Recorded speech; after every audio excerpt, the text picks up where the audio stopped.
us? How does this affect us here in Ogbomoso? How does it affect our school system? How does it affect how you learn, right? In your classrooms, at home.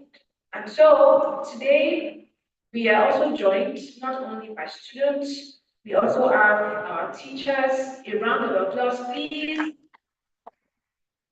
We also have parents, a round of applause, partners. We have representatives from different places from the government, and we will be welcoming them specially very soon. And most importantly, we will be deliberating together on what co-creation actually means in our own context. Who is excited? Who is excited? Awesome. I love your smile. Keep smiling. All right, at this point, I would like to invite the local host of today's dialogue to formally welcome us and set the tone for things around here. Before he proceeds to come forward, I will briefly share his profile. Tolu Obatule is an education innovator, career strategist, and startup advisor. As CEO and co-founder of Great Plus Africa, he is helping thousands of students and professionals across 20 plus countries gain career clarity and optimize learning through personalized pathways. He has served as an investor expert for the African Business Concepts Challenge in Washington, D.C., and as an entrepreneurial mentor at the Code Extreme Hackathon hosted by the African Leadership University in Kigali, Rwanda. With over 5 years' experience in product strategy and mentoring across Africa, he is on a mission to reimagine education and entrepreneurship for Africa's next generation. He lives in Ogbomoso with his lovely wife, Oluwadamilola. Please join me as we welcome this next lady.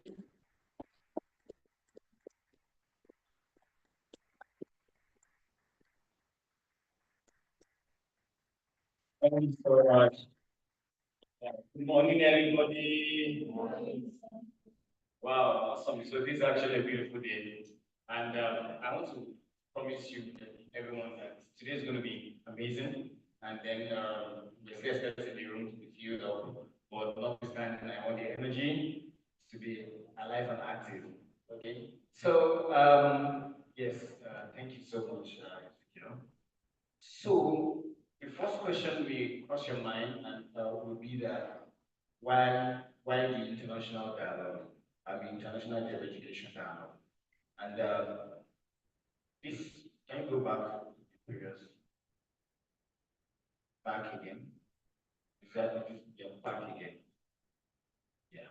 So you may first be asking why the International Day of Education Dialogue, why we celebrating the dialogue. Okay, so I'm going to give you a backstory. All right. So the Great Plus Africa is an education startup, education tech startup in the Ogbomoso that started operation 2023. So last year September we clocked 2 years. So and we have been majorly, of course, startup is we creating tech solutions. So most likely we have not seen us everywhere in Ogbomoso, people to go in Ogbomoso. We've been to a few schools, and but majorly we have really sat down to build our product online, and also we have been able to reach about 10,000 user interaction in 2 years right now. And this year we are taking the effort. We are taking the effort to be more visible in our own local community. Because the world of tech, you can be somewhere and you are everywhere, and the people that are around you know that you are. That's impactful. So we've been our most of even last month, my CTO was telling me that our users, most of our users are from the United States. So I'm like, why what's happening in Nigeria? So we are taking the effort reach out to our local community. So you see us more. on the street, you see them on your school, and this dialogue is like one step towards that. Okay, so last year December, when Rambo Network come in, okay, last year December when Rambo Network reached out, that we hosted this events in 2024, 2025 in Ibadan. And Bramble is an NGO located in Ibadan, and their focus majorly is alternative education. Alternative education is the sense that they take formal education to people in the rural community. So I know I've been to their station like twice. There's a particular one of their station in Arikonki.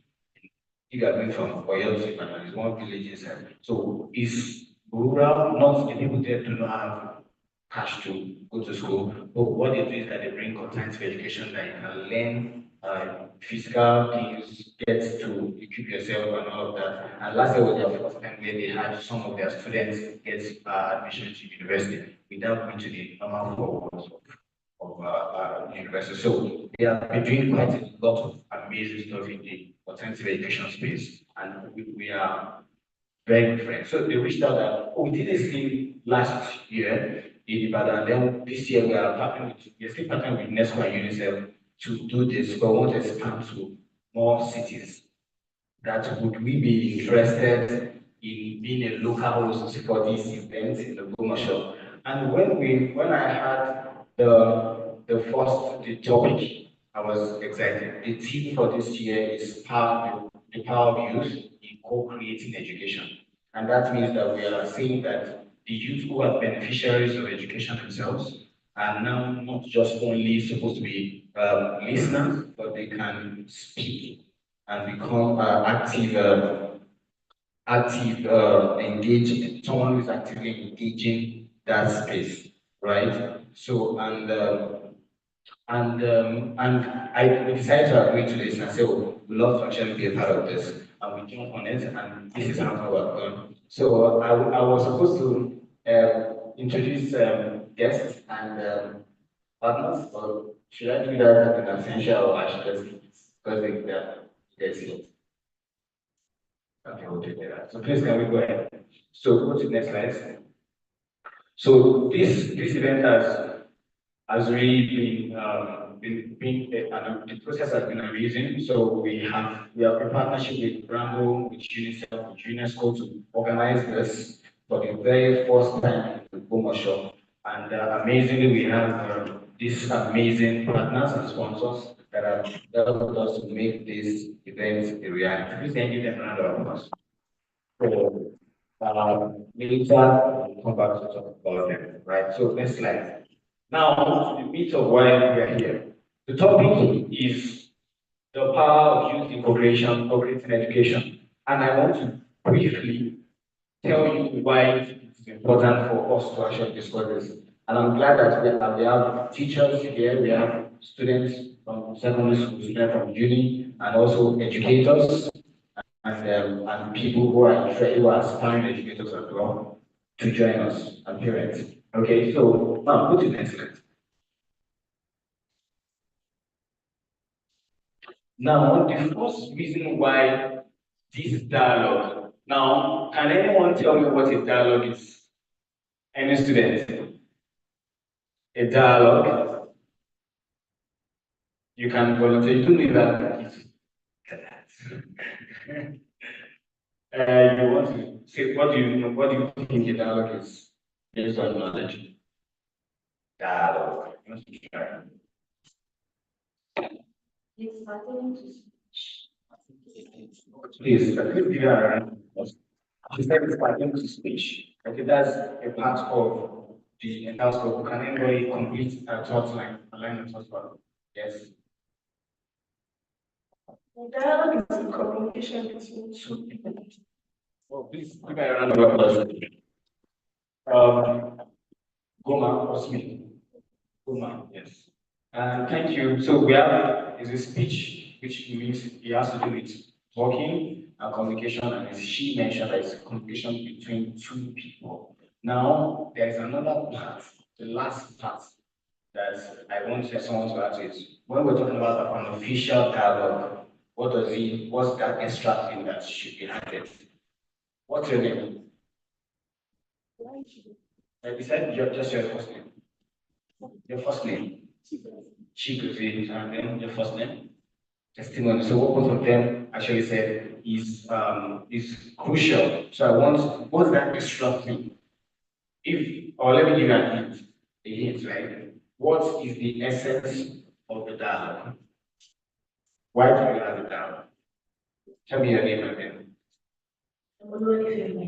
The essence of the dialogue is to express your and your perspective about a particular topic. Thank you so much. Please clap for one. And we thank you for that. Now I will add what Ivan said, that you want to express yourself about a particular topic so that actions can be made, right? So that someone can act on it. And a dialogue that we're having right now is being documented. We are going to be, this is going to be going to UNESCO, it's going to go to, we're going to be publishing this on some reputable media. So, and then we're going to have a summary, and this is where I want you everybody to pay attention. We're going to have a summary of what we discussed here as to how we in the Ogbomoso feel we can empower the voice of young people to co-create the education they need.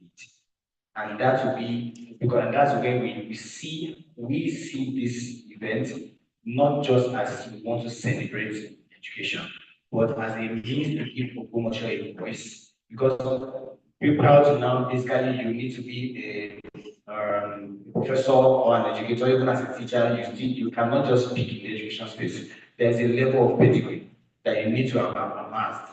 Okay, but now they are giving us because the world is now is flexible, they are giving us a chance to speak.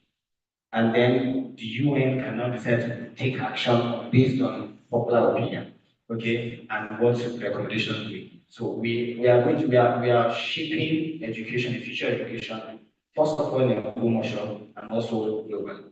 So even apart from UNESCO, whatever it is that we're going to take over there, this dialogue will help school owners, teachers that are here, educators that are here, aspiring educators to decide on how to engage their worlds, maybe their students and youth around them, on how to actually allow them to also cooperate. So it's a lot that's going to come out of this. So I want to indulge you to actually be a part of this, participate, even though we call it a dialogue, everybody cannot sit here and begin to talk and all of that. But there'll be room for questions, reflection, thoughts, and all of that. Please make sure that you are actively involved. And students that are also participating in your debate session, that debate session is not just for competition alone, is we giving you a chance to hear your opinion. Okay, and then you're going to be captured, and then what have you could go out of commercial in, I mean, virtually and in your pictures and videos. Okay, and that voice, that word you share could actually be a spark of change. Okay, so now the first reason why this dialogue is so important, I'm going to my slide, is youth under 30 constitute more than half of the global population, like in the entire world. 30 years and below are more than 50% of the population of the world. And it's a bit different in Africa. Africa has more than 60%.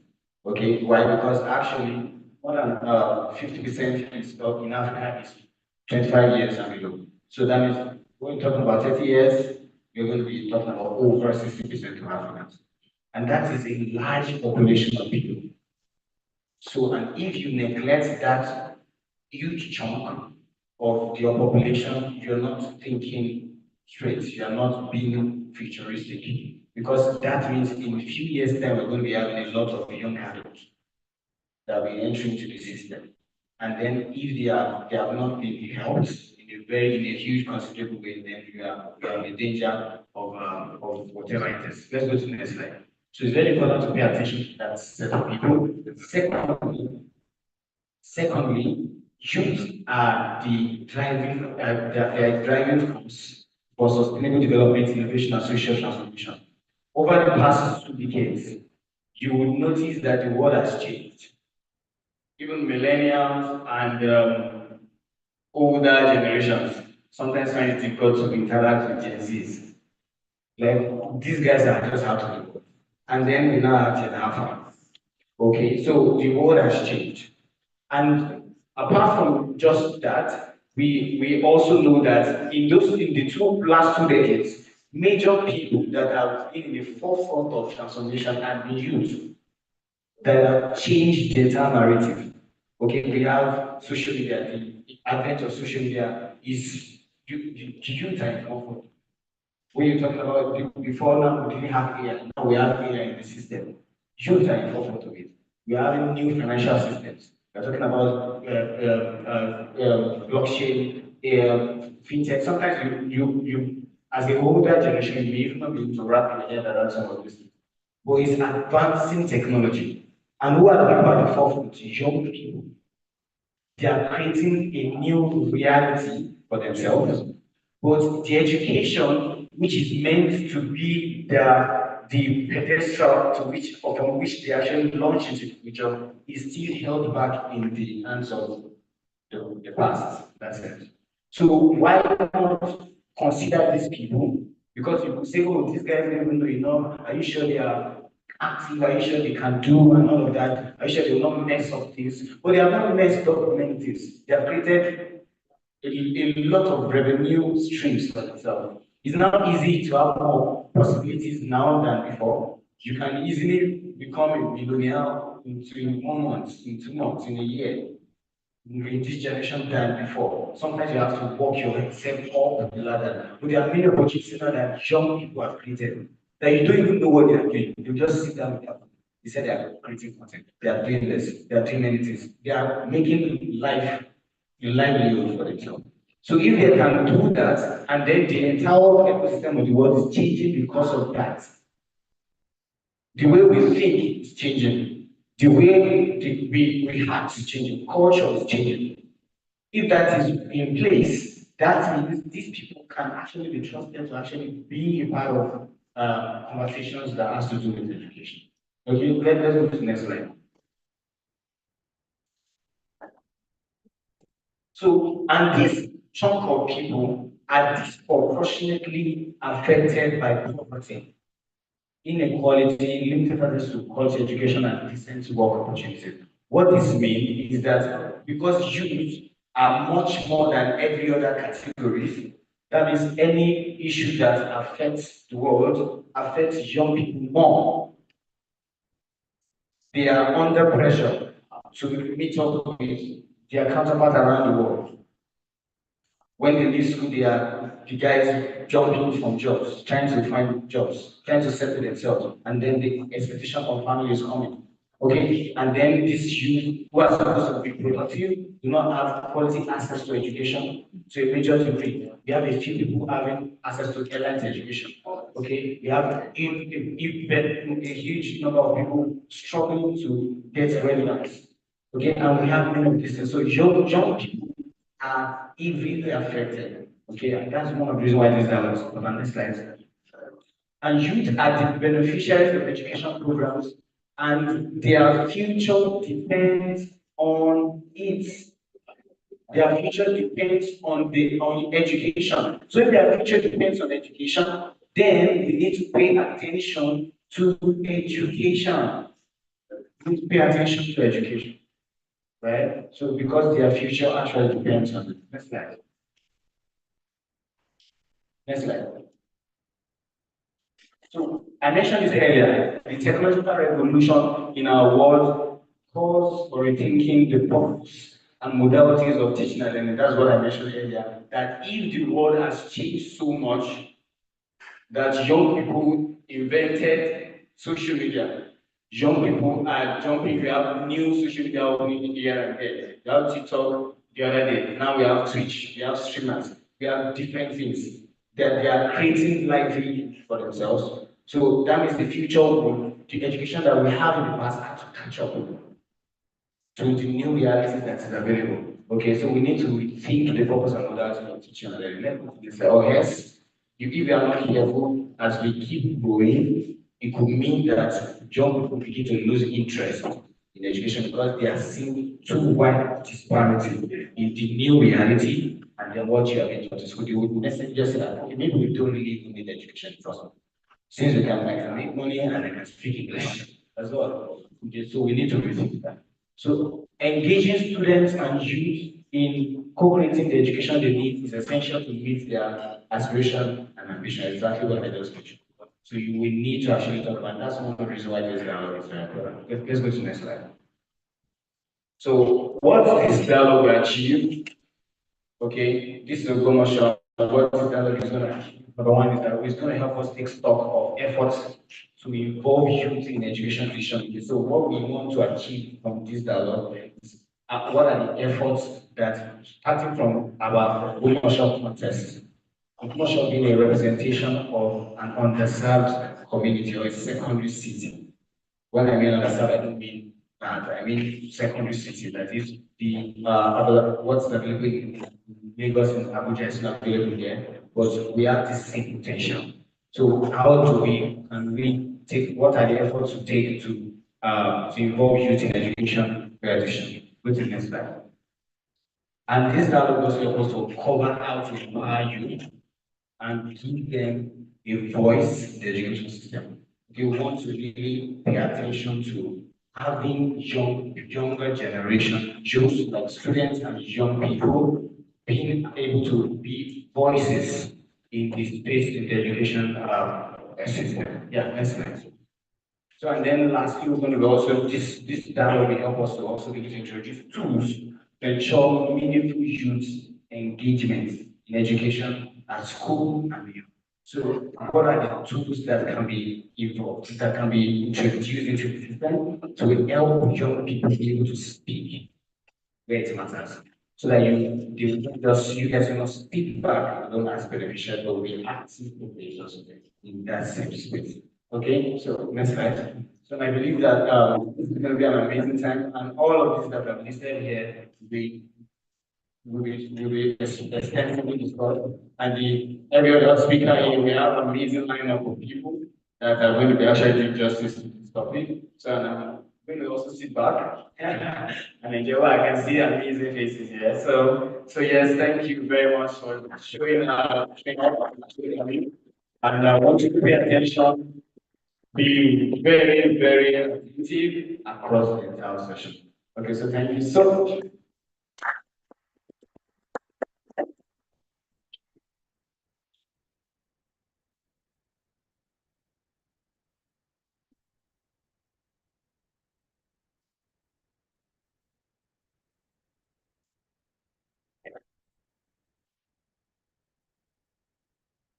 Awesome. Can we please appreciate Mr. Obasanjo? Thank you so much for that thoughtful welcome, and we are sure going to have a great time.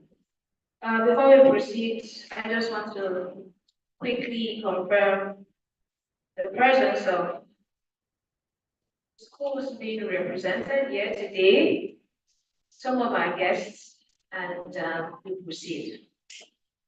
Do we have a group of schools here? Yeah, I can't hear your response with excitement. Like, let me know you're here. Okay, awesome. Welcome, Gomal Baptist College. Can you maybe clap? I want to get. Okay, awesome. Baptist High School. Hey, welcome. Do we have Ogbomoso Girls High School?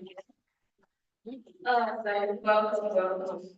Lautech International College of Ogbomoso. Awesome. You are welcome. Smith International Baptist Academy. Yay, welcome. And Zion Christian Academy. Zion. Okay. We look forward to receiving them. Okay. I would like to confirm the presence of our guests as well. I don't know if Ms. Odumayo Aliyu is present. Yay, can we give her a round of applause, please? I would like all of the volunteers to please bring up on the side of the all. Thank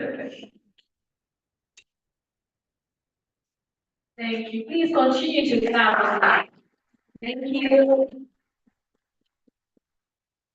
Um, I don't know if Reverend E. Adebayo is around yet.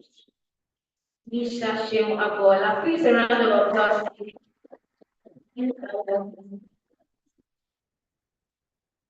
Mr. Oluwaseyi Odegumaya. No. Okay, we look forward to receiving him as well. Dr. Gabriel Lashen. Okay, we look forward to receiving him as well. Do we have George Alania, student of Smith International Baptist Academy in Ogbomoso? Not yet. Okay. Do we have Ayanfe Oluwa Odilade? Please welcome her. She's one of our panelists. Thank you so much. So Miss Atolo came around and, you know, told us a few things about why this dialogue is necessary. And I saw a lot of people taking notes. Like it lands my heart when I see people actually taking it seriously. So I'm going to be moving across the room within a few minutes. And this is not a monologue, right? We already established that, right? That this is a what? Dialogue. And we don't want to say, okay, because you're students, just sit down and listen. You are co-creators of the educational system. All right? You already established that, right? Everybody got that, correct? So, who would like to share? Who would like to go first? Like to share what you got from Mr. Tulu's introduction? Why is dialogue so important? Tell me one thing you got, and yeah. One of the things I got from what is said is that youth are driving force for sustainable development and innovation, development innovation and social transformation. And something I really got from that is that an act can change the world, a thought can bring transformation.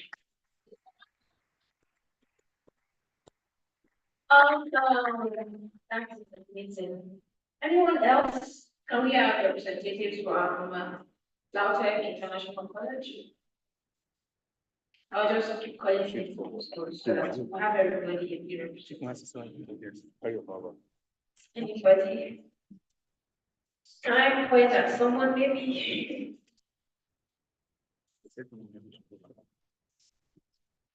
Are you ready yet? Okay. Do you want to share? Don't be afraid. This is not a room where you have to just shush it. You actually encourage to talk here. Don't whisper to your friend. Can you please come on? Thank you. Please appreciate him.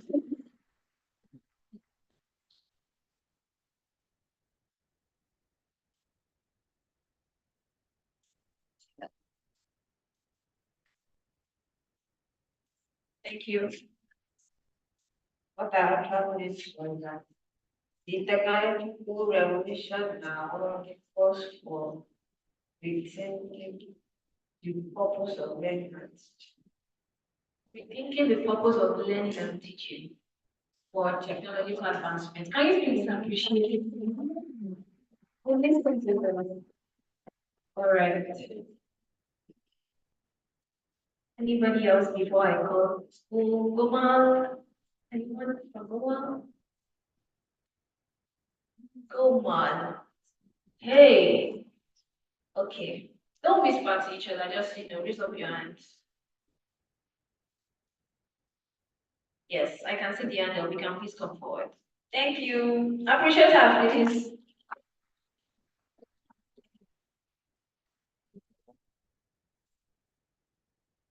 It is all about not just being a listener of the word, but also the doer of the word and also commit to lead a brighter future.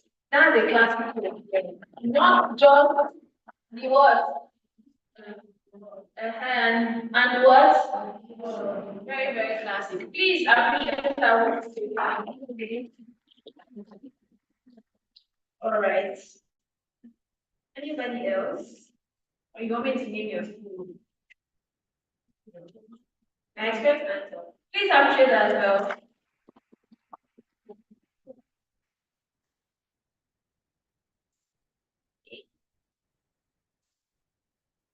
One major reason why this dialogue is important is that the large population of Africa are youths under 30, especially this Africa that we are, it's more than 60%.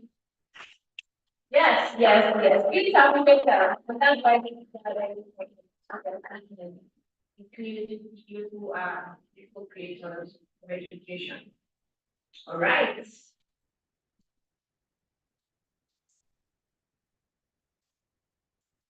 Group of students of internet, okay, I'm thinking about some arts.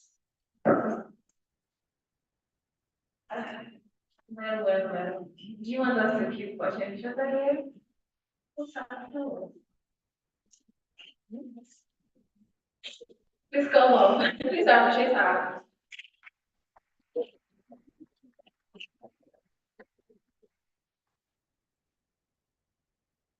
To uncover how to empower and to introduce tools that aid meaningful development for youth.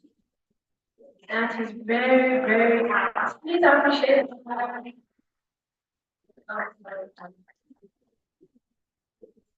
the necessary tools to help in creating education. And that's part of what Great Plus Africa does. Who knows Great Plus Africa? If you know anything about Great Plus Africa yet, just wave your hand like, hi, awesome. Do you want to tell us what you know about Great Plus Africa? Did you learn that from the institution or you've always known about Great Plus Africa? Oh, interesting. Please come up.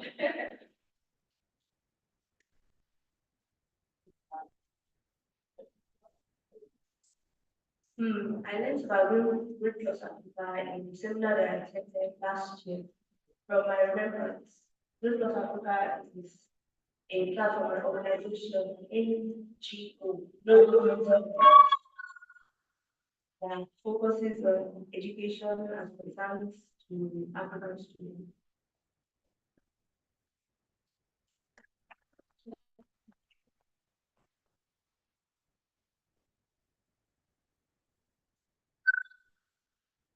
Thank you. Please appreciate that one. I appreciate the attentiveness you have all exhibited so far. Please let us keep it up. Please appreciate yourselves once again. Right now, I want to call up Ms. Odomayo Ali for for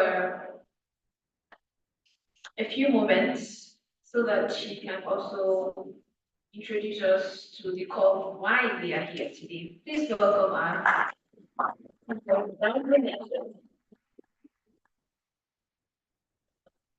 Thank you so much. Good morning. Amakan started yesterday or some days ago. Are we a bit cold? Some people said yes. Okay. But I think that food or not, we're excited to be here, right? Yes. So today is the International Day of Education globally. So all over the world today we are celebrating the Day of Education. Some years ago, UNESCO decided, due to pressure from people like us, all of us that we care about education, that there should be a day dedicated to education because education is a very important subject. Do you agree? Yes, it is. And like we say in Bravo Network, that education should be everybody's business. It's not a matter of, oh, we were just agricultural people or we're just tech people, because the education system is what produces the quality of people that go into every other sector, right? That's why our teachers are some of the most amazing set of professionals that you can ever know. So today we are having this dialogue, and like our compare rightly said, it's a dialogue. The importance of this is that we want to hear from everybody. So all the stakeholders, so stakeholders dialogue, which means everybody that have any sort of thing to do with education. So we're going to name those stakeholders together. Who are the group of people that you think have the power to decide what we should be doing in our school system? Which group of people? Which group of people do you think, they are the ones that decide everything that we are doing? The government, please clap for her. The government. Do we have any government representatives here? Okay. Yeah, the government. Okay, which other stakeholder? Which other stakeholder? Any other person? Our teachers, please clap for her. Our teachers. So the governments are the ones that create policies and enforcement of different kinds. They also fund the education less than they should be doing, you know. And our teachers are the ones that take this policy and translate it within the classroom, right? So they are extremely important when education matters arise. So which other stakeholders do we have? So we mentioned government, teachers, students. I thought you would not mention yourself. I thought you would not mention yourself. Students are extremely important because imagine that we have a very beautiful school. In fact, government should pump a lot of money into the school and there's no students to learn. There's nothing, there's absolutely nothing that would happen in that place. So students, then even the administrators, so the principals, the VPs, and the non-teaching staffs, they are very important part of this conversation as well. So everybody, even organizations like Great Plus that are edtech, because they are also doing something great in this sector. And NGOs that come around and say, okay, well, you should not just be learning academics, you should do this extracurricular thing and all of that. So everybody has a part to play. So this dialogue is essentially for us to talk, for us to represent our voice, to say, okay, this is what our group, this is what we think as students, this is what we think we can do better to improve the education system. This is a teacher saying that, okay, oh, this is our own matter in this conversation. So we're doing this conversation in 5 cities across Nigeria, done in Ibadan, with the government's people there, here in Ogbomoso. Next week, we're going to Ondo. The next one is Mina, that's Niger State. Then after that, Lagos. And we're compiling all the things that you people would talk about, especially the students, all the ideas and things that will come out from this conversation. We're bringing everything together into a policy document that we are then going to use to apply pressure on the stakeholder that you mentioned, the governments, because there are things that they should be doing, but we think that they are not doing that enough. And our voice should count in how they are designing the education system. So that's why we're here today. And interestingly, the theme for this year's International Day of Education is co-creating education with young people. And that's why I'm so excited that the room is full of young people. We are co-creating education together. So for so many years, education systems have been designed for young people, But now, young people are saying that don't design things for us without involving us. You see? So it's important that even anywhere you are located, here in Ogun, we are also saying that our voice counts, our voice matter. And the things that we're going to be discussing, I said will be put in that policy document and distributed large, far and wide. Yeah. Last year, we looked at AI, artificial intelligence, and education, but this particular thing is so exciting because this is some of the things that we've been saying for years, that young people like you, like me, I'm also a young person, we have agency and our voice must truly, truly count. So we're looking forward to all the conversations, starting from our keynotes to the panel and to all the student voices that will be represented here today. Thank you so much. Thank you so much, ma'am, for that warm welcome as well. Please a round of applause once again. Amazing. Thank you so much, ma'am. Um, so we are moving to another integral part of the dialogue.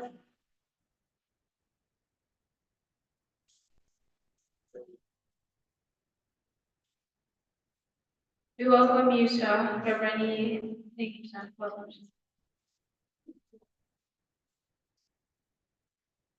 All right. So we move on to another integral part of the dialogue today. And like I said earlier, the question or the issue of our participation as youth, again, is you already accepted everything and you are now well informed about who and who are the stakeholders, right? Can you mention the first category if you remember right now? Second, third, all right, and who? Awesome. So everybody is participating together in co-creating the educational system as we do have it. Please, a round of applause. That is stakeholder right there because he was like, friends are also here. I love it. Thank you so much, sir. So this participation in education is not unique to Nigeria because across the world, just like Mr. Noyo mentioned, the education system, and first, as Mr. Obatunde mentioned, the educational system is being challenged in various ways. I mean, there is now the use of AI, there is, the shifting labor market, there are so many things happening, and you wonder, okay, how exactly do we fit the young people into the right models for schooling? Well, while these challenges are global, this dialogue is important. And it is important because we are able to have our answers contextualized. Like I mentioned, this is the International Day of Education, and this event is happening globally in different parts of the world. But the answers that work or would work in Ghana, in Nairobi, in Paris, where else can you remember? In New York, will be different from the answers that we provided here in this room for Ogbomoso. Are you with me? All right, so that is what will be happening next because we would be having the privilege to listen to our keynote speaker.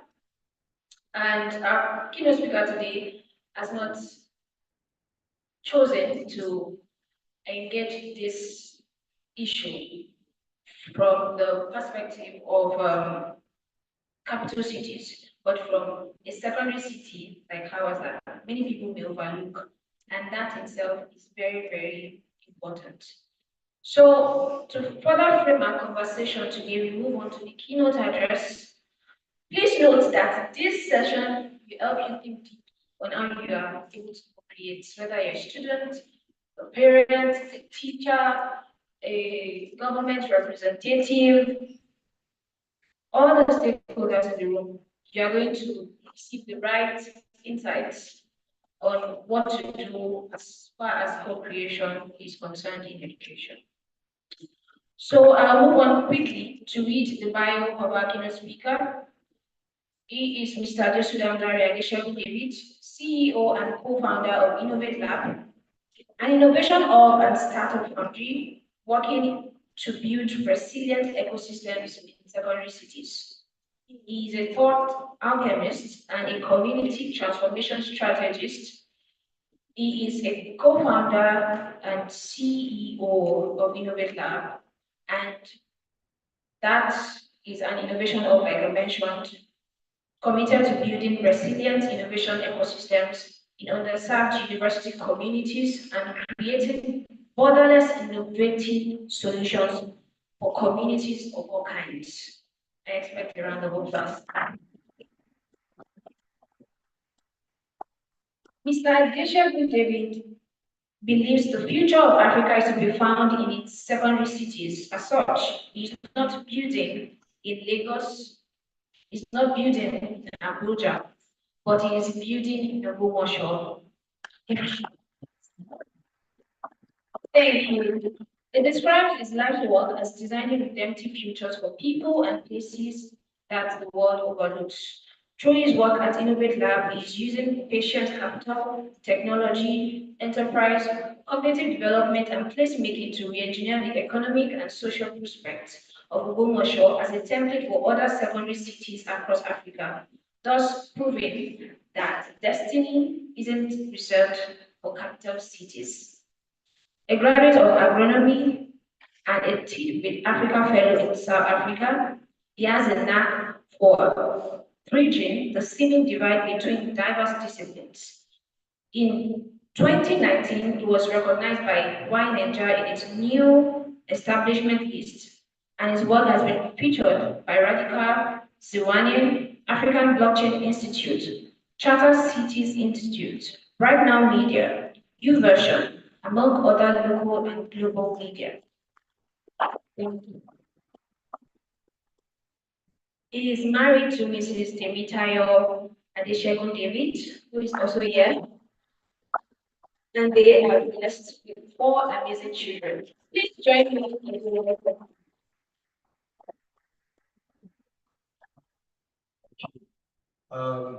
Such a pleasure to be here.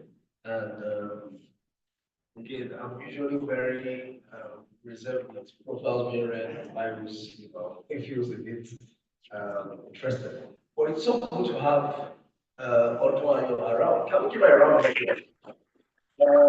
So is one of those doing amazing work in Nigeria, but not just in Nigeria, across the globe. We are glad to have you there. I don't know how much you read about Rambo, but I think you should learn about Rambo as far as the future of education in our continent is concerned. And I feel like it's on, and then the rest of the world will come to learn from us how we are doing the things we're doing, as it were. So thank you for being at the forefront of transformation. It's so good to also see Reverend Lee Adebayo. It's quite a pleasure. The amazing work that has been done right in this city. I mean, we are beneficiaries of that. Typically, whenever you see that you have some level of ease in doing something, it is because some people have done the hard work. They've actually broken through difficult terrains. And the success of Zoe schools right here in Ogbomoso with its multi-campus structure is evidence that great things can come out of overlooked. Also appreciate my wife as well. Thank you so much for allowing me to experiment over the years. Because if your woman is not grounded, she won't allow you to experiment. She'll be like, let us know where we are going. But she has actually taken all the experimentation in stride, and we're glad we're seeing some level of positive outcomes from the experimentation. And I want to appreciate Great Plus Africa. Thank you for hosting this particular event. It's interesting that, I mean, this is not local. UNICEF, the United Nations are involved in this program, and thank you for choosing to bring the event to Ogbomoso. I don't have so much time, so I'll just try to take us through I would love to have slides, but when I have slides, sometimes it kind of like stretches out my conversation, right? So I don't have too much time. I'm going to be talking about engaging youth in co-creating the education they need, engaging youth in co-creating the education they need. And I can't start talking about this without sharing about 2, 3 stories, right? Two, 3 stories. It's very interesting because my the very first experience for me that showed me the possibilities of a different kind of education was an organization in Ibadan called Educare Trust.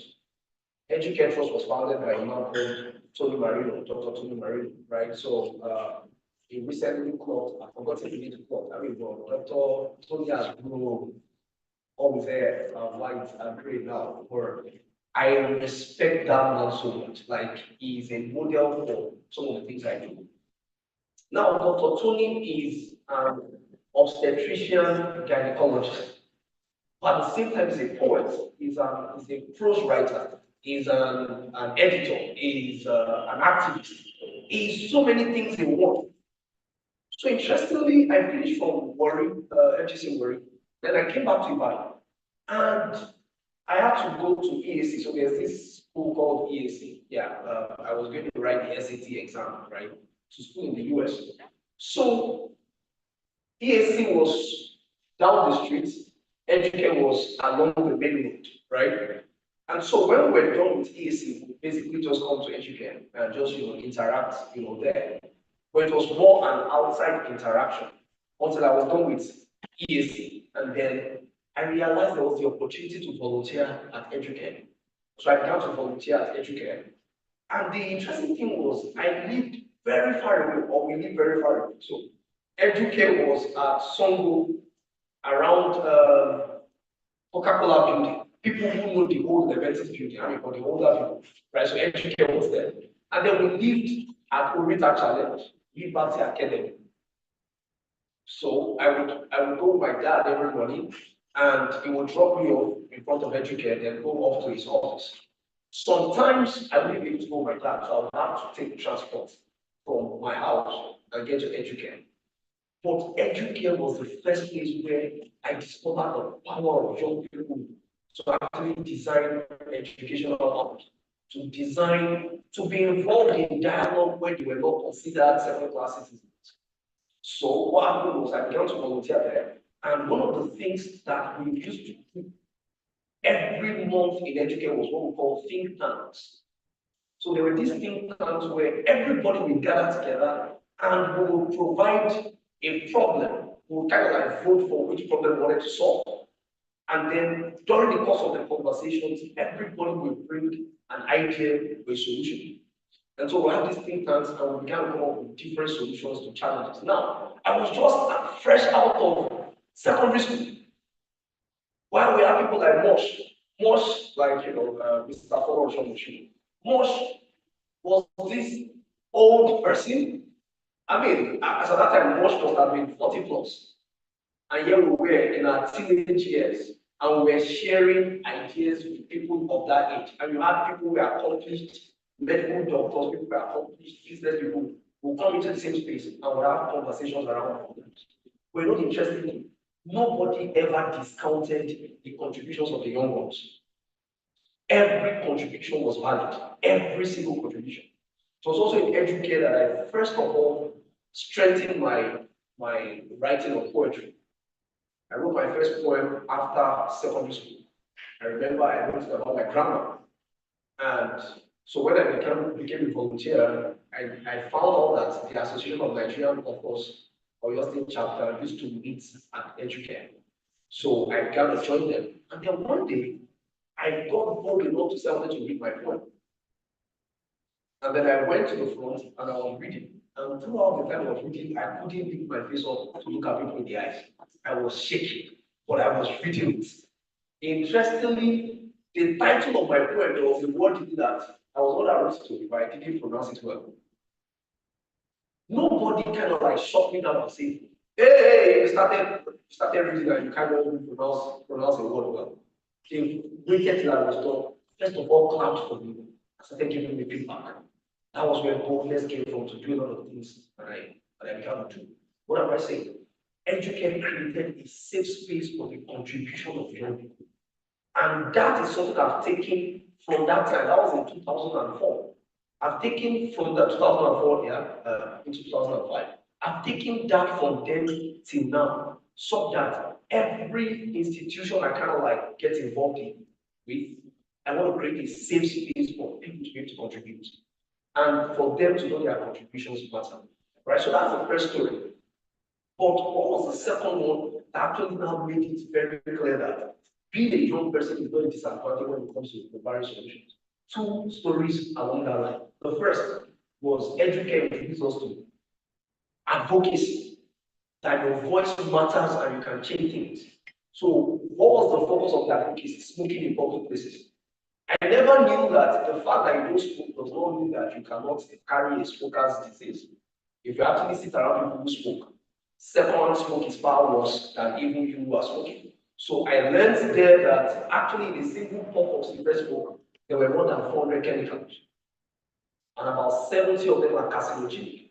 Meaning that if you are sitting around people who are smoking and you are not smoking, or if your area is around people who smoke, and the smoke just wafts towards where you are actually exposing yourself to carcinogenic elements. And so there were like 70 of them. So you know what I did? I wrote an open letter to the president of Nigeria. That was Yar'Adua. In the Sunday newspaper, actually.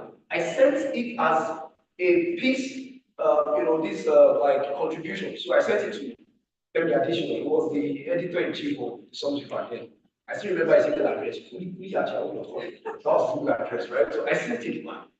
And the next thing was I saw it was published. Wow, I was surprised that I wrote an article telling the president that you have to be a better role model to the young people of Nigeria because our president used to smoke. And that was one of the things that actually led to his death, right? He had long issues. And so it was a well-ordered argument from one to the other, from the next to the other. And I put it out and I said, sir, if you as the president of Nigeria will change, I can assure you that many of you will change.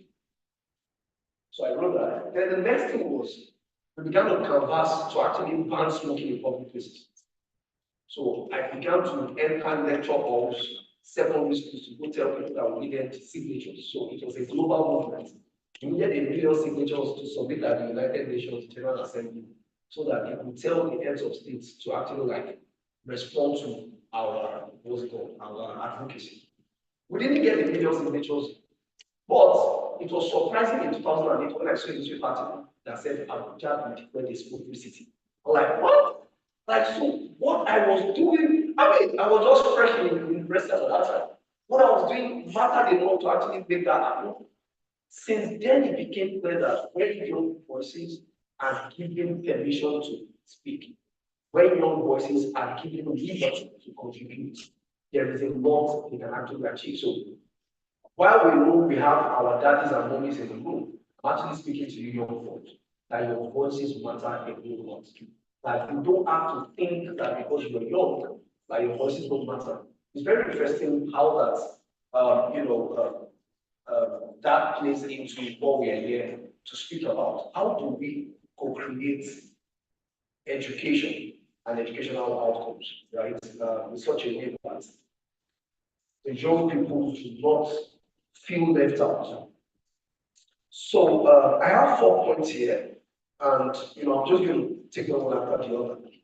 The first thing is this: it is the person who is sick who knows what their sickness is, right? Right? So if I tell somebody my head aches, and the person feels like, oh, your head aches, don't worry, like it's just your imagination. I mean, your head cannot be aching. Like, what have you done that you say your head is aching? Like, it's aching. You just walk around a bit, your head will stop aching. Even if that's even if it's aching in the first place. A lot of times, adults dismiss the concerns of young people because they are not living in our experiences. Now, I'm not saying that it happens all the time, but I've seen it happens a whole lot of times. The idea that, well, we hear what you are saying, but we don't think that is what we need. Young people are the ones who are going through the challenges of whatever it is. For instance, I don't know if we have observed, I don't know if it's an observation, but I think I've heard that recently had show that the spines of children were beginning to cough. I don't know if you came across, if you read about that before. But why was it coming? Because they were carrying backpacks that had 14 books and textbooks at the age of 7, 8. Like children have to carry all that load. Now, from an adult's perspective, it could be like, well, you have to learn all of these things. But from the child's perspective, mommy, my back is aching. Like, I don't know, I've been feeling pain in my back. And the mother can just sit and say, well, I mean, you have to go to school, you have to carry on your books, and all of that. If we don't listen to the things that the young ones are saying, we might miss how to better design education that works for them. So I will read it this way. This is the title for this particular. I mean, this is the point. Young people know what's broken because they are the ones living with it. Young people knows where the pain is because they are the ones experiencing it. Well, that's one of the major reasons why we have to have young people in the room when we are having conversations. Now, they might not have the language for it, they might not have the technical language for, maybe this is a pedagogical project or something, but they can say, I have discovered that whenever we have a break, again, most of the ways school has been done so far has been passed down from generation to generation. And it's, I mean, like, let's give an instance. In the olden days, most of our parents actually were involved in farm work, so they were more resilient. Like they were able to, they had more stamina. So, well, so if they came from farm work and then they got into school, it was considered a great privilege. So the idea might be that they could sit in class non-stop for this number of hours. But then there's a new generation that has never seen the farm before, right? They see it on TV, like on Nollywood, and they're like, oh wow, so that's how we pull out cassava. Interesting. I mean, but those kind of people may need a new model for engagement because again, the digital, what's called the digital screens we use, they operate on a particular technological basis. The things we see, maybe if you see the cartoon, the cartoon is actually many moving images at a very fast rate. Like, so they call those things frame per second. So it's a lot of frames per second. So if you see a moving image, your brain is actually having to pass a lot of information together without even knowing that you're having to do that. So what that means might be that the exposure to digital devices or digital screens might affect retention rates.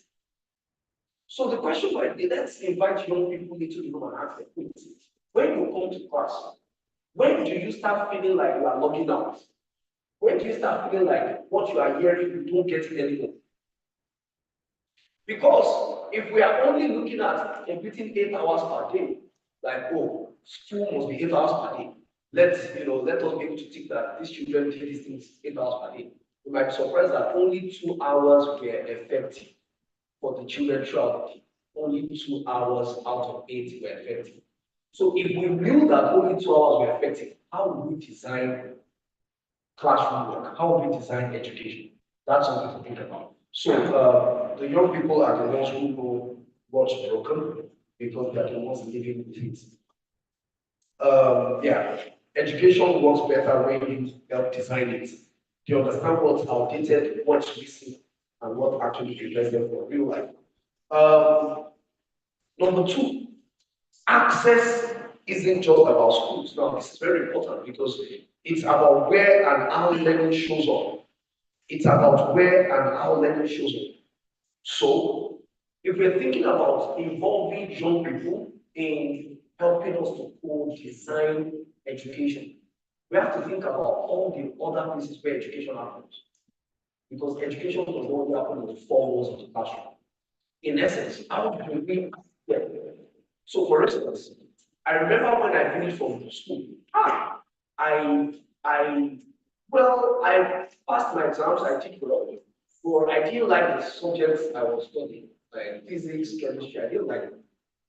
Until one day in education, I found a textbook from the UK and it was teaching chemistry. God, I picked this textbook and I could not drop it. By the time I was done, I understood more than I ever knew in the 3 years of studying chemistry in FGC Warri. And FGC Warri was not bad by any standard. The teachers were very good. But I didn't learn much. Why? Because there are different types of learning styles. I'm a visual learner. I learn better when there are visual representations or when I can paint pictures of what I'm learning. That textbook add a lot of visual interpretations of the things it has thought of in abstract forms. So all the eight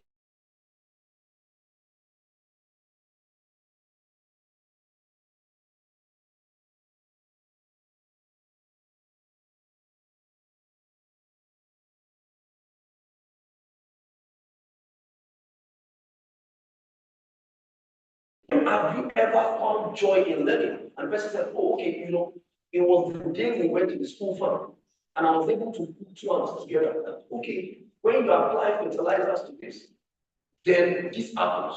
The ammonia here now begins to help the nitrogen the plant needs. And suddenly, chemistry begins to make more sense, even if it's agriculture that is being discussed. I hope you get what I'm trying to explain.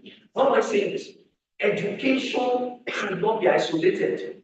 Chemistry should not be treated as an isolated subject of formulas and periodic tables and stuff. It can be better understood in the kitchen. For instance, somebody will better understand chemistry while cooking food in the kitchen. And that's why we're able to map how education happens across these different areas. So access is very important, and we have to be thinking of the different areas where education is happening, and then invite students to let us know how. Another example I'll give. We held the Ogbomoso Innovation Challenge in 2019, and then is it Goma? Yeah, it was students from Goma. How many Goma people are here? You hear say hi, great. So you have some legends from the school. So there was this Goma team that actually came and said that we have actually created an organic pesticide. It was like interesting. So we asked them that, okay, how did you come about it? They said, we went to the school farm. I hope I'm correct. Is the school farm still existing? Okay, great. So they said, we went to the school farm and we discovered that the tomatoes that were beside the neem tree were doing better than the ones that were farther away from the neem tree. And so they were curious that how are the tomatoes beside the neem tree doing better than the ones farther away? So they decided to do an experiment. So they took the seeds and then the leaves of the neem tree, they kind of like pulverized it, and they planted tomatoes away from the neem tree. They had the control experiment and then the practical one. So the next thing was they sprinkled neem on the ones on one side, and then they didn't sprinkle neem on the other one. And they discovered the same thing happened. The ones with neem were preserved from pests, while the ones without neem was attacked.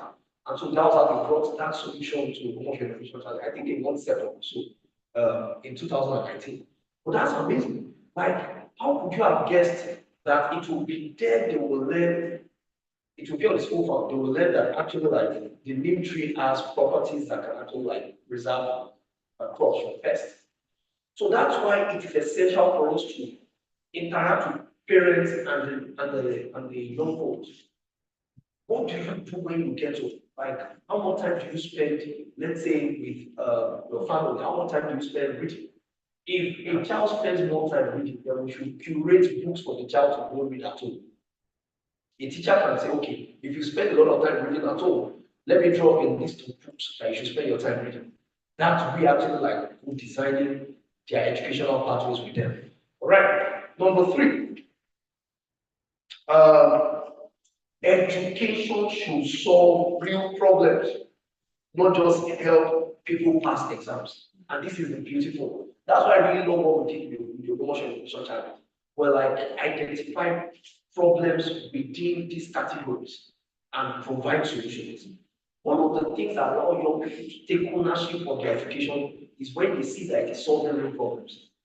But if it's just to pass exams, well, background laptop does that. I mean, do you know what is background laptop? It is I cram for the exam, and that's the problem.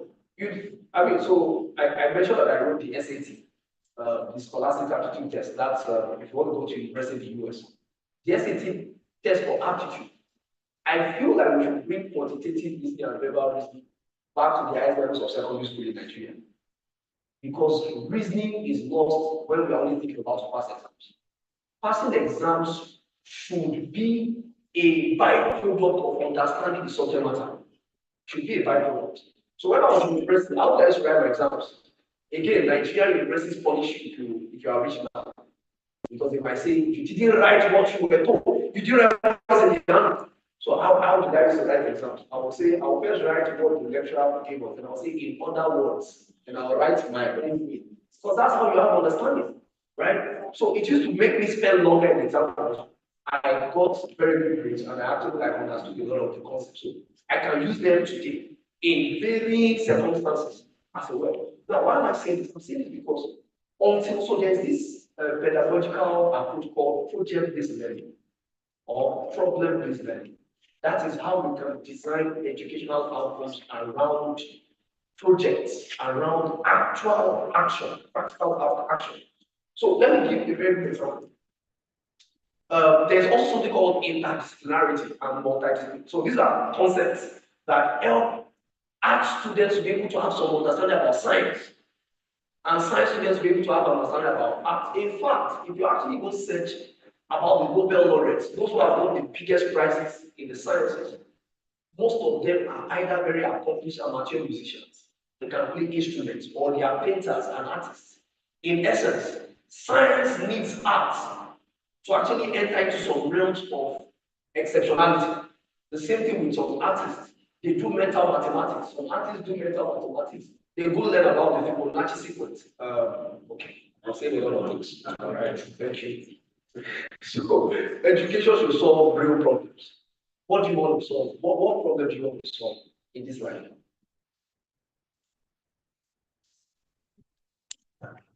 My name is Angelina. The problem I want to solve is that I want to look for the solutions to poverty and unemployment in the country.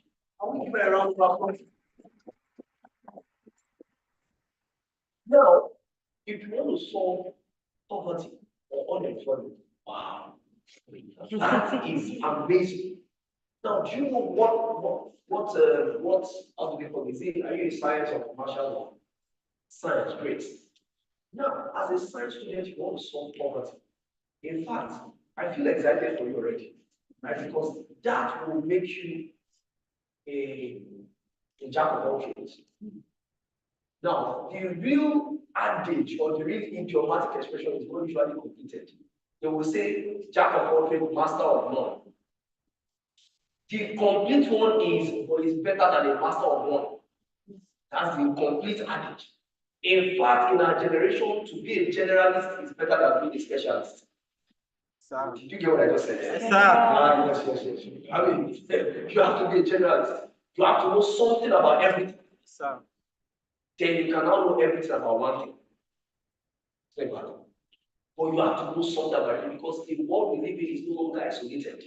You must be able to pick theories from science, pick from economics, pick from what's it called, biology, right? So if you want to solve poverty, you will understand sociology, you understand psychology, you understand economics, right? Now you might decide to approach it from a chemistry perspective or a chemical engineering perspective. Oh, I want to build, how do I call it? I want to build a solution to power poverty. Because you know that if every Nigerian has power in their homes, the bulk of poverty will collapse. Right? Yes. Yeah, I do not having predictable power is one of the reasons why poverty in Nigeria. The reason why some people cannot start businesses is because they are thinking of the artificial generation, right? They are thinking of the capital outlay for fueling the generation, and so they can't start some businesses. But if power was available for all of us, you will see more Nigerians being lifted out of poverty. In fact, look at every developed nation, every first world nation, as they call them, they've solved the power challenge. So I'm just saying that you can still be in science, but you will need to know things about economics. You need to know things about what's called geography. You need to know things about psychology or sociology. And that's the beautiful thing. The moment we can, and I think the question I asked her is a game-changing question that educators are already beginning to see they need to start infusing into education. Asking children, students, what problem would you like to solve, rather than which course would you want to study? The moment you will be framing as which problem would you like to solve, you are opening a world of possibilities to the child. They are not stuck in one, hey, which one is superior? science or commercial or law. No. If a child goes to commercial class, it doesn't make the child less than the one in science class. It is the problem they want to solve. That's what is driving them into that. And then the next thing, inferiority complex disappears. Because when somebody says that, look at you, you ran away from further math, you say, look at you. Do you know the kind of laws I'm thinking about right now? Like there will be no sense of I'm superior than you. Like the laws I'm thinking of right now, we're going to produce new laws that will benefit the masses in the future. We'll change the legislative arm or the judicial arm of Nigeria. So that's very essential. We begin to think about the education as practical and needing to solve problems. And finally, if we don't listen to the data from learners themselves, we are guessing. That's one of the reasons why we have to involve young people in conversations. In fact, if we have school leaders here, we can run this experiment when we get back and say, pick students from, let's say, SS3 and bring them from science, commercial, and arts class. Just bring them together and say, we want you to help us identify the top 10 problems or challenges we have as a school. And then come up with 3 solutions to each of them. We'll be surprised at the original ideas that will surface. Because young people are not thinking from an administrative perspective. Right? Yes. They are not thinking about, okay, we have to think about this. Do we have the money to make this happen? They are unlimited in their minds because they are not thinking. One of the biggest challenges of adults when it comes to brainstorming. So I teach creative thinking and critical thinking. So brainstorming, one of the biggest challenges when you tell adults come and brainstorm is that by the time somebody comes up with there's this idea, it cannot work. Like immediately without him, it cannot work. Adults have 1,001 reasons why something cannot work. And so one of the first laws of brainstorming is don't judge until everybody has submitted the ideas. Don't judge any idea yet until all the ideas have been submitted. Then another one is the more the merrier. Young people have the opportunity to keep coming up with, in code, like seemingly unrooted ideas. Like, oh, do you know that we can actually have an helicopter that can drive with the road before it flies? Want to solve traffic congestion? See, we just wear one shirt and then we just disappear. I want to say, what kind of thought is that? Well, that's what they are doing in America right now, right? People are thinking about how you can have, like, I've forgotten the name, overboards. They call them overboards. Like you stand on overboards and it can transport you around. And some of them are already in commercial production, where you would actually like, it's an overboard that will lift you up and then move you around. We used to see them in science fiction movies before, but they already have. So it is very essential for us to involve young people in actually coming up with data. Let's involve them in think tanks like educate involvement. Let's gather them together and say, hey, can you come to think about this topic? For instance, let's say that there is a case of default in school fees, for instance. I will just call students together and say, come up with ideas, solutions to default in school or school fees. We might be surprised that they can come up with a solution that really solves the problem. Because they are untethered from all the different burdens that we as adults carry. Let me use an example to share what I'm saying. They asked a young boy, you are Herod, and John the Baptist, your daughter has asked for, Herodias' daughter has asked for the help of John the Baptist. How would you answer? And then the child said, I will tell her that John the Baptist is in the half of the kingdom I did not promise her. You remember the story of John the Baptist and Herodias and the daughter, right? Herod has said, ask me anything up to half of my kingdom, I will give you. And the boy says, I will tell her that John the Baptist is in the other half and I cannot give you. How would you as an adult have thought about that? That's to show how original the minds of young people are. They will come up and sincerely, if Herod had said that he had escaped, I mean, like this, I mean, like, he's not in the house, okay, it's one house I promised you. John is in the other house. Now ask whether that thing within that house. Like, I love reading stories like that of young children because the way they will just, the way they will come up with answers, you're like, where did this come from? That's because their minds are not restricted by our own sense of reality. As I wrap up, I've just been able to speak to us about four different um, important matters when it comes to creating education outcomes and education, the education we need. The first is young people know what's broken because they are the ones living with it.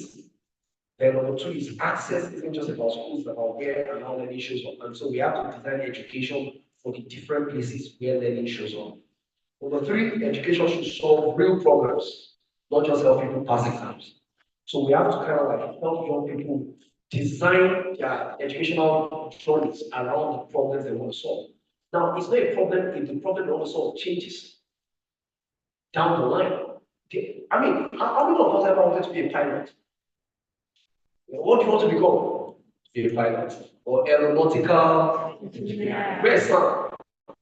Sam is the only person that I know his dad is an aeronautical engineer. So I'm like, all of us wanted to be aeronautical, like only your dad succeeded in becoming an aeronautical because when we're younger, like, what do you want to become? Pilots, aeronautical engineer, medical doctor. There is doctor. And so when people could not become those things, it felt like life had dealt them a blow that you could not live up to your potential. But how about we start reframing it around what problems you want to solve? I want to solve the problem of poverty and unemployment. Mohammed Yunus, I don't know if you know it, maybe you said for him. He founded a bank called the Grameen Bank, right? It was because we wanted to solve the problem of poverty. So all the microfinance banks we have today actually were inspired by that one, right? And it was because we wanted to solve the problem of poverty, right? And so when we frame educational journeys around problems people want to solve, it gives them unbounded possibilities to actually pursue. They can blend different courses together. And I think Great Plus does a lot of that. Great Plus helps you identify what your personality type, what kind of educational pathways or career choices your personality type will most flourish in as a well. And then finally, if we don't listen to the data from learners themselves, we're guessing. What it means is that we need to actually get them in the room to let us know what they've seen. We also need to get them into the room to actually like give us ideas of how best we can solve the problems they themselves are experiencing. Thank you so much.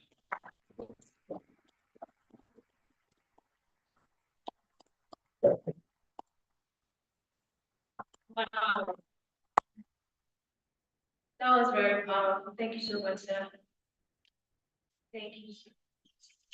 If you got and understood all the four key points, shared with us by our keynote speaker, just wave your hand. Okay, I expect more answer, please. Should we go by it again, like summary?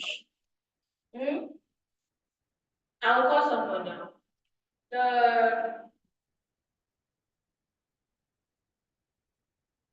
Sorry, Ezekiel, are you able to help me give the mic to her? Just tell us one point that stood out to you, that personally stood out to you.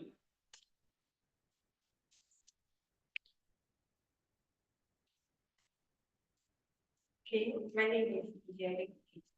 Point that stood out for me is young people know what's actually good.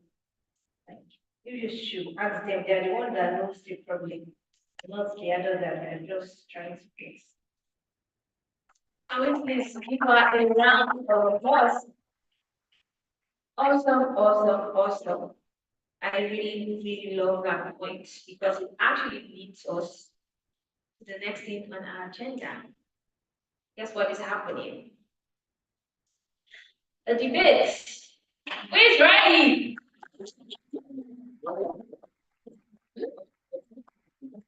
Okay. I would need to quickly call out the names of the schools that will be represented in this first debate. Um, like Mr. Adesudan said, when the young people are allowed to speak, a lot of change can happen. And so this is a space where students are actually allowed to speak and also test their ideas and also convince us about their ideas. We have schools in motion and against emotion. So we'll see about that right now. But before I mention the participating schools, I would like to call forward our amiable judges. Mr. Ayodeji Olumade. Right here.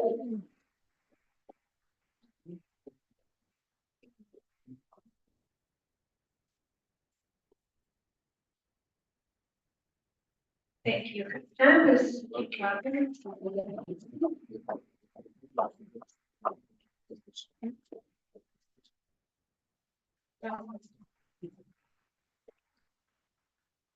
And we also have Miss Olale from Rambo.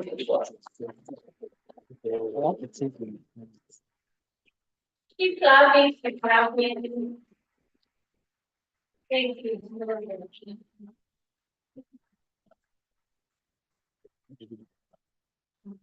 Okay, for the participating schools, we have Zoe group of schools for the measure. You can present. Please come forward. Just please stay back. Okay, we also have Gomo Baptist College against the motion.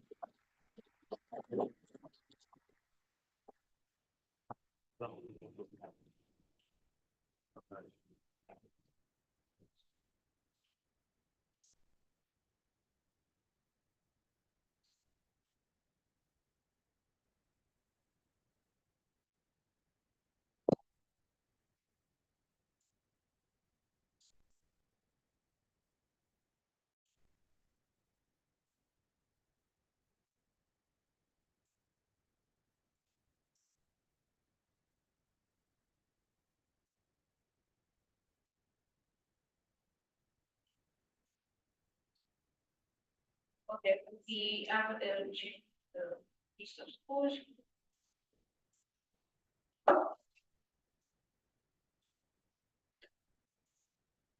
Smith International Baptist College for the motion.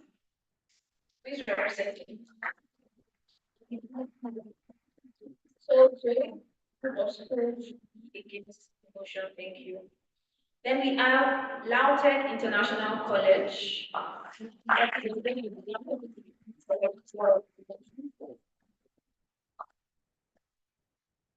Baptist High School against the motion. So, I know our audience right here and even online is wondering, okay, against what motion? What exactly is the debate topic?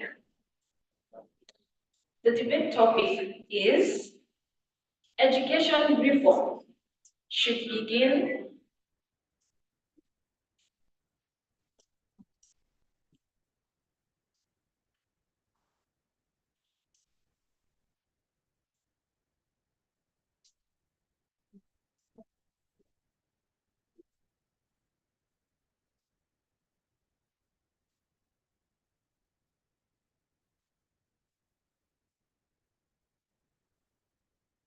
Thank you.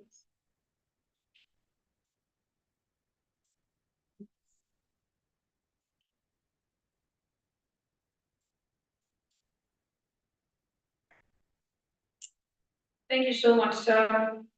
So right now we'll be moving Gomal to the second set of the debate. You can please return to your seat, Gomal representative. Please appreciate. Thank you.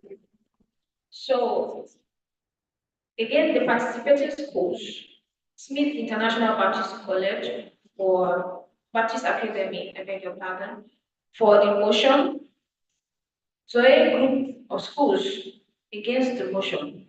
Lautech International College for the motion. Baptist High School against the motion. Now, I was about telling you the debate topic, right?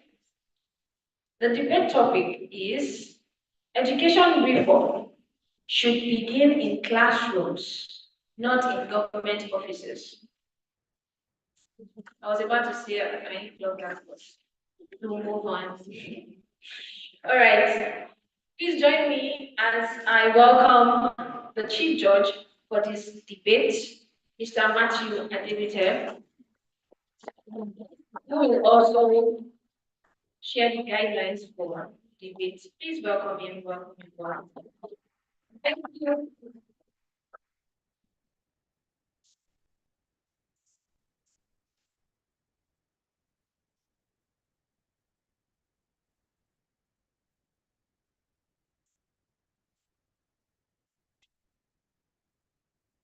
All right. Thank you, everyone. Okay, so we jump on 4 things. I will just be direct with it. So the first one is the context and the argument. That is, what your content is all about corresponding to the topic, right? Is that again? All right, so the second thing is your delivery and the style. That is how you present yourself on that. The third one is the structure and organization. That is how you organize your game and all of that.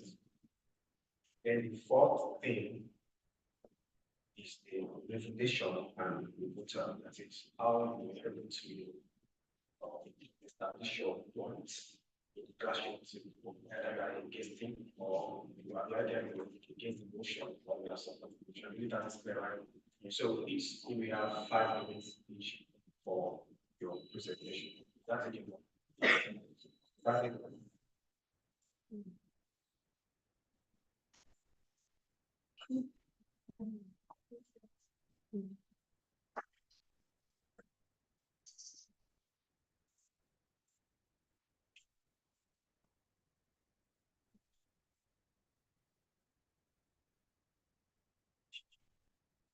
So everything's in.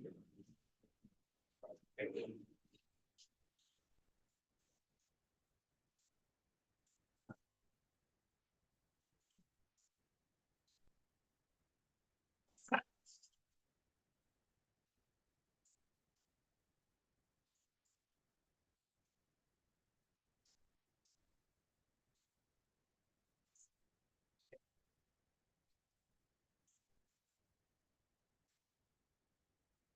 Smith's national verse.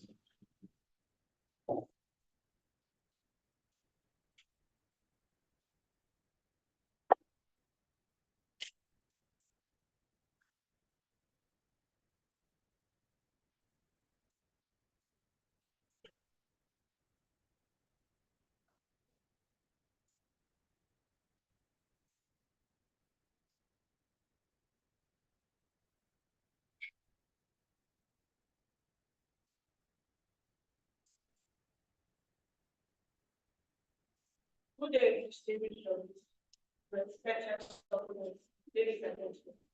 My name is Tawa Kobiaru, the student of Smith International Baptist Ogbomoso.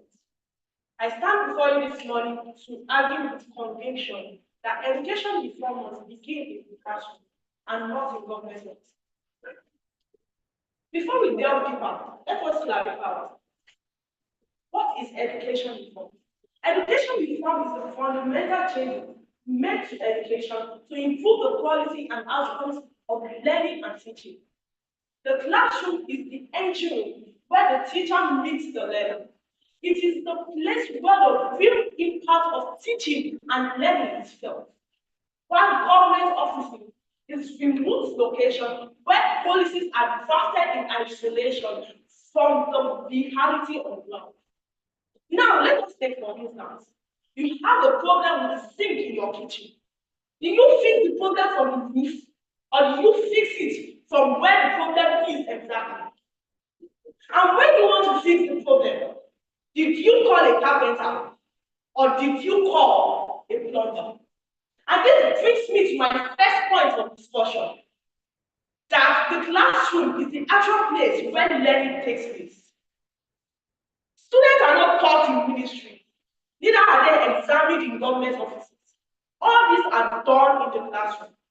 While well-intentioned bureaucrats draft policies in Abuja about digital literacy, there's a teacher in a rural school dealing with no electricity and with more than 60 students packed in one class. If effective reform must begin, it must begin at grassroots. It must address the environment where teaching and learning actually takes place. In addition to the point that the classroom is the actual place where learning takes place, it is also important we know that the teachers are the engine of education. UNESCO emphasizes that the teacher quality is the single most important factor in determining student success more than the infrastructure or curriculum. And there's a popular saying that he who wears the shoe knows where it fits. The teachers are the ones that interact with the students on a daily basis. They are the ones that know the problem of each student. They know which learning method works,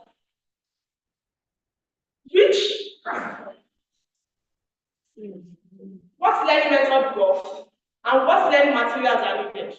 Why governments, why policies makers and air-conditioned offices making policies about what they think is best.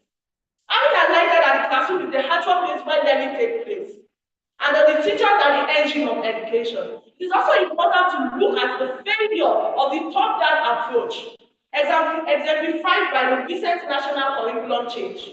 The government made provision for a curriculum that promotes competency-based learning, digital literacy, and critical thinking. But they failed to understand that the sources of failure of this curriculum lies in the classroom. Why people stated they are using part of this curriculum to examine students, making many of the SSC students register for subjects they have little to no knowledge about. This is an evidence that office driven reform often creates more problems than it solves. The opposition may argue that government provides funding and structure. I agree. But funding without a ground level insight is a recipe for wasted resources and corruption. We don't need more circulars, we need empowered educators. We must shift the focus from the policy makers' desk to the students' desk. I stand firm that education reform must begin in classrooms and not government offices.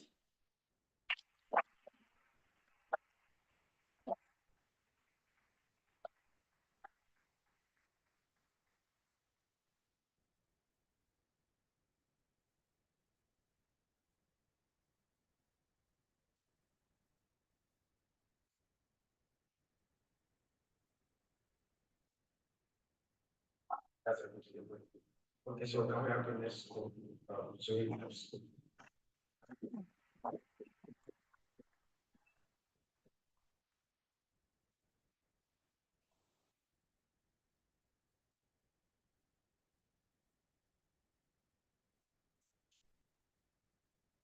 Beautiful morning to you, my honorable moderator, my esteemed panel of judges, my distinguished guests, and my intellectual partners. My name is Atalarasa Hayamin Esezon, proudly representing Solar Schools. I am here to oppose the motion which states that education reform should begin at largely dirt government purposes. First level is education. Education is the process of acquiring knowledge and skills through teaching and learning, which enables individuals to grow intellectually and personally. And while education reform is the process of changing the way education system works, with the aim of developing the students' learning overall school performance. Now that you all know what education and education reform mean, I would like to present my reason on why I strongly oppose the motion. First reason why education reform should not begin in the classroom but in government offices is that education is a national priority. Yes, it's actually a national priority, and its success depends on a well-coordinated, coherent system. The government has the authorities and the access to implementing reform which are sustainable to all the regions of the country. So why do you expect classroom innovation alone to achieve a national transformation? Or why do you expect classroom innovation alone to guarantee fairness and uniformity of an entire nation? My argument, education reform initiated at the government level ensures harmonization and standardization. Yes, it's actually guaranteeing that the students, regardless of their location or background, have the same quality of education, curriculum, and opportunities. In addition, education and curricula are first formulated and conceived from the government offices, which are later transmitted to the classroom. Classrooms only as an only process what is being communicated from the government offices. But remember, undeniably, classroom innovation is very, very valuable. It's meaningful and the lasting reform must begin with government leadership. True transformation requires both vision and structure, which only government-led reform can provide. So why do you expect classroom innovation alone to acquire that in a whole education system? Also, the government can engage with the stakeholders at all levels to design inclusive policies. Also, they can enforce accountability, monitor progress, and data-driven decisions. And in conclusion, classroom innovation is very valuable, but cannot succeed in isolation. Therefore, let us not lay our castle of change on sand, or let us keep lay solid foundation so that the classrooms, no matter where they stand, can rise in strength and purpose. Therefore, education reform should not begin in the classrooms, but in government offices. Once again, my name is Angela, and I'm proudly representing Zoe Schools. We love you from Zoe Schools. Thank you.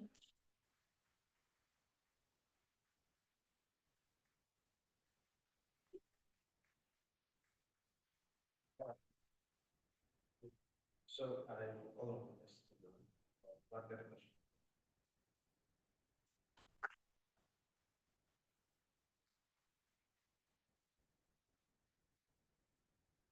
Good morning, Chairperson, respected teachers, African people, all debaters on the street. I am Blaise Solanke from Black International College. I stand strongly before you to oppose the missionary state. Education reform should be going in classrooms and not in government offices. Before we go any further, I'd like to let you know what education reform is.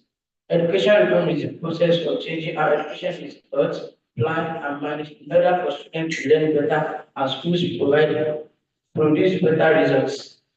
Now, let's go to what. Okay, let me ask you a question. If teachers need training, who organizes it? Of course, it's government. If syllabus needs to be changed, who approves it? Government, of course. Now, let me go to my first point. My first point is that we all agree that teachers and students work under government policies, but the curriculum, examination bodies, teaching standards are all decided in government policies. Without good planning and policies from the government offices, classroom changes will be moving and unequal. Furthermore, education reform requires resources and money. Government offices are responsible for budgeting, providing schools, providing laboratories, providing building materials and learning materials. These are the things that cannot be provided by teachers in classrooms. However, government offices are responsible for training experts who studies educational problems at both national and international levels. These experts use data and research to develop solutions to the educational problem in order to prepare students for future innovations, technology, and global competitions. Lastly, education reform, if truly education reform is begin in the classrooms, some schools will improve while others will be left behind. This is one of the solutions that the problem um, the government offices should be the one to ensure equity and fairness among schools, and they make sure that both rural, developed, poor and rich schools enjoy the benefits of education reform. In conclusion, classroom teaches but government leads. I hope with this little point of mine, I'm able to convince and not convince you that education reform should truly start.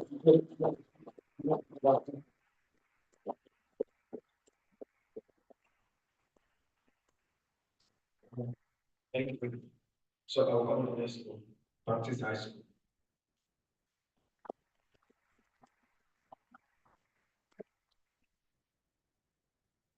Good day, Chairman, esteemed judges, accurate timekeepers, my co-debaters, and my audience. My name is Olugoji Margaret Enola. I am a student of Ogbomoso High School. I am here this morning to speak for the favor of the motion that states education reform should begin in classrooms and not in government offices. First of all, what does to reform mean? To reform means to make changes about something, especially in an institution or practice, in order to improve it. Therefore, education reform should be defined as the act of making positive changes in the education sector in order to improve it. Before I proceed, I would love to digress a little bit into what a classroom is. A classroom is a place that is meant for teaching, learning, and gaining knowledge. To improve the education system, the following points are germane and they should be followed. One, instructors or teachers should make learning enjoyable. Subjects, terms, and concepts should be explained in simplest forms possible. Two, students should be made known of benefits of learning. Three, fascinating learning environments. Four, well-equipped libraries. Five, practical approach to learning, not just theory. Six, free learning materials should be provided, and so on. Education reform should begin in classrooms and not in government offices due to the following reasons. Firstly, educational reform should begin in classrooms and not in government offices because the students and the teachers have the first-hand experience of the weak education system. They suffer the loss. Also, they are the ones to face the ripple effects of a poor education system. And so, if the reform begin in classrooms, the effects will equally be felt, experienced, and enjoyed by both the teachers and students as well. Secondly, let's see if we should take a good look at all the past reforms that are taking place in the government offices, like the 6334 education system in 1981, the junior secondary school reform, the universal primary school education in 1976 and privatization of Unity School in 2007. We see that they all proved abortive because they started in the government offices. And that is the reason why things are still the same. And the only thing that can be done is that the reform should begin in classrooms and not in government offices. Furthermore, the reform should begin in classrooms because it enables the students to have access to conducive environments for learning, and by this, students will easily understand, grab, and assimilate what they are being taught. Also, it will make learning easier, faster, and smoother for the students, and as well make teaching easier and smoother for the teachers. Moreover, Moreover, the students' life cannot be reformed in government offices. The teachers are the ones that can reform the students' life. So if the reform should begin in government offices, we will see that there won't be any changes and things will be getting worse. How can the reform be kept in government offices when the students are yet to be provided the need?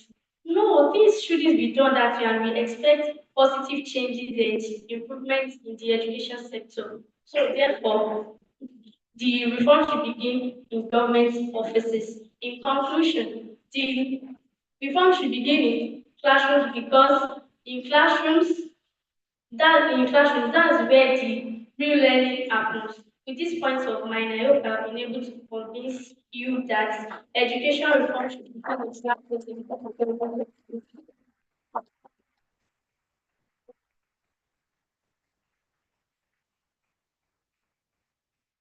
Can we please appreciate all the participants? And can we please appreciate our judges? Thank you, thank you, thank you. Thank you, dear school representatives, for showing us what confidence is. Very good. Let me just keep my confidence. But I love the clarity in your thoughts, the confidence you all exhibited, and what we just witnessed actually is not really a competition because we are all winners, right and right? Right. So this is what we may call civic participation. And while we leave our judges to deciding or the rest of the decision, we will move on to the next part of dialogue. Please appreciate our judges as please. Okay. All right. We're moving on to another exciting part of this dialogue, and I love it so much because it brings together the necessary parts that can help and assist with the co-creation of education. It brings together school leadership, education practice, technology, and policy. And this conversation that we'll be having briefly will explore how school owners, educators, government, parents, education partners can, create learning environments that actually recognizes students' interests, their strengths, and also their realities. Joining us on this panel are Reverend Lee Adebayo, proprietor of the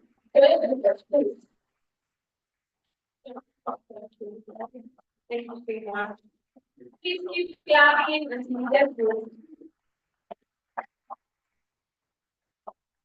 joining us as well is Mr. Sheon Agbola, Director and Lead Educator at the Bureau.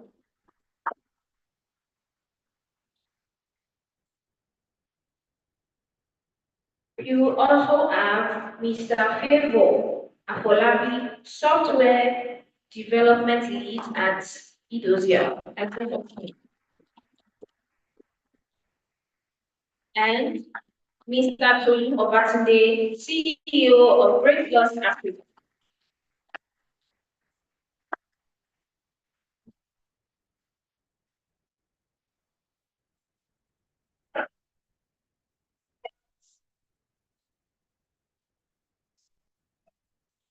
All right. I would also be joining the conversation and I guide with a few questions. Please permit me to confirm if we have some government representatives present here. Do we? Okay. We look forward to welcoming them. Thank you so much.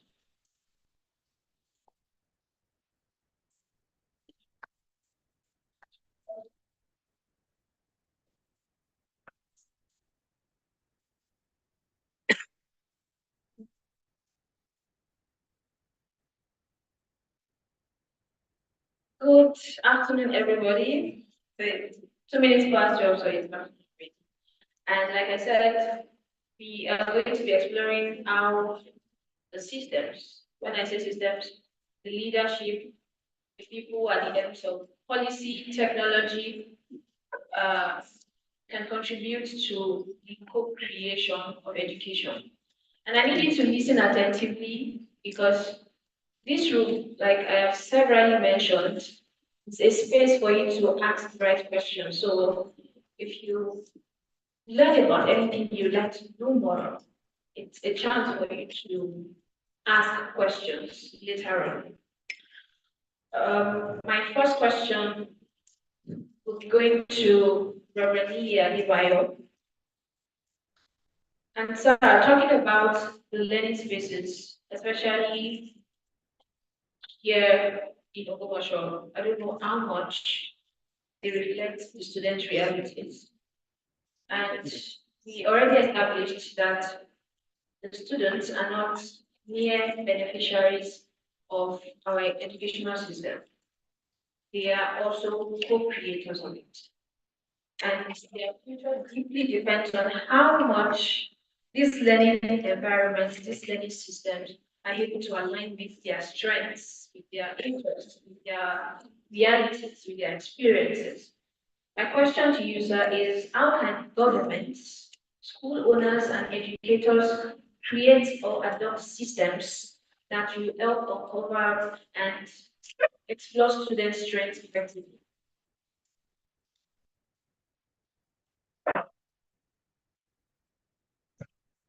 Thank you. Good afternoon, everyone. Of course, the appreciate the team for putting this together. And when you very strongly for the choice of topic and the privilege of this platform. Well, I think the bulk of the responsibility in the discharge of educational duties and creating an enabling environment actually begins from the government and from your question. It starts from what the government can do and the school owners. First, I would like to talk about the area of the policy formulation that is supposed to be clarity, and the policies must be stable and must be practicable. Three things about our policy. There must be clarity. It must be very, very stable. And again, it must be practicable. Now, we go through a lot of policies and results. Now, if you have some schools today, even some school owners tell them what is the system of education we're currently running. Some will still tell you we're in 6334. Some will say, okay, we're in 934. But you see, yes, we have moved to the 934, but there are still major elements of the 6334 system that are embedded in the 934 practices. It goes to say that these policies are not effectively communicated because there are a lot of exams that should not be in place anymore if we're still running 934 the way it is meant to be. So, where the government needs to work harder is in the area of policy clarity and make the policy suitable for application to the grassroots. Number two, the government should also not form policies in isolation, isolating those of us that are making use of these policies, in the marketplace and at the grassroots level. We will wake up one day only to discover that some new subjects have been introduced and some ones have been scrapped. And for the next 2 3 years, there are no proven curriculum, no textbooks for any of the new subjects introduced. All right, right here, this year, they wanted to test the current SS3 students in the coming SSC immersion in some of the new subjects they introduced. I would just walk up one day and say, this new subject we introduced, we have not even seen the curriculum. Let alone start teaching the children. These children are coming, the subject they never did in SS1, in SS2, they will just do it only 7 in SS3 and they will write why. Who does that? That's part of the policies of the sort. If they continue to run policy, make policy in isolation, leaving those of us that are on the field, so not engaging us, not talking to us, now this will continue to happen. So that's the second thing I feel the government can do. And the third is that the government is lacking in data. Wake up any of our ministry officials today. Let them tell us how many registered private schools do we have in this country? How many public secondary schools or primary schools do we have? How many teachers? How many children? You see that some of these, when there was an education subcommittee in Ogbomoso land, we had a lot of stress getting correct data. So if you do not have correct data, what do you want to plan for? You don't even practically know how many students and pupils and teachers are available in a particular zone, and here you want to formulate policy. I think the government should look in that area. And the fourth area where the government should do more is in the area of partnership. There is no school as it were. If university are made are catered for in third world, universities with how much money would they pay with so much facilities they have all around. They always tells the government that smaller schools will be able to meet up with the demands of making education materials available to students and public, I mean, the pupils. So I think the government should look in that area and let us form partnership. Of course, I would also like to talk in the area of the fairness of the umpires. The fairness of the umpires. The ministry officials should be seen to be completely fair. You don't just sit down in your office and be demanding for payment when you are not on the field to see if these policies are being implemented. Do we have suitable teachers? I've been to schools where I was involved in quality control management. That I got to some private schools, I saw them working on the mat. You know, but we more said, we see, you know what that means? You know what that means in English? Most receiving provide stress, children in the school lessons in house. And you see a lot of rubbish and aberration. So, but since they don't come, all they demand is the payment. Once the payments are made, they believe they're regulating the educational something. I think in those areas the government can do more. And for school owners, I call for a complete paradigm shift. I tell you the truth, and it begins from the self and personal development of the school owners. You cannot lead any further than you have gone. You understand?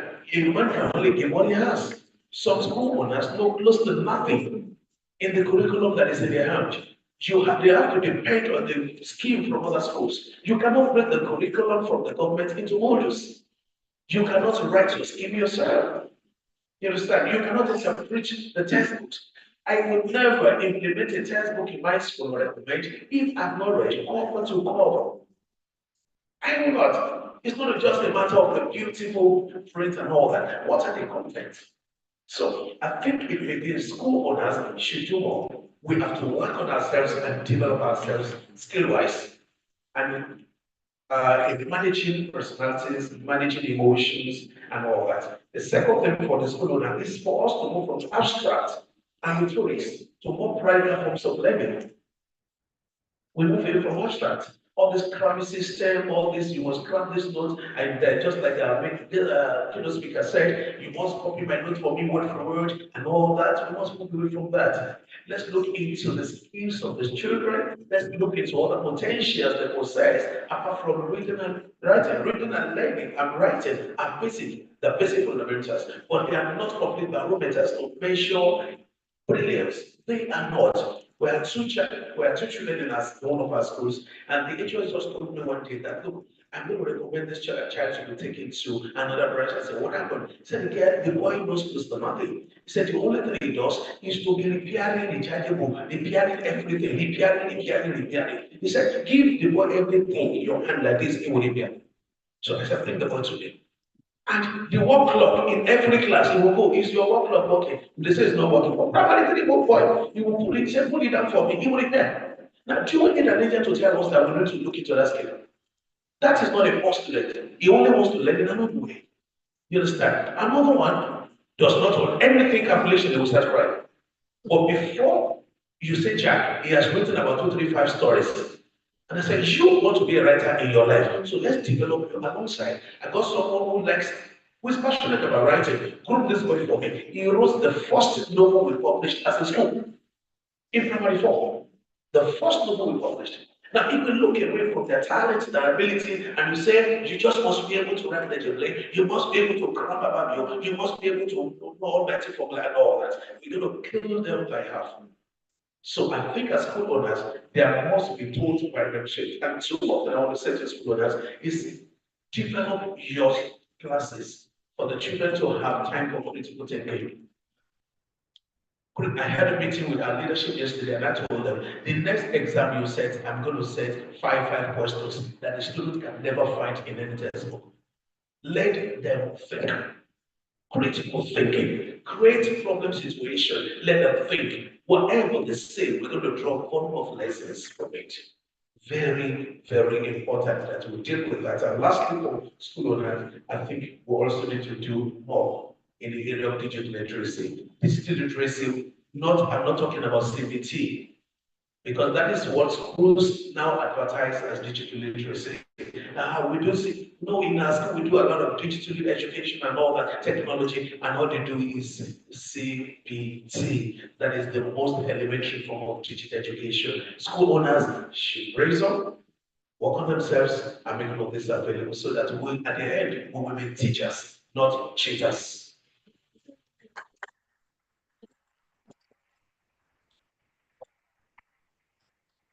Yes, please, go ahead.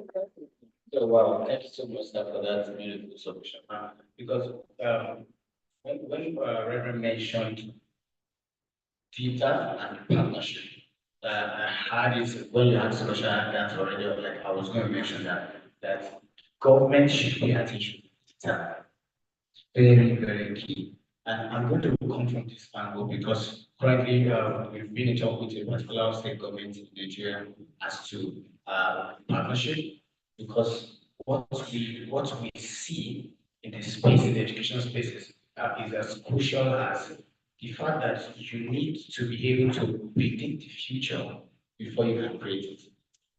So just like you said, you have students in your school, you don't know them. I'm going from that angle now. You don't probably know their talents, or you are ignoring them or something like that. But what if the government can access the personality and strength and weaknesses and blind spots of of students in different schools, or we can even drive that down to school owners having something like that, that a school-wide test that understand, because why was a secondary school, for instance?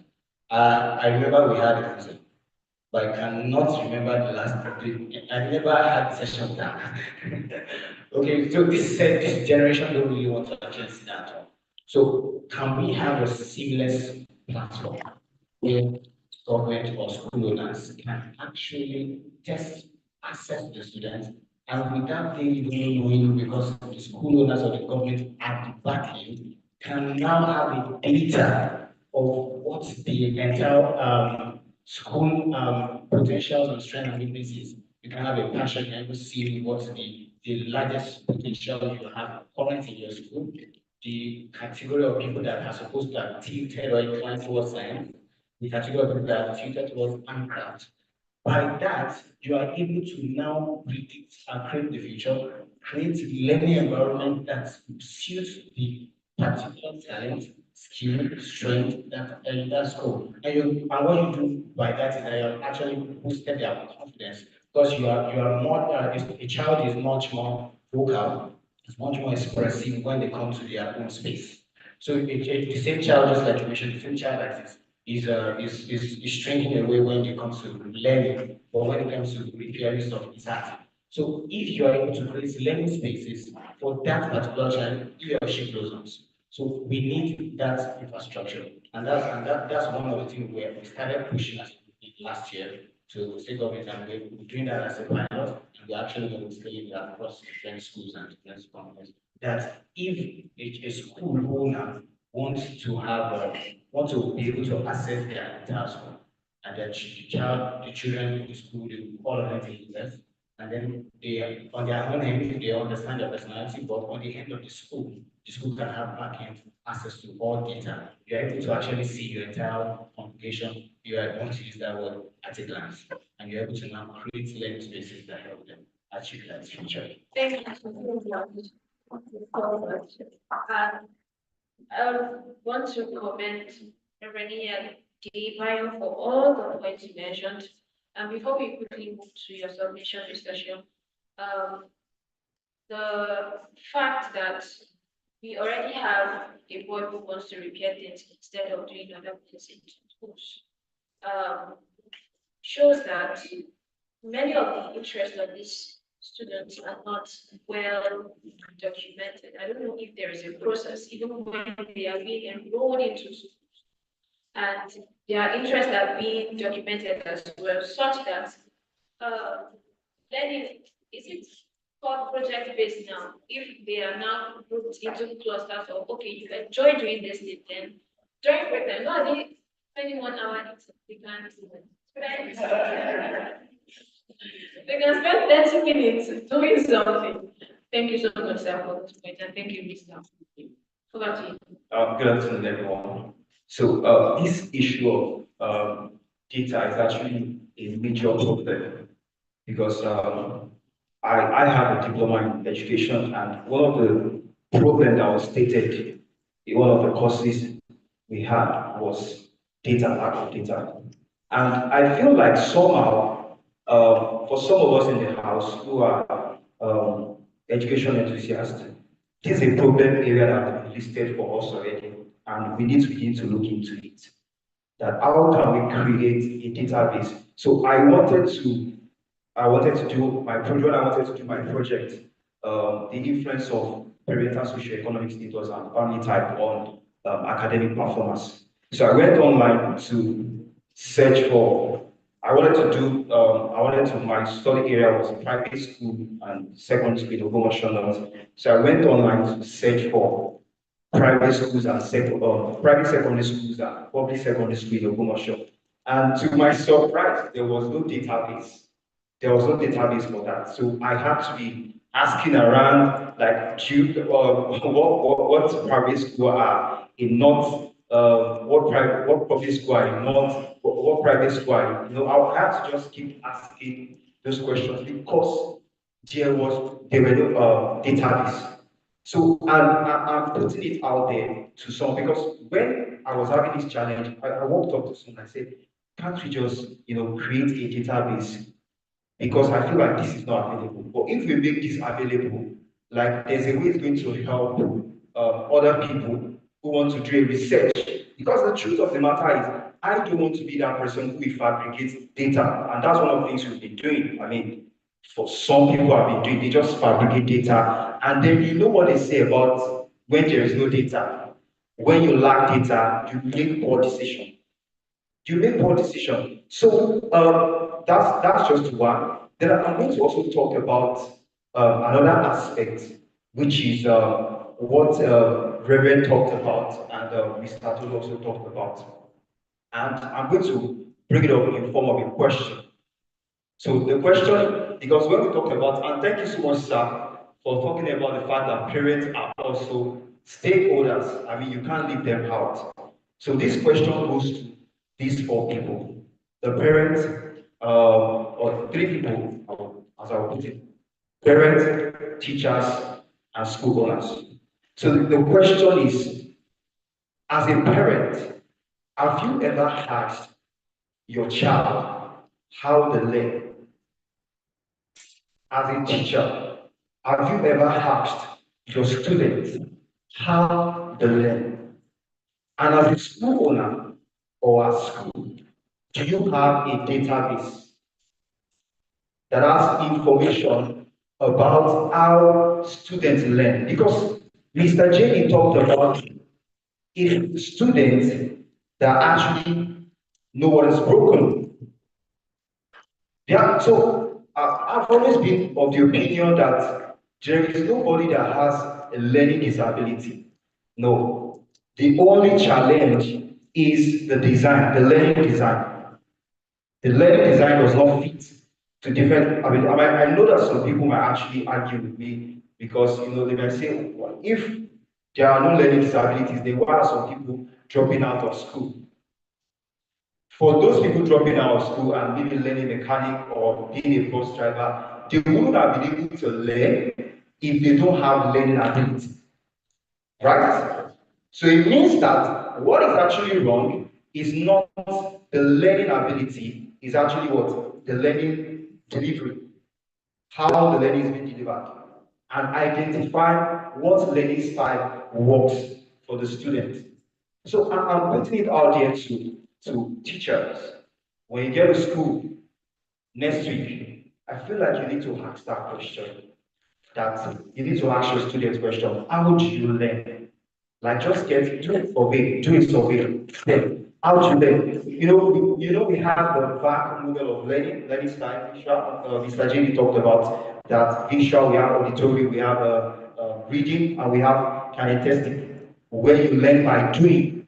So I need you to ask this question, catch your student this question. That way, you'll be able to have a data, and this way, school owners will be able to have data that will make government, this is where the government now comes in, that will make government to be able to make informed decision, not just making decision out of, just fabricating, coming up with a decision that doesn't really have, that is not informed. So thank you.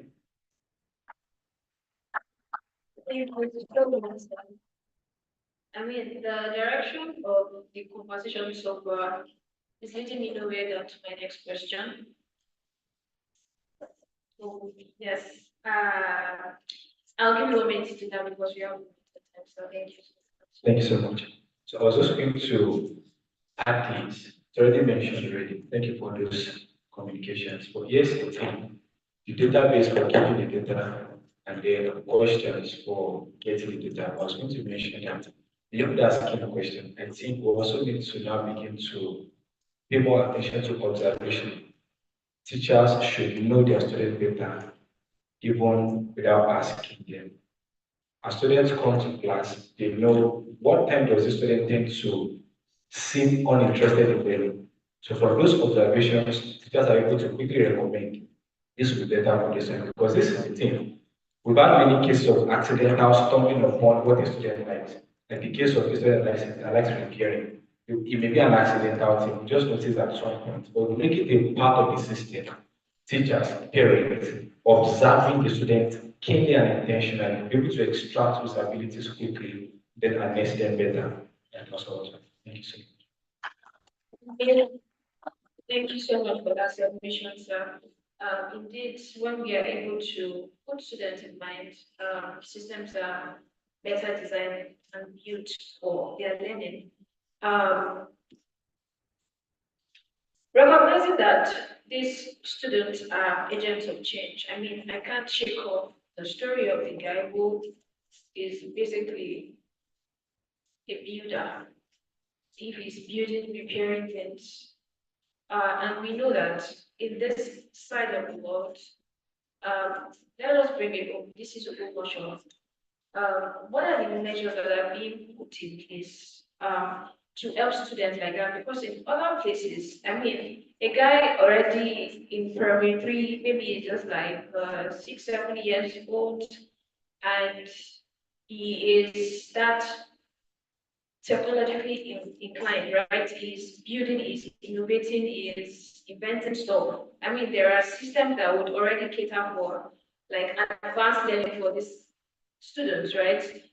They are going for uh, boot camps or maybe residencies or even, but this is a Google show. And what are the measures that are being put in place to actually help students so that they are not limited in that sense of the word? And I would like to pose this question to Reverend Lee Adebayo and then to Mr.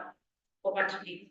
Sure. And I think the first to do is to do a mind walk among the students themselves. So deal with racial mentality, not to feel inferior. So their colleagues in bigger cities, in major urban centers, was that alone is a lot of work. Understand? And they need to know, just like we had in the keynote address, that especially, and living here is not a disadvantage, and it's a choice made by the parents, and it's not in any way inimical to their destiny. So they are not inferior to other their colleagues in Veracruz, in Abuja, in other places, and all that. So they need to understand that because that alone is a big thing. It's a big thing. It's a game of the mind. Some children are very gifted, but they they feel intimidated most of the times to say, here. That's why when there are competitions, once Ibadan is involved, no school at times wants to go from here. That's the truth. Number one, we've had experiences of manipulations and the state capital will say whatever it will take. You understand my point? Could you guru can't really so it's been like that. When I was in secondary school, I represented, we had Ogbomoso local government, a civil one. So we had competition, what I can do to make Nigeria great was the first topic. And when we, after the exams by the grace of, I represented Ogbomoso from my school, I led in my zone. And we had a general one, a patriotic youth is a nation builder. That was 1990. That was the topic 1990, and I like to follow out. So I represented Ogbomoso local government in Ibadan. And I came second. Three of us were to go to jails for the final edition. But unfortunately, the second, I mean, when we got in there, Mr. Alusisi, Mrs. Oloko from Anglican Grammar School followed me to Ibadan, They bought a lot of things for me. Only we got in there, I saw my name, but another person's picture. Yeah, another person's picture. I still know the name of the father, the name of the boy up until now. Since 1990, I never forgot. Because I went like a baby. You understand? There was nobody to stand up for me. So that was why 2 years ago, when the state government organized a competition and we had to go for the Boma show, unfortunately, they picked on us. I said, I wasn't prepared for this, but I told our candidates, when I saw their preparation, I said, I will follow you to the ministry. That is to do mentorship. Mentorship is very important. Now, I sat down with them, let me listen to your point. I listened to their point. I said, oh, what shall we carry this match? And when we got in there to confront the affairs, they prepared seats for big international schools, with tables, with snacks and all that. And they just packed us. They packed us. In fact, some people from Okeogun were standing under the tree until it was their turn. Big schools were already occupied, but we lifted that competition. The one we had last year, organized by the National Institute of Legislative whatever in Nigeria, we won Ogbomoso, we came back, we lifted that competition. And was represented on your state at the Southwest. So we need to encourage our students that they are not inferior, they are brilliant. I tell you the truth, intellectually endowed. So we should deal with that mentality in their hearts and throw our weight ahead of them, encourage them. Once we discover their gift, we should look for how we are going to mentor them. Like what I did, I looked for people who are passionate in the areas where those students are good. And I said, research by this, I know you're a writer. This boy likes to write stories. And that's our first published. It was the novel used by all his colleagues in other branches. The parents were happy when we invited them and we gave them money because it was a story. We only published it. So we wrote his name there as the author. So the parents were almost shedding tears, and the parents adding that read. They said, this boy is only writing, he's not, we will not do his assignments, he will always writing story. We will beat him, what kind of useless story are you? I said, the useless story, especially this money today. You understand my point? So let's look for those who can mentor them, guide them properly in the areas of their passion. Of course, the basic knowledge about reading and writing must be there. They must be able to excel in other areas of study, or we will not look away from their distinction because they didn't bring themselves. God puts those things there. And if God has put them there, who are we to downplay them? It's going to be an assault on their mentality. Yes, That's actually top notch. Is actually nailed right there. So I will just quickly mention to you because he's also piggybacking on even our first question and then all of that. And when Mr. Shi was asking, putting that out there, data, I'll start with their need. This is, yeah, because this is what we do, and that's one of the reasons why I'm seeing this more often. There needs to be discovery first. There should be, because that young man who repairs stuff is just one out of many. There's some that have idea share that they don't want to really talk about it. And when I do career consulting for students and parents on behalf of their children, I tell people that there are major two reasons why people miss career. Number one, parent influence. Number two, peer pressure. Number three, lack of knowledge of how dealing with options. because you cannot become what you don't know. When we started 2 years ago and we did the research for when we're creating our personality, career personality test, we discovered that in Nigeria alone, we have more than 250 career path courses you can study in university. As at that time, I couldn't name 50. So if you an average time, choose to I don't know so many of those is except you know the popular one, doctor, medicine, blah, blah, blah, blah, and then everything, or aeronautic engineer, like finish. So there needs to be first of all discovery. That platform has to be made available. And that's exactly, and I'm glad to see that that's what Rivers have plans to do. So maybe before we end it, we're going to have like a demo to see this, and the test is actually free, okay, and then the results are also free. And but of course, if you want a comprehensive one, there's a token, but even the free one, it's actually very powerful because when we push it out, we're like, oh, this thing is too much for what the value is too much. But we know that we are targeted actually to influence the African community. So that platform is actually something key that I will recommend for every school owner, every the government, everyone to actually take chance. That product helps every child to discover himself. And then the parent can ask the child to take the test and then see the back end and say, this is what you're good. Because sometimes the issue with teenagers and young people is that they don't even know themselves at that instant. Well, we have something like that. So the first thing is discovery. And when we're able to discover people, the next thing I will have is let's give platform. It's actually a very, very sad experience for that after you have worked that hard, you get there and then someone else take it. And it's because of the two things. The issue that some people are exact superiority and also the narrative that has been sold in from the community. There's a way you cannot silence the community that their narrative is bigger than even you in the outer world because it happens that the entire world is already looking at Ogbomoso. For instance, if let's say there are countries outside of Nigeria looking at that event, it becomes difficult for you to manipulate stuff. So there needs to be platform created for secondary cities to actually how to have a voice in the global space. And how to do that for me, I would suggest that we have people, for instance, let's use Ogbomoso as a case. We have people who have gone out of Ogbomoso, who are now in that sense big. You have the voice, you have the platform. Those kind of people, either you're in government, you're in business, you're in anywhere, they should give platform to those in the grassroots.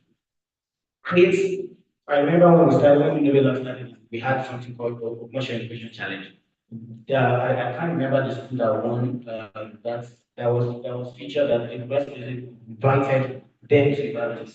FGC won that promotion eventually, and we invited was because an organization organized an innovation challenge and poured a lot of funds into it. Young people who are well to do who can put their name on it.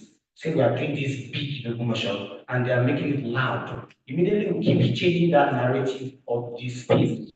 It becomes difficult for even big cities to want to sideline you because your name has gone higher. So big people should give platform for younger ones. As soon as they are discovering them, you should give them voice.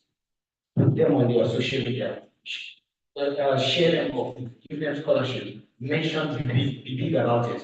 Bring them on your own platform. If you are on YouTube, if you have a platform that you can feature them on news, let them showcase the talent to the world. And before you know it, in a few years' time, much of it becomes something like it becomes a strong good example that you cannot just say that. Thank you, sir.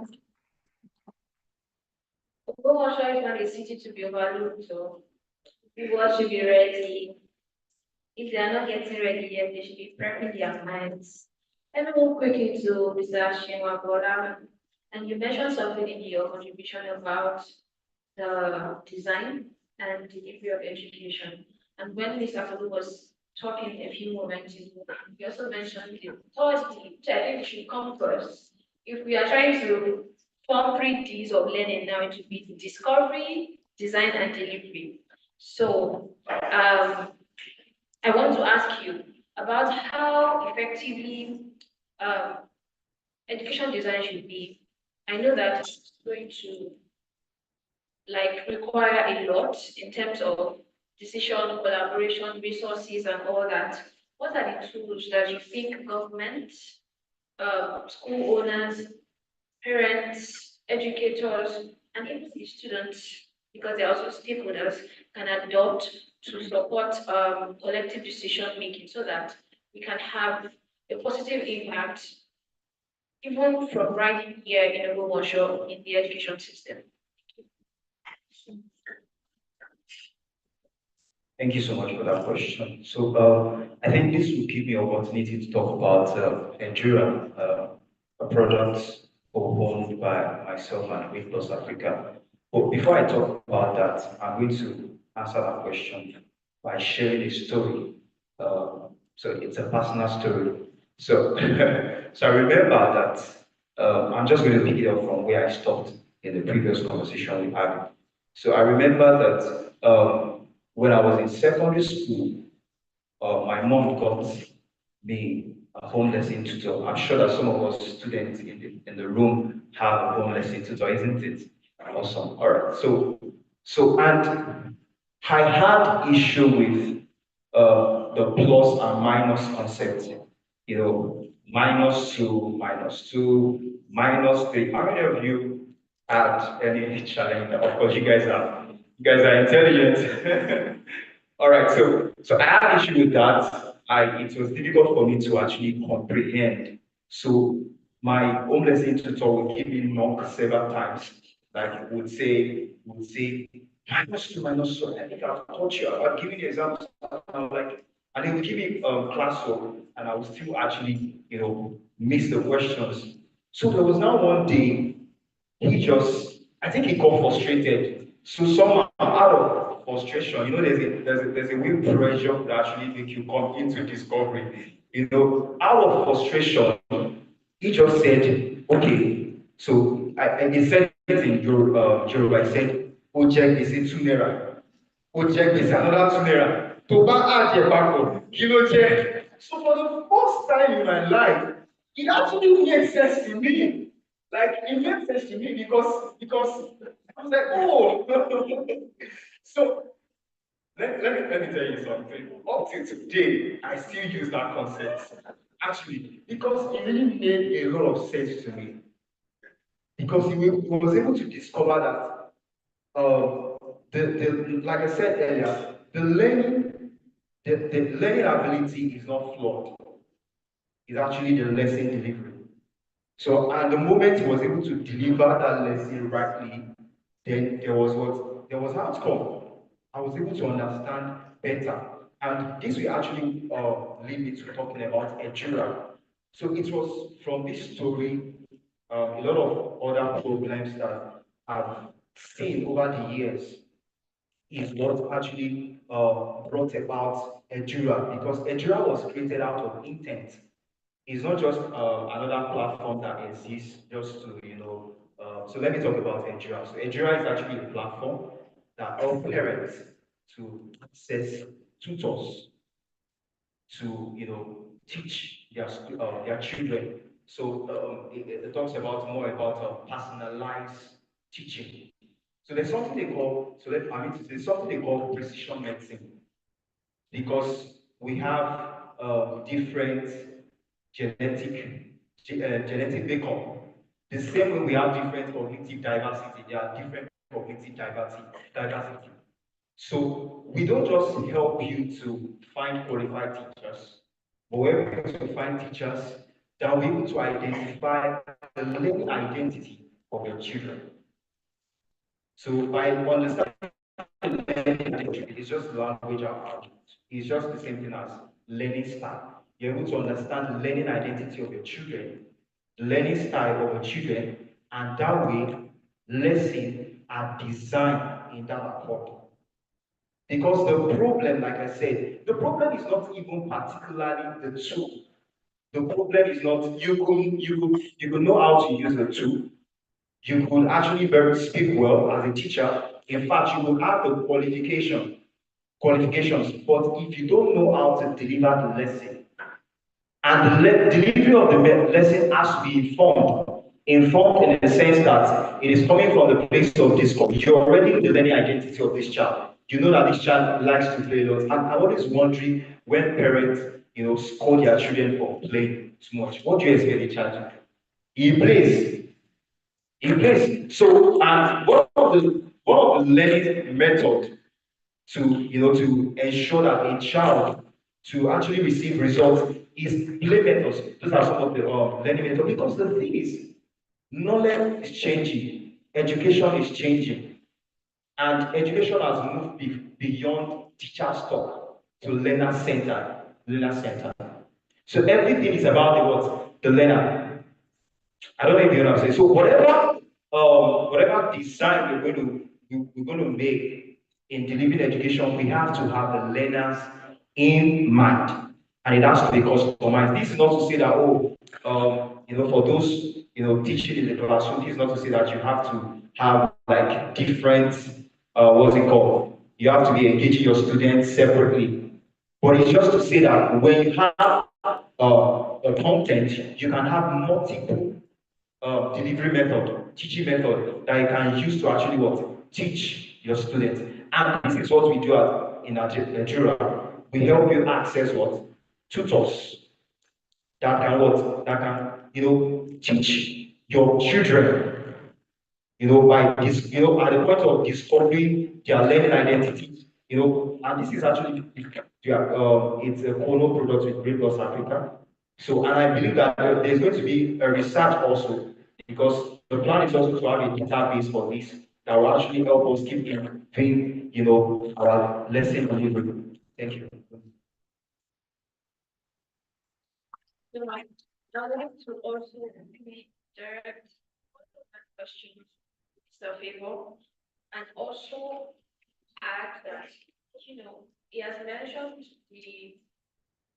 um the necessary addition of tutoring even to learning, even to educational systems, right?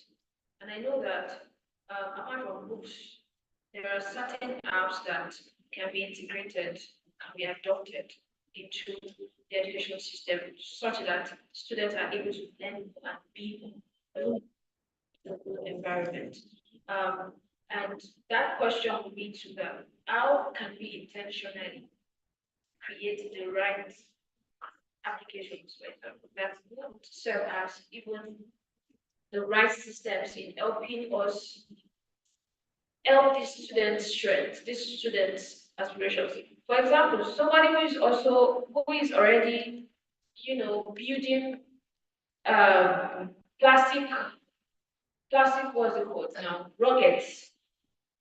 May be imagining it flying on the boat. Plastic rockets cannot fly. But there are apps that will help that child learn about these things. Shouldn't be rocket science, right? It is what I did there. All right, thank you. All right, thank you so much for that. To begin from the first part, one of the things we have been emphasizing in this conversation is discovery. We have to be able to discover, because that's where the journey begins. And at the places where policies have been made, we spoke about they should ensure you know what is happening at the grassroots. Education design is a lot of decisions. A lot of decisions. Sometimes it's in between, should we make this more focused on vocational skills or core academic operations? Many decisions. So sometimes if they are not aware of the interest goals at the grassroots, they may not be able to make the right decision.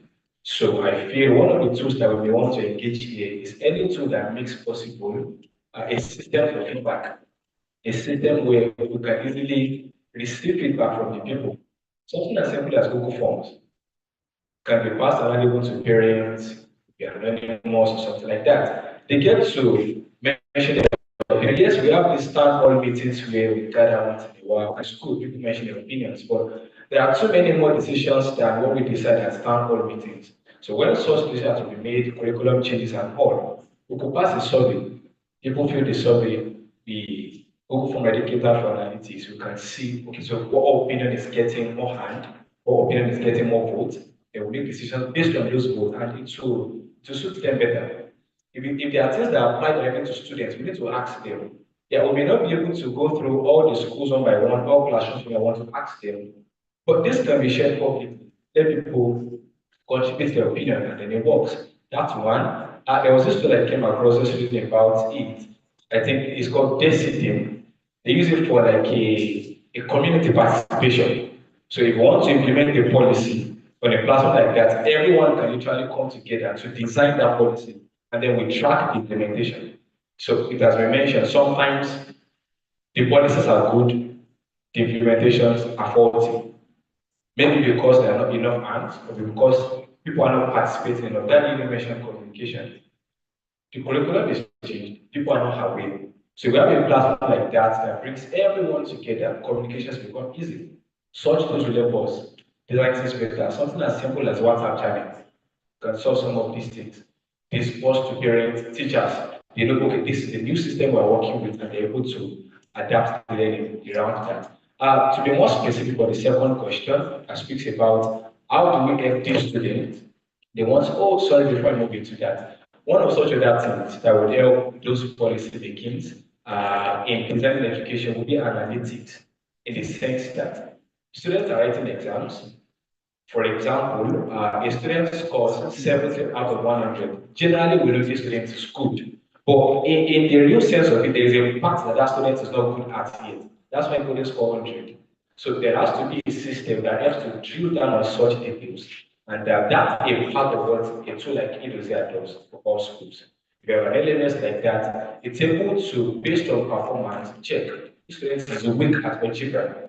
As much as the other vocational skills are important, the core academic operations are necessary too, right? So with a tool like that, the school is able to know this student is weak at algebra, the system begins to suggest resources that helps in that area. If the teacher already uploaded some course materials before then, it will just suggest to the student, you can take on this class. During holidays, yes, students know this is my entire average. They are good with that, but they need to know what side do I need to work on. I mentioned your algebra. Is there any other mathematical topic I can use? Any other geometrics? Any other common every one? Fractions and all. So a student may excel at some other aspect, but it needs to work on a portion. With a system like that, the student is able to know, oh, I need to take some more classes or maybe quadratic equations, and then it gets better for them, right? So a tool like it will easily help any parent, any school, any student, any teacher determine that. So on the other side, what other apps can you engage for some other learnings apart from this core academic operations? For a student who we have known to be inclined towards writing, the person needs a training on language skills. So a platform like Duolingo may be helpful. They will find it interesting because of the gamification. So maybe many are not aware. You see yourself, you're tending towards literary. You may want to study multiple languages. I've seen some children actually speaking multiple languages, and it's just beautiful. It's beautiful. It gives this versatility. They're able to interact in many ways. So Duolingo may be one of such platforms. For a student who is beginning to tend towards coding, okay, no, no. Let me speak of vocational skills first. You spoke about rocket science and all of that. Yes. You have seen that this student is beginning to tend towards technical abilities. It's a very good place. It's a beautiful place. Yes, as much as there are many other resources that we want to advance the student from seeing, there are lots more that helps them learn. It just takes some supervision. Yeah, there's this thing from Google, Family Link, where the parents can control what the student sees. It's a very good resource for parents, actually. You want to control what the student sees. You know, this child has some technical ability. You want to hone their skill. You want to help him master or sharpen his abilities. There are many videos, many contents they can watch. Provide a system. They are watching the video while they are monitoring definitely with tools like Google Family Link. You know how much they are spending on that so that it doesn't become unhealthy because they also need to focus on the core academic cooperation. That's another part of it. And the last one would be for organizations who are into software development. Maybe they are more inclined into educational technology. Places like Great Coast Africa, places like Great Coast Africa. This is beautiful. Thank you, for beautiful. And then the one Mr. Shem mentioned. It's a responsibility on the part of companies like that to look into these needs. We have meetings like this, we identify the needs, and we go back to see so how can we incorporate into what is existing or build new systems that address these needs. So I may not exactly recommend that maybe a student begins to those skills, but I think it can be a counsel for those who are learning Identifying these things is a problem, it is a problem, we can then incorporate that into our system. I already identified some. I wrote them that I'm going to take back to the team. How about we look at this and solve this problem in this area and it's able to help even many more persons. Thank you very much. Thank you so much. This has been amazing. We are approaching the tail end of this particular session. Well, what I would recommend at this point is that if you have questions, because we'll just be taking one or two questions from the audience, please begin to gather your thoughts. But I would like to throw the last question to the general panelists. It will be the case of now, this is a dialogue happening here. Sure. I know that this event happening here, everything ongoing will be compared and sent to UNESCO, am I correct? This is a moment to lend our voices.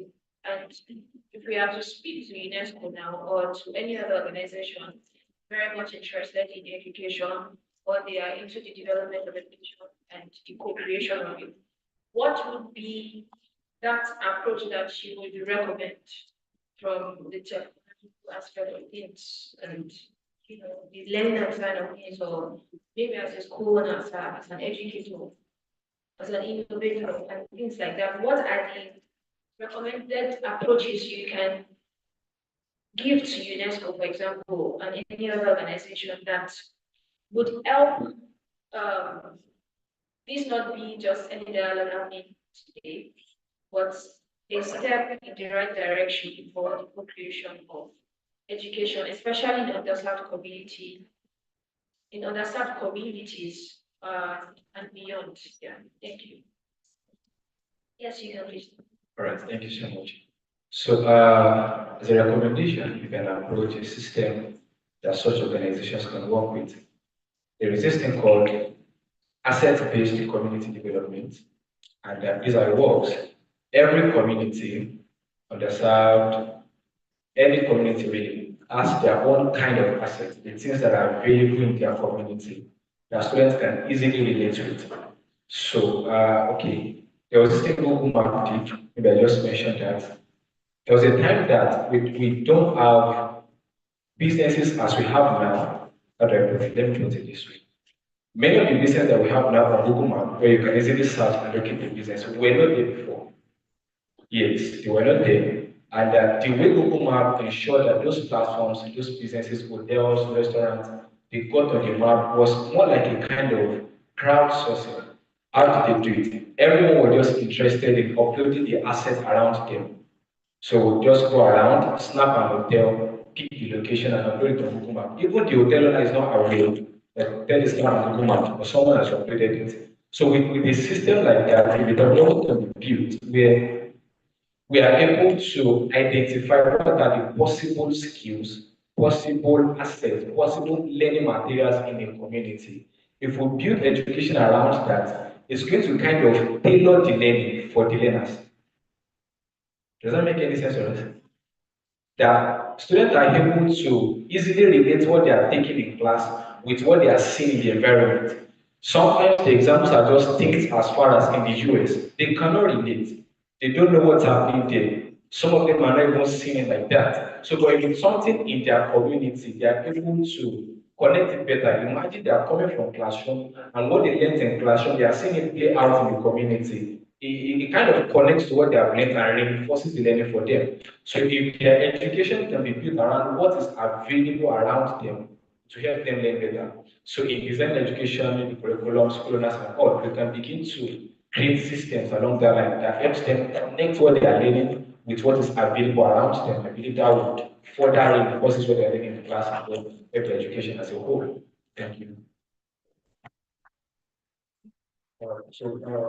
So my recommendation would be that I will direct this to universities in those areas because in so when the missionaries when they came to Nigeria to bring in education and stuff like that and some of the curriculum were not working and they has to be changed because for example you are teaching a child geography and the kind of geography you're teaching that the child is actually US. That is not to say that it's not bad if a child actually knows other, geographical regions, like understanding this. And I think you mentioned that contextual problem, like, so I would say that it is high time that UNESCO begin to partner with universities, like especially universities that are into education, like that have education courses such that, their final year students could come up with, what's it called, a project that addresses, contextual problems in those areas. That way, we'll be able to come up with solutions that will help us to solve problems because the problems are different, they are different across regions. So when there is that partnership with UNESCO, it could even be that yeah, funding could be for that because you realize that most of these projects are actually come up with it needs a lot of funds. So I think that area UNESCO could come up with that funding, final year students, such that they come up with solutions that can solve such problems. Thank you. Thank you so much. I think I'd like to talk from two dimensions. The Perhaps one of the works I do not delegate as a school owner is when I'm meeting with the representative of all our students. We have what we call student representative council. You meet with me at least once a year. Last term we met twice, and that's a combination of class captains from even primary one to SS3, the assistant class captain, the school prefects. Now, they would have met and discussed with their colleagues in the class before they come to that meeting. So we will evaluate everything: the subject teaching, the school environment, the facilities that are becoming more remote, and some of them challenges outside of school. A lot of policies that we use today are products of those deliberations. Now, what we're trying to my point, we do not have any serious organization that engages the students. We have enough that evaluates them. WAEC evaluates, JAM evaluate, NECO evaluate. Even when there is a mass failure in those subjects, they will not come back to the school to say what is happening. You understand? Students began to fail paper exams, you move to CBT. You understand my point? And you never bothered. You gave us a strict decree that it must be implemented between so year and so year. Not minded. Going back to them, I wrote an article. I said, okay, beautiful program, but for who? And I wrote to them, I said, in Ogbomoso land, the 5 local governments, we have so number of public secondary school, none with 20 computers. Not a single one with 20 computers. And you're asking us that we should translate to CBT within a couple of 2 years. I said, what? Who does that? We don't have to begin from there. And I gave them examples of what happened in war-torn Liberia. War-torn Liberia. And a few other countries that are not as advantaged and privileged like Nigeria. How they got there, they skipped the road, the proposal, they step by step. Now the government supported and everything. You just woke up one day, you saw what is done in other countries, and you slap it in our faces. Now they will write WAHEC CBD. What facility? If we have 15,000 computers in Ogbomoso, it's still not enough. You understand? Because you see the number of subjects they're going to run. Each child will take its time, but there's time allotted. So I'm not condemning the policy. I'm only not happy about the strategic implementation. No engagement. UNESCO should please fill the gap. And that is a good way to doing it. Engage with the teachers who have direct link with the students. Engage with them. Occasionally engage with the government on the policies. And engage students. The world is a global village. They don't have to bring the personnel to Ogbomoso before the student can connect and be part of what they are saying. Now, when you listen to them, you will know the area where you're going to partner. That's the first. In the area of engagement, these students, they lack that engagement. It's only exam, exam, exam, exam, exam, exam, exam. You understand? And when they fail, you will not another exam. Not why did you fail that one? You just make the number one. It's a secret. Now, number two area is I said two areas is in partnership. I have to be a little bit selfish here. Most of the times we know what to do, we do not have the resources. And by resources, I don't mean money alone, I mean intellectual resources. No enough training, workshop, and exposure to practicable seminars. They can come in the area of intellectual engagement for the educators, schools, parents, teachers, and all that. If they are able to come infrastructure, support, and partnership, it's not bad idea. You understand my point? It's not bad idea for us. As long as this school has a proposal and the proposal is doable, and you want to say, okay, in this area we can partner with you. You understand? So if that happens, because except grants and tactical support like this flow, it may take the next 20 years for some schools to be able to make available resources to teach all this technological innovation and all that. That's the truth. We know how much it costs to buy a laptop and maintain it. You understand? So it's a whole lot of work. We'll just continue to pay lip service to all of these things. So I think you guys go into the picture of it's fantastic. It's a popular organization blessed with fantastic resourceful individuals. And they should please maybe the area of partnership and engagement. Thank you. Thank you so Interestingly, I wanted to speak before I speak. Because he has said everything I was going to say. So, so I actually wanted to talk about partnership.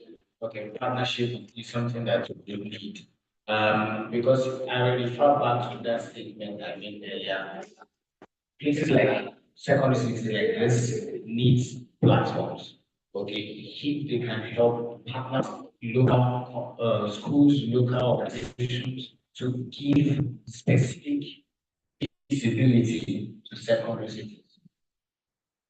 We have the big screens, we have all of that in Abuja, secondary cities. So if we come look into the people organizations that are doing well in secondary cities in education, and then empower to partner with them to give platforms to give showcase the what's happening in the local community to the world. That would really be helpful, and that partnership will come in the place of what they have mentioned, and the partnership for to training of the educators, partnership to teach the students and all of that. So that will really be a game changer. Like having big names in the second city is probably spotlight here. Yeah.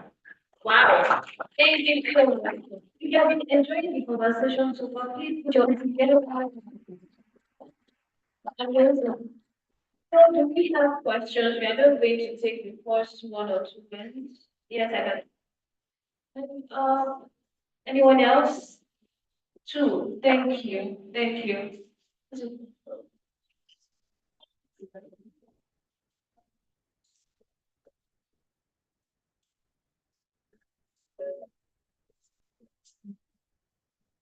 Good afternoon. Good afternoon, everyone. Thank you so much for this dialogue. I've learned so much. My question is, how do I, not a major stakeholder, practically take part in the work that each of you are involved in?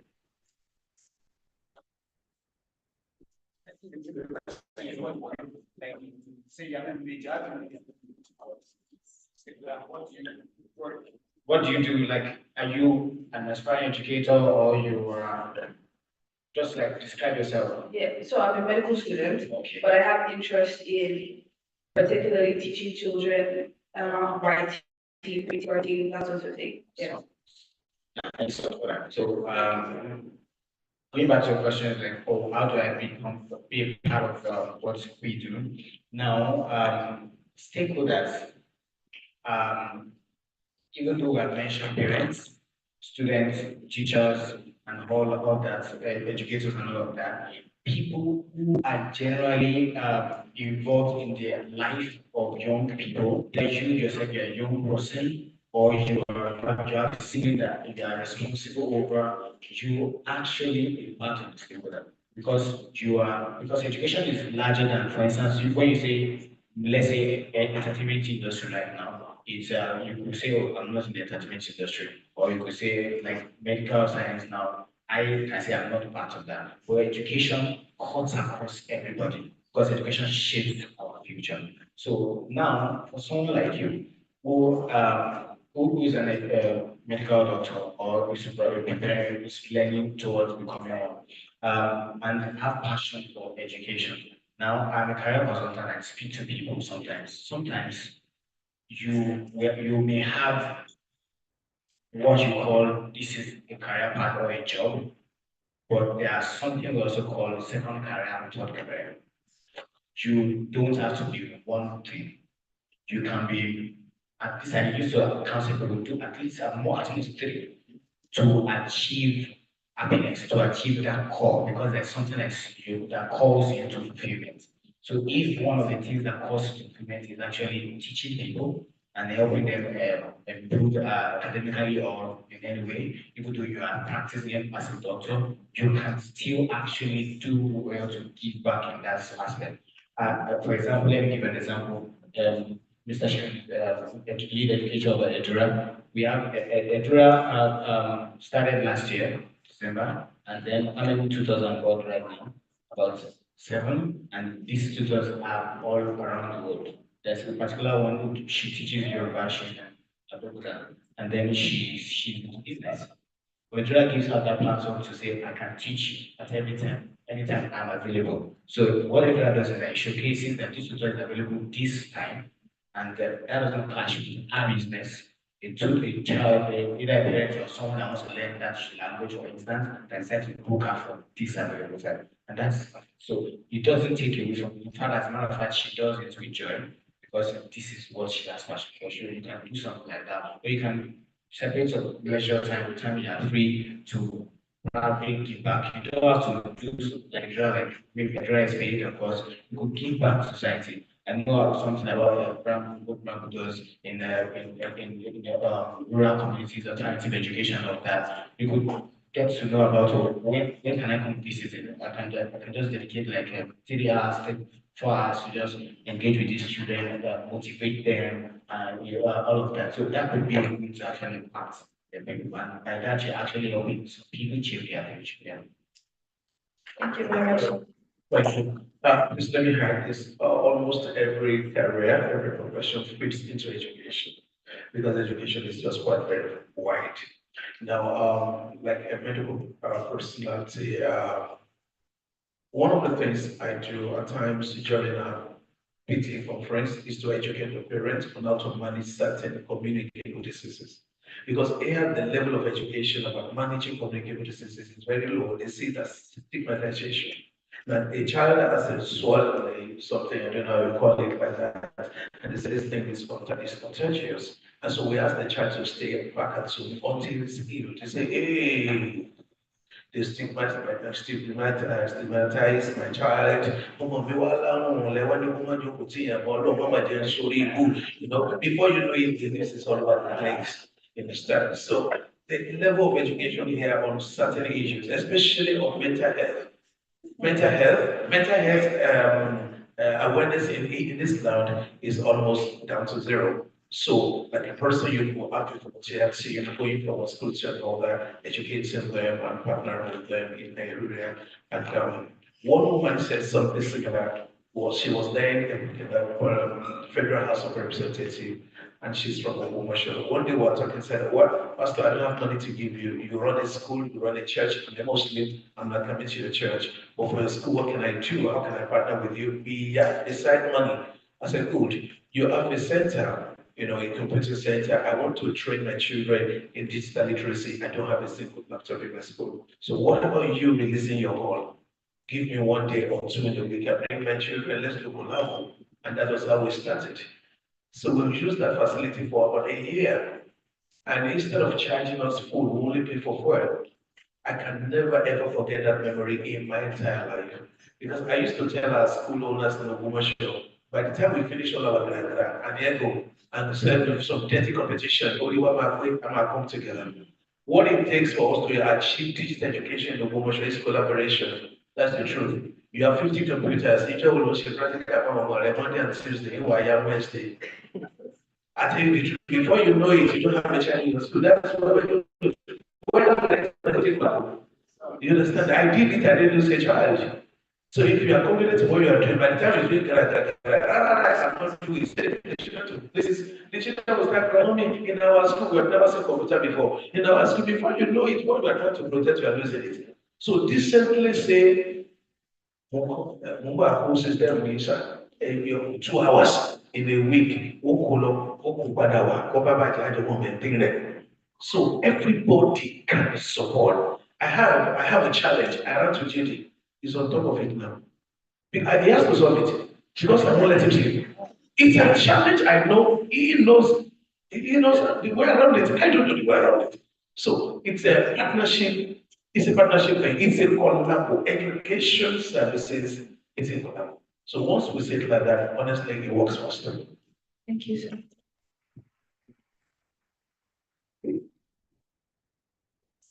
Please let's take the second question. Okay.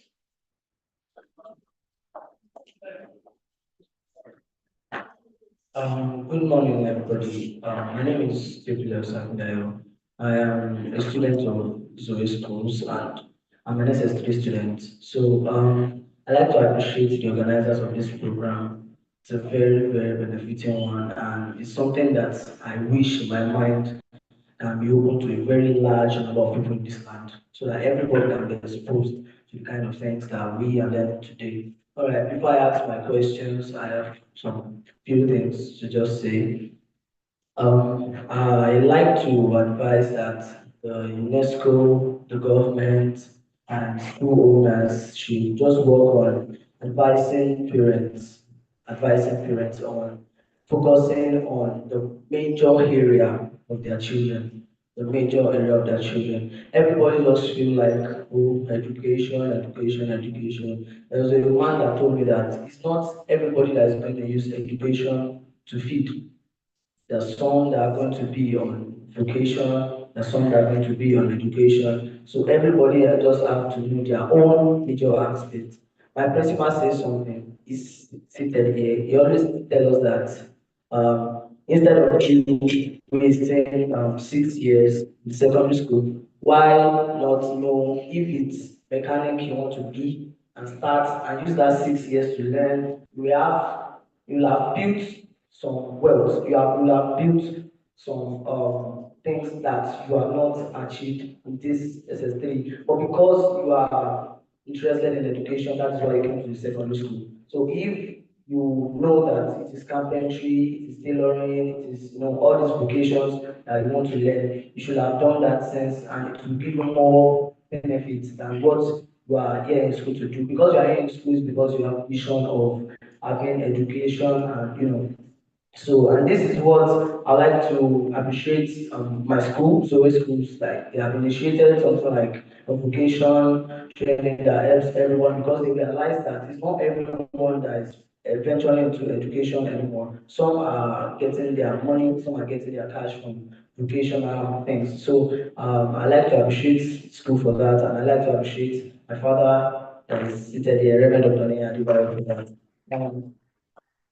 And also on education improvements, not only vocation, but education improvements also. And there are two major people that I know in this commercial land that have a very great mind for education. He and our King, the Shaman of commercial land. They are two great people that have very great abilities for education in commercial land. All right, so the first question I want to ask is that how can the government and school owners end this thing called corruptions among tutors in secondary schools, even the university and some in the primary schools? It's something that we call corruption and it's very bad and one of the things that is affecting education to date. Probably let's say the school wants to do something, just like an illustration, school wants to do something and probably they said it's gonna cost like 5,000 naira. And they told probably the principal of the school to announce it, and the principal said it is 7,000 naira. From there, the principal tells the, let's say, the headmaster or the administrator, and that one said it's 8,000 naira. And even when the child has learned from that, to get home and tell the parent that it's 10,000 naira. Imagine from 5,000 naira, that kind of increment. So it is one of the things that is affecting education in this country, in this planet that we are. And how can the government do so much to end that? And my second question is that the education in this kind of environment where there are, should I call it lack of funds, and it's how can a student of Ogbomoso stand and be in a contest with the student of Abuja, with the student of Port Harcourt? So how can government improve or school owners work on how education here and education there can be, should I call it, equalized? Because there's a kind of difference between it, because how they learn is different from how we learn, and we tend to have the same thing upstairs. And so how can government and school owners work on that? Thank you very much.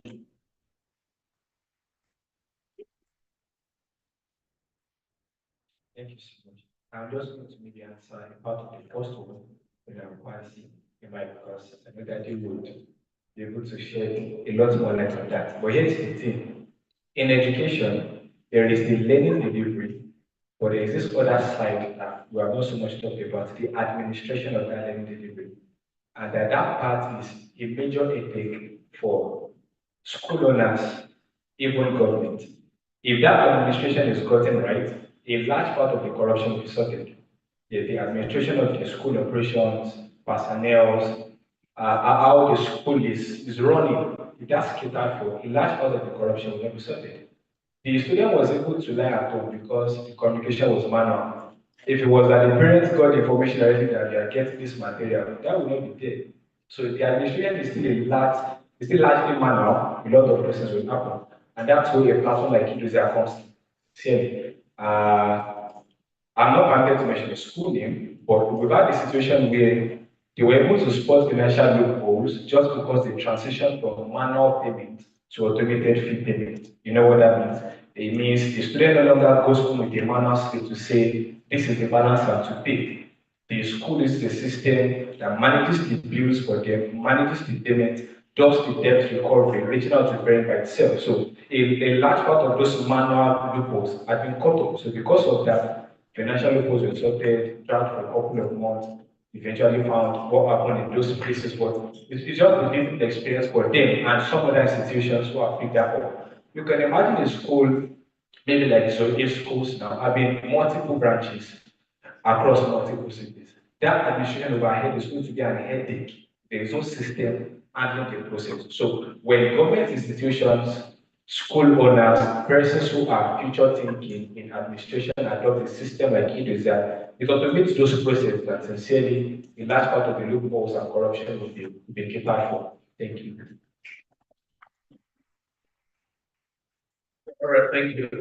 First, in your observation for the question, vocation and all that. So the basic, like you said, whatever you're going to do, the basic educational foundation will be essential.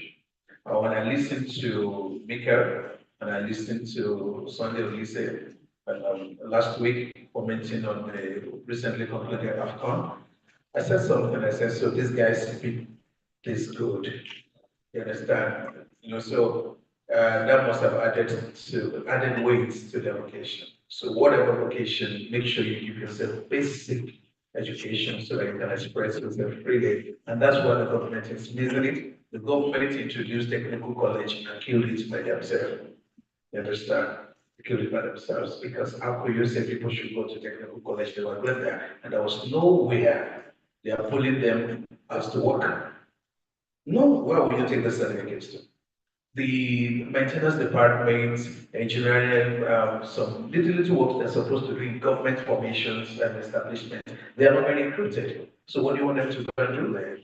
So if the government is serious about that, they will reorganize the technical schools and people who have technical passion and vocational desire will go there, and they know once they get there, if they're not standing on their own, the government is there to support, and organizations are there to take care of them. Now, corruption, it's not peculiar to the educational system. It's everywhere. It has eaten deep into the fabric of our national life, and that shows the metaphor of our sorry state as a nation. Now, in the education, let me commend the governor of Oyo State.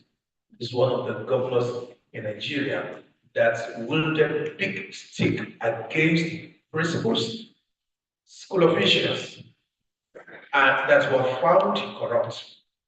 You understand? Especially in the conduct of external examinations and a few other things, the guys sent them packing. That's the truth. And if we can take a clue from that and it is applied, then it's going to help a great deal. Or then it can be reduced, may not be completely eliminated. Because most of the times our parents also encourage the children so to do.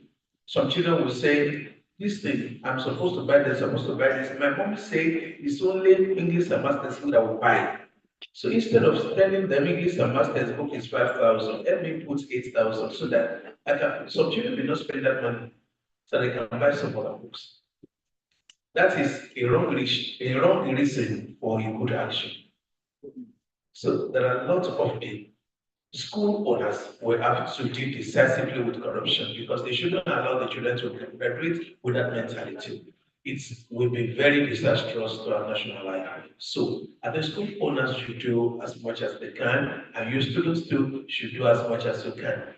Now, you are also part of it because you attended a school from JSS1 to SS3. When you want to write a school, you say, Mommy, don't register me in this school because you know in that school, they don't do all this miracle center. You say, Mommy, take me to one school in a remote village. And when you get there, imagine some private schools that have only 9 SS3 students, but 200 candidates. Isn't that questionable? If the school had been that good, why did they have only 9? 9 students or 200 candidates. There's something is missing. So once you begin to think like that, you are more corrupt. So you're part of the corruption you want us to wipe.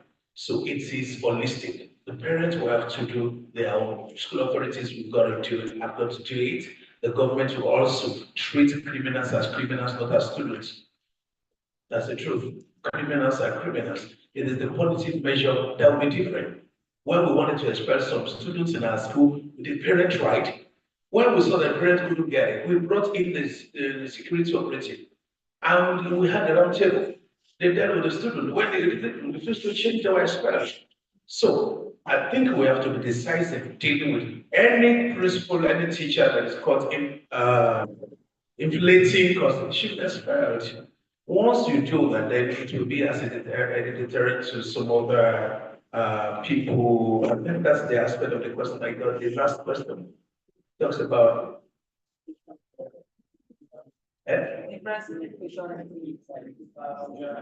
Oh, yeah, the disparity will be there until the kingdom come. It will be there because the ecosystem is not the same, and the situation in every country is not the same at all. At all.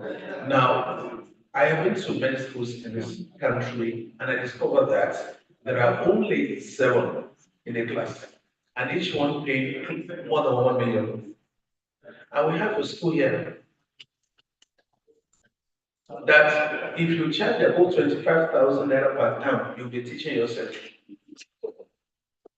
So those ones that are paying 1 million can afford magic board. You can do. When we go to an Indonesia, my parents did not understand Indonesia. So we couldn't charge them for it. Indonesia said, we join Indonesia. Yeah, I will not pay school fees. We said, your children, some of them changed the result. You know, over to failing. To call 1, to got 2, to 2, why we're going 22 over 30. But we didn't total, we know. But the government total, we don't first, you want, is the parents that will receive reports wherever they are. So we contacted SQL lectures with it here. The parents will receive questions, and the design is beautiful, but they weren't willing to pay. What we collect in Ogbomoso as school fees per session is not up to end of the year party fee in some schools. The variation will be there. We only continue to upgrade to make sure that the gap is not too wide. I was in Abuja pleading with NITDA and some other organizations, pleading with them, we need to complement what we're doing. This is what your scheme says. This is what your law says, and all that. And they told me, okay, director, sit down. Okay, director, sit down. We're not thinking about private for now. We still have government schools that we're servicing. Right before my nose, about 9 people came from the north. They will speak Hausa. The Oga is Hausa. When they changed the language and they were speaking in tongues, what they have been coming for many days, they got it in one visit. And they will take all those things to go and set up their own digital something. I go to Tiba to buy my home, borrow money from bank. I think you can see the gap. Too many inequalities in this country, but the gap can be getting closer. But the inequality can't be completely eliminated because there are quite too many factors responsible, and many of them are beyond us.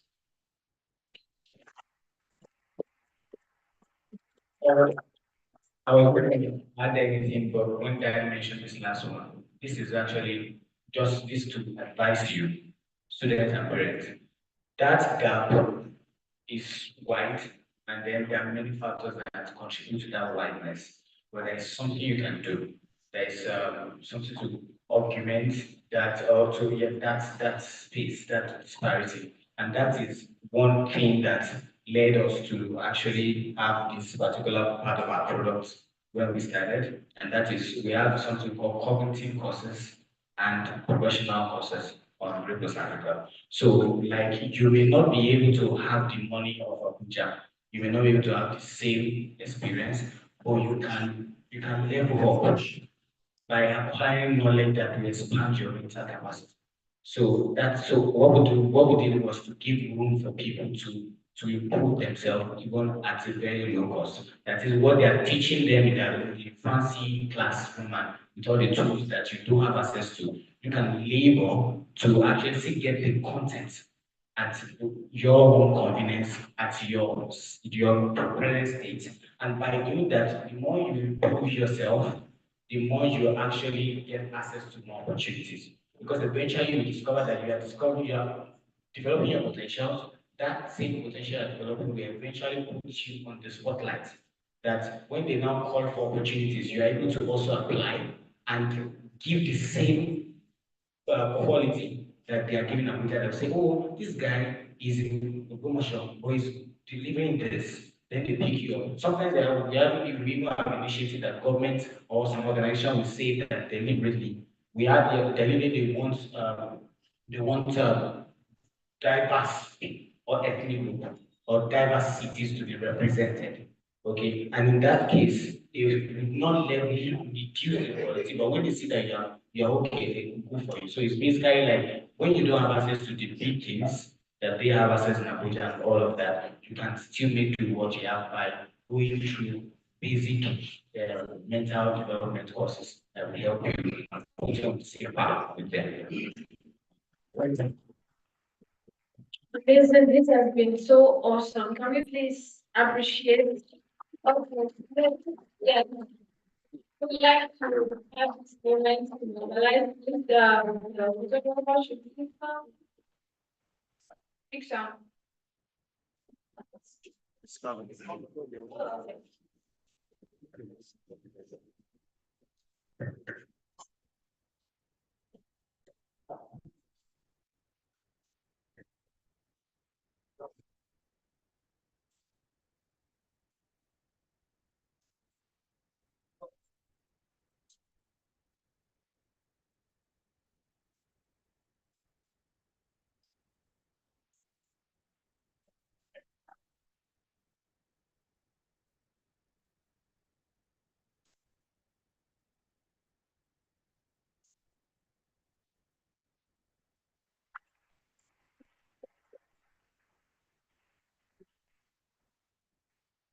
This has been so beautiful. I'm just enjoying my time. I hope you have a great time as well. And I trust our online audience too are well connected and enjoying their time as well. At the point of registration, if you got this, just maybe that's like this. Awesome. So if you have not written your name on the space provided for you to write your name, just write it in like 20 seconds, and then we are going to Yes. affirm together. It's going to be saved on YouTube, right? I'll count down to 10. That's the page, great plus. Yeah. Yeah, great Direct plus right. page. And following this moment, we will have the second set of the debate. Participators who should please get ready. Are we ready? Okay. So this is what it says. You can just please repeat after me. Education is a shared responsibility. Education is a shared responsibility. I, then your name. I, I'm not only a beneficiary must be a beneficiary of education, of education. I am a co-creator of it. I have a role in shaping it. This responsibility begins here. A round of applause.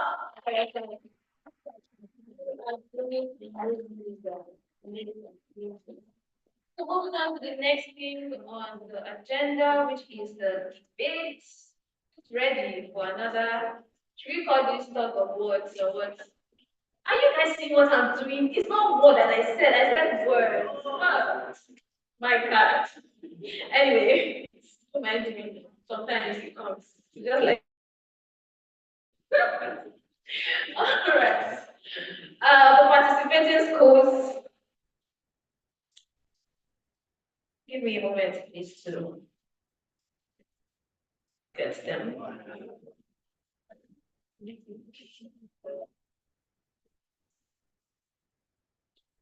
Okay, can we please have Oman?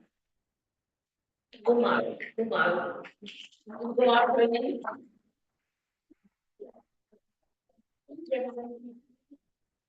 thank you.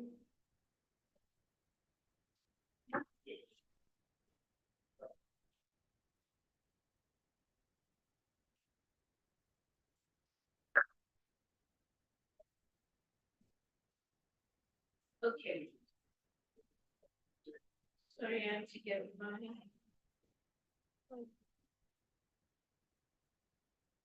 And we have Ogbomoso Girls Schools. Are they ready? A round of applause, please.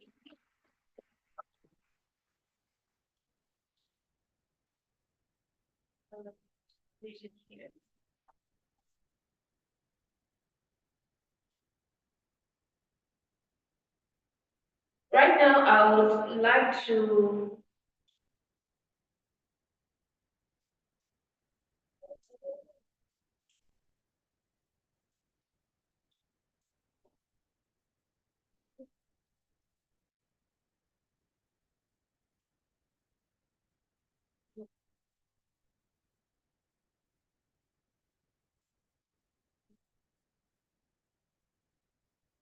I beg your pardon, but if you are also representing your school in this second debate, can you please raise your hand?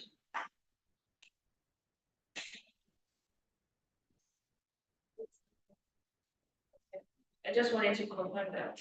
And Goma and Ogbomoso High School, Girls High School, they are both against the motion, right? Supported. I beg your pardon, the document was detailed. But yeah, we are going to have our judges once again. Please welcome Mr. Ayadeji Olubade. Mr. Ayadeji is the chief judge for this set. Please welcome Mr. Matthews Adebite. And if Bolade is already seated, please appreciate her as well. All right.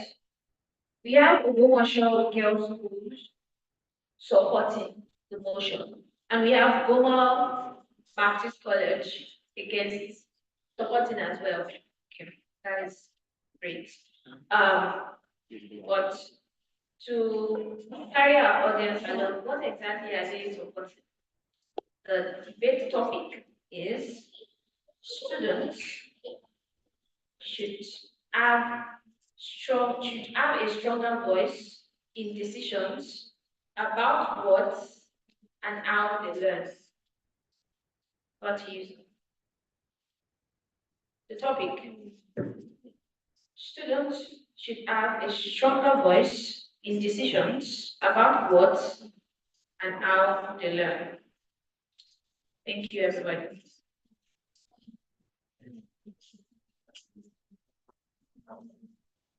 So, so you guys, we're going to be using 10 minutes for that's for each person. And the moment you are done, I think we will give our remarks. Yes, stable conversation. Okay, so 5 minutes for each person. 5 minutes for each person.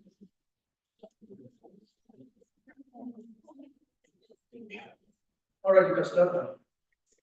We often tell students that education is the key to their future. We often tell students that education is the key to their future, but yet we force them to spend years in a system where they have no say in what power to learn. Imagine being told that your education is the key to your future, yet you have no input in its contents. If we continue in this path, will the future we create be an utopia or a cage? But before I put that issue on the cake, I would like to give honor to whom honor deserves, and with this I say good evening, Mr. Chairman, panel of judges, Alfred and Kepa, and fellow debater. It's a pleasure to stand before you all. I'm standing before you here today is Ibrahim Chigozie, and I'm standing here as a representative of Goma Baptist College to support the motion that states that students should be given a stronger voice on the decision of what allowed to learn. What does it really mean for students to be given a stronger voice on the decision of what and how to learn? It means them actively co-creating their learning style and choosing decisions, ways, methods to show what they know and what they have interest in. Analysis shows that giving students a voice at the table, giving students a seat at the table, is like giving wings to a bird that already knows how to fly. It unlocks their potential. Education isn't a monologue, it's a dialogue. By giving students a seat at the table, we not only stimulate their interest, but also steer productivity in them. Let us consider this scenario. Imagine a little kid builds a kite and the adults string it string in their way. Guess what gets destroyed in the end? It's the kite. There are many philosophers in the past who have proven that students should actually be given a stronger voice at the table. And one of them is John Dewey, who said education does not mean preparing for life. Education is life itself. And denying students their voice on choices of how they learn is like denying them the agency of their own life. Another philosopher said, the best statement that a successful teacher can ever make is to say that these students are trying, they are being creative as if I do not exist. What does this imply? It actually means that these teachers who has always gotten to decide for students all their life secretly want to see the students co-create a learning style for themselves and think independently and critically about the decision of what and how to learn. Students aren't a problem that we solve. They should also be part of the learning style. And silencing students' voice on the decision of what are allowed to learn is like ignoring the best and expert part of their brain. If we don't trust students to stay at their home, how do we trust them with their own future? If education aims to prepare students for the future, why isn't the future steering itself? And why isn't the future steering itself? Give students voices. The rein are in their hands. Let them be heard. They are the DJ of their brain. No one is better at navigating their brain better than them. Who knows them better than them? They are the master of their mind.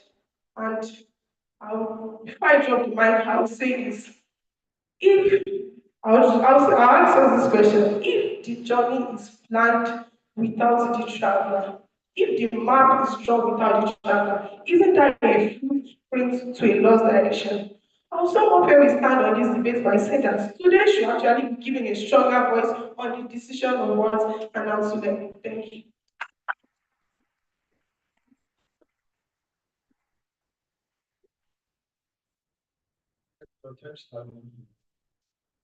Good evening, Chairman, panel of judges, applicant, moderators, co-debaters, ladies and gentlemen, and the fellow students.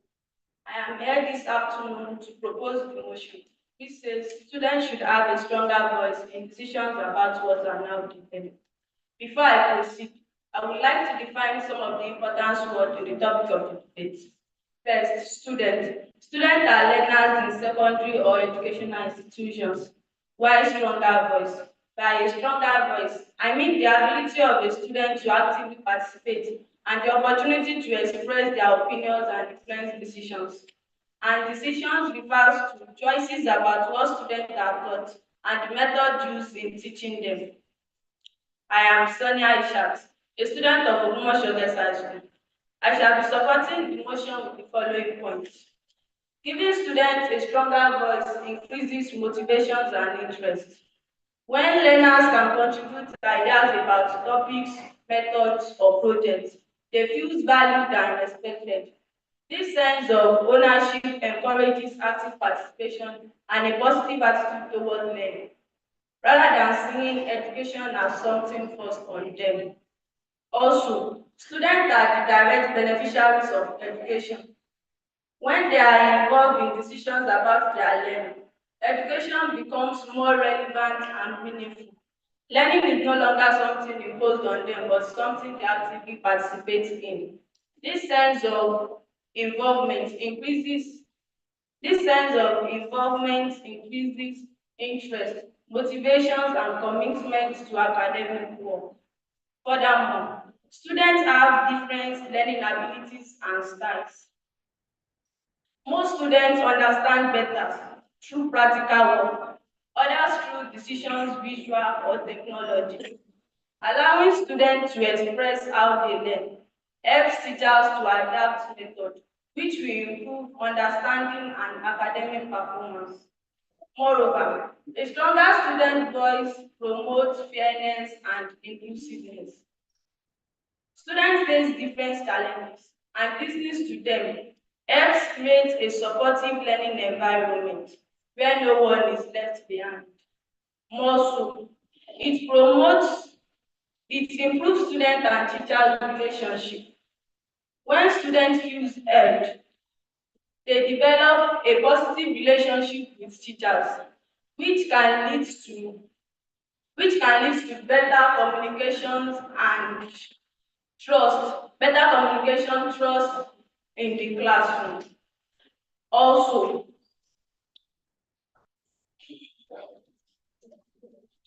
in conclusion, students are not empty vessels to be filled, but active participants in their education, preparing them not only for exam but also for real life challenges, allowing them to participate, allowing them to voice to tell you what they want in class. And also, students are not just learners of today, but leaders of tomorrow, and their voice must be heard. With this well-articulated point, I think you all agree with me that students should have a stronger voice in decisions about what and thank you. A round of applause for all the participants. So confident, so articulate, amazing. I love to see it. We are moving quickly to the second panel session, and it's a very interesting one because it's a mix of, I would say, all the stakeholders, including students. Are you excited? Are you excited? Are you like, I don't know. Okay, but before we move on, can we please appreciate our judges have decisions will be communicated after the final session. So look forward to that. This second session We'll be exploring how students and young people can discover, develop, and confidently express their voices within the education system. It will also examine the structures, the cultures, the power dynamics that are sometimes in play and often limit students' participation. And we would also highlight ways where we can create space for student perspectives to be heard and valued. Joining us today is Miss Otomayo Aliyu. She's here. Can we please appreciate Dr. Gabriel Lashes as well? Thanks, Dr. Gabriel. Oh, okay, sir. Welcome, sir. You can please come forward to the side. Well, please appreciate him. He is the rector of Global Baptist College. Please join me as we welcome Ms. Odumayo Aliyu, Executive Director of Brandon Network, and then our student representatives. Please eager to meet them. We are. Please welcome George Alade, who is the student of the International Baptist Academy.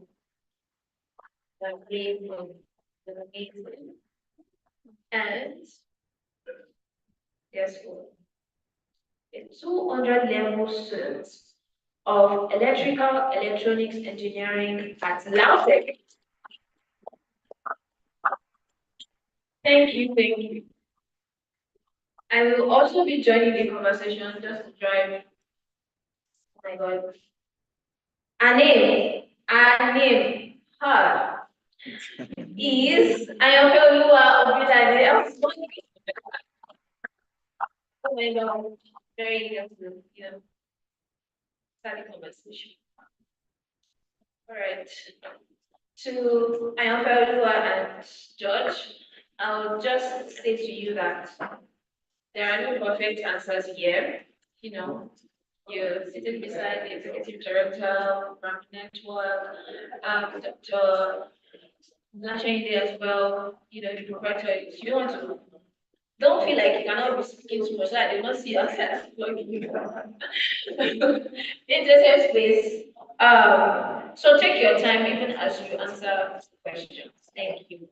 So my first question goes to Ayofeoluwa and George. So when you're done answering, you can please pass the mic to George as well. And this is the question. We get a lot of hints about young people. We know that you're still growing and you're still discovering yourselves, right? But regardless of what is happening with growth, whether it's physical, whether it's intellectual, your perspectives matter. So, as students, what part of school do you currently enjoy? What parts do you feel very comfortable with?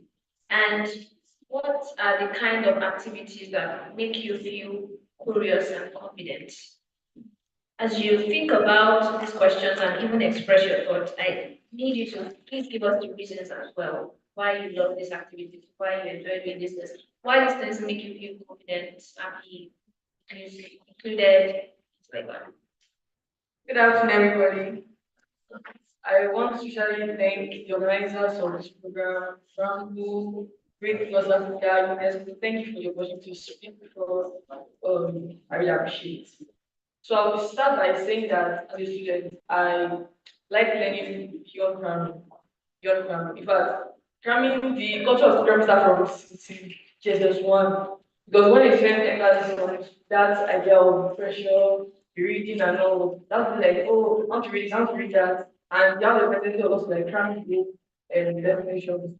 That's why the thing with you now, you can ask the adults, you find social studies, and you find struggles like to say it due to that stress, that anxiety in them. And that can follow you till you finish or you graduate from university. Because you won't be like, you won't be confident in talking. You won't see yourself as someone that can even speak as an idea. And I feel like this starts from lecturers and teachers. when they don't explain cultural value to you and you feel like, I don't understand it, you start to get it slowly and from there, you go like, okay, let me just do this, just pass this course. Because cramming is like, I think that cramming over emphasizing on passing the course, passing not excelling the course. Because if you want to excel that course, you have to understand it. And that's all, you have to know it properly.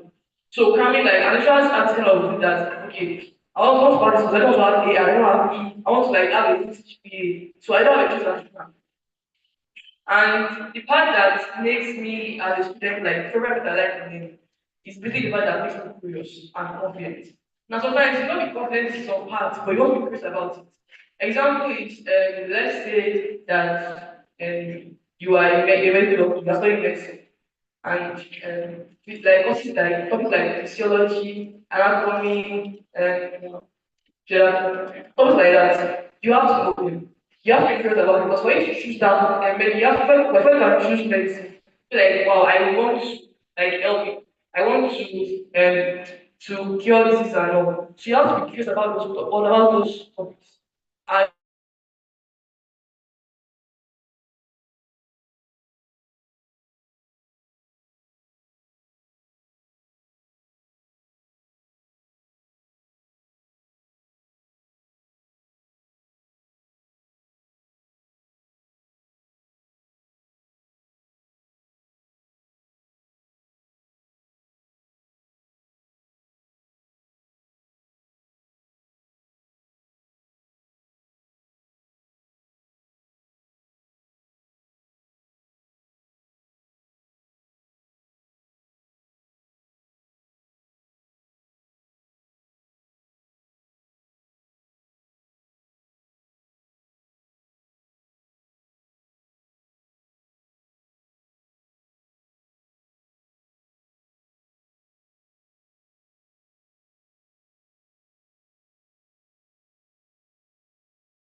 interested in this course because medicine engineering is a really wide concept. A wide concept. I cannot focus on all, but you have to like choose one part that are very confident. Thank you.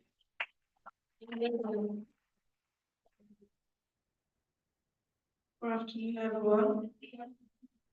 So, what's part of education? So, I firstly said I love interactive class. Why?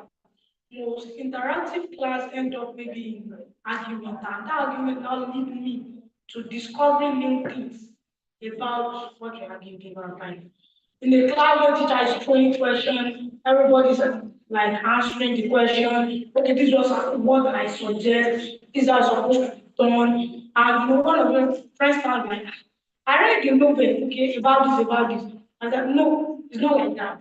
So then, so all of you gather together, make research, find something about it. So it proves the law of knowing something about everything. But I'm not good in mathematics. And one thing helped me, like in mathematics, and that's challenge. I love challenge. And this is the thing. After mathematics class, we come together, and that's okay. Now I'll give you this question. If you were able to solve it, then you are the champion. Like it's like a competition, it's like a challenge. I'm just like, hey, Baba, I don't know this thing, but I will go ahead, I will solve it, and you know, I will not sleep. I just want to get this thing, and I love it like that. So interactive class and challenge works for me a lot, and I love it.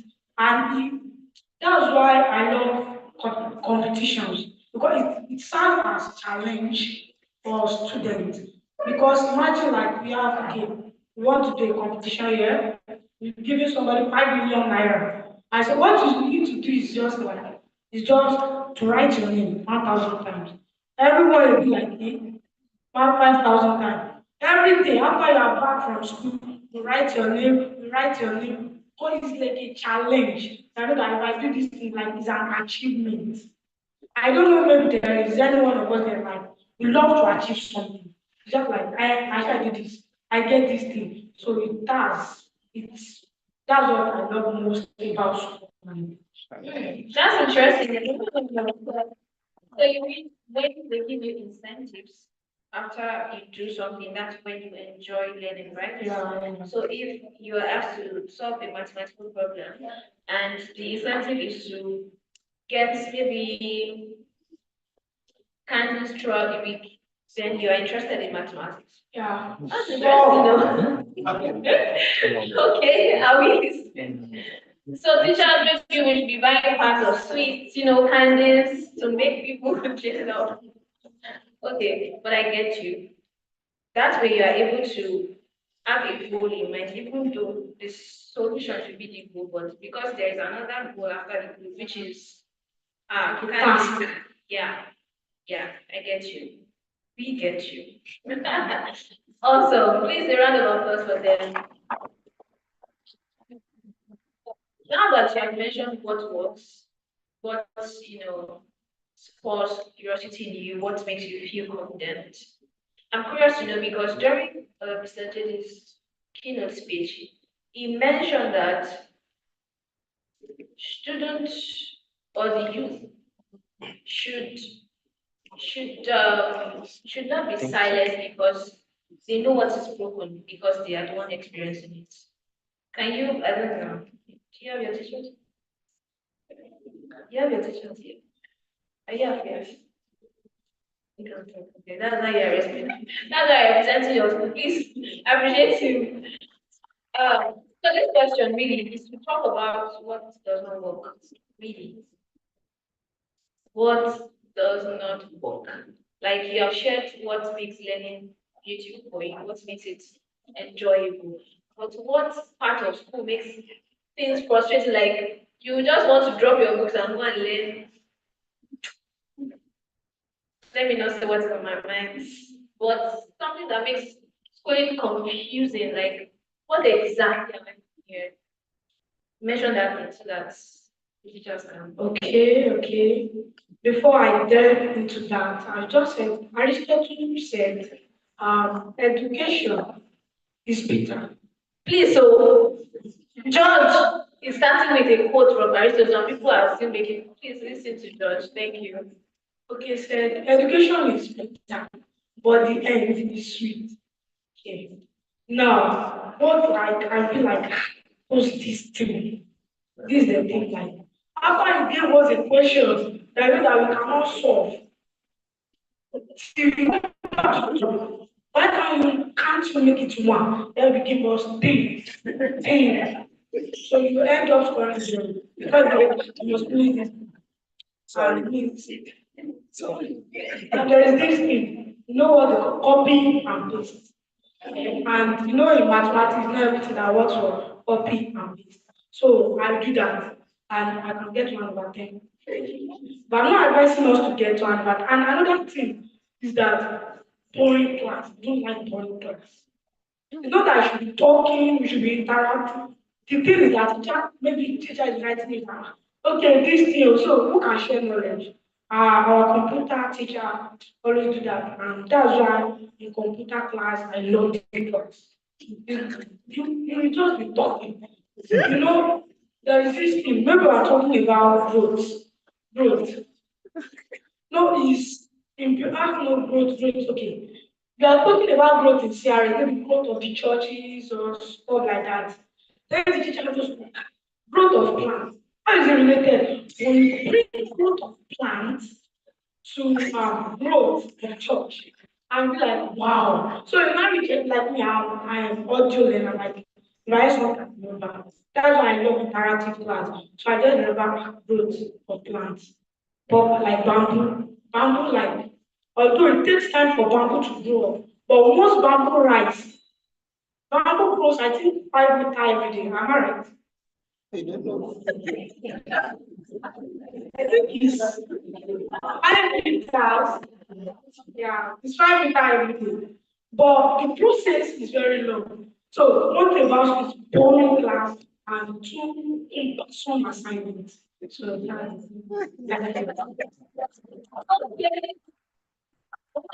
Ask you to drop the mic, but we still need the mic because usually you drop the mic. Not on the floor, please. Awesome. Please pass the mic to Ayofel. Okay, so what he said about the assignment of everything, when I was secondary school, met with my teacher, this man will give you 20 questions. And you know the funny thing, you will not go through the market, not like tick, tick, tick, tick, like he doesn't care. It's not that he doesn't stress you, and in the end, does his job, doesn't mark everything, doesn't perfect. And for me, what like makes learning difficult, number one is time. As a university student, I have classes from 5 a.m. to 7 p.m. Sometimes it's back to back, sometimes there's only 1 hour space in between, 1 hour break. Like, how do you expect me and the students to understand the whole concept from 5 a.m. to 7 p.m.? And the fact that I have so many manuals that like 100 pages plus, I have to read everything, it's very stressful. And when I don't come back to after 6 p.m. or 5 p.m. class, like you sit down to rest. So even my reading timetable, I will not follow it because of the stress, the pressure. And sometimes due to that stuff, because we have to read for exams and tests, you have to go to night classes. You not sleep properly, it's just it's so like you never have time to sleep at all. Like there's no light in some areas in Moshow. You have to go to like college here to charge your phone, to charge your the power bank, to try to be reading and all those things. Detention, everything. It's not really efficient in learning. And also the resources because let me like give you an example now. Let's say computer science student. Obviously it's too coding and stuff like that. Imagine you got a computer and he has to like cram codes. How can you be cramming code? How can you be cramming code? Yeah, codes, you have to know them. Like you will cram the code, give it the examination, or you write it down, you write everything down. And in the end, doesn't know how to do this thing. No, we can't because of the whole system. And due to that pressure and time because time you have test, maybe like after 3 weeks or 4 of resumption, you push students to cheat because they'll be like, what have I read? And you don't even know where the question will come from.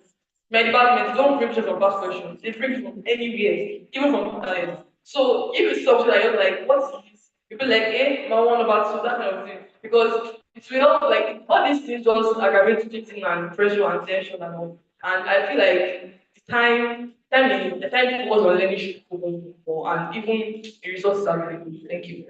Amazing. Please, if you're excellent here, don't forget you, whether you're a secondary school student, you're from Bowen, Lautech, these are our student representatives, and they representing you well. I can't hear a sound. Yes. Okay. Thank you very much. I'll move on to the next question, but I'd like to direct it to Ms. Odoyo and Dr. Olashende. We have listened to our students, right? And they have shared their experiences, what frustrates them, what makes them happy about school, what makes them want to go to school the next day. What do you think adults can do to actually help students? When I say adults, I'm talking about all the stakeholders from teachers, parents, educators, neighbors, sister, church brother, pastor, everybody. What can we do to better understand their situation and how can we better help with their experiences? Thank you. Okay, very interesting conversations. Thank you for being very sincere. That should be applauded. So they mentioned 4 things that are highlighted here: boring classes, cumbersome assignments, too long, too tiring and long classes, lack of resources. So I would speak from the lens of, funny enough, I'm in many different pockets of the stakeholders, school leader, and education, involved in policy work and all of that. I would say that, these things they are a system problem. So it's not, for example, if we say here that, okay, parents, we can prescribe things for the different stakeholders group, like parents should be more supporting, parents should give them time to, handle the assignments that has been given to them. We could tell teachers that, oh, give them less assignments, give them things so that they have time to read and all of that. But the entire system, because from the last panel, we're hearing the things that the government is requiring of schools are hard to meet. You see, so schools are doing their best to make sure that their students can compete with other schools. Parents are putting pressures on schools that my child must be able to do well. My child, in fact, from my own experience of running schools, we run schools in Bravo Network, tuition-free schools in different communities. I mean, they can't do that with us because we have our own model of education. But with the other schools, because we also have a school leadership program, we train other schools. And we see that parents are the ones saying that they're not doing enough. In this other school, they're doing X number of subjects. Why are you people doing just 12? So parents are putting a lot of pressure on school owners.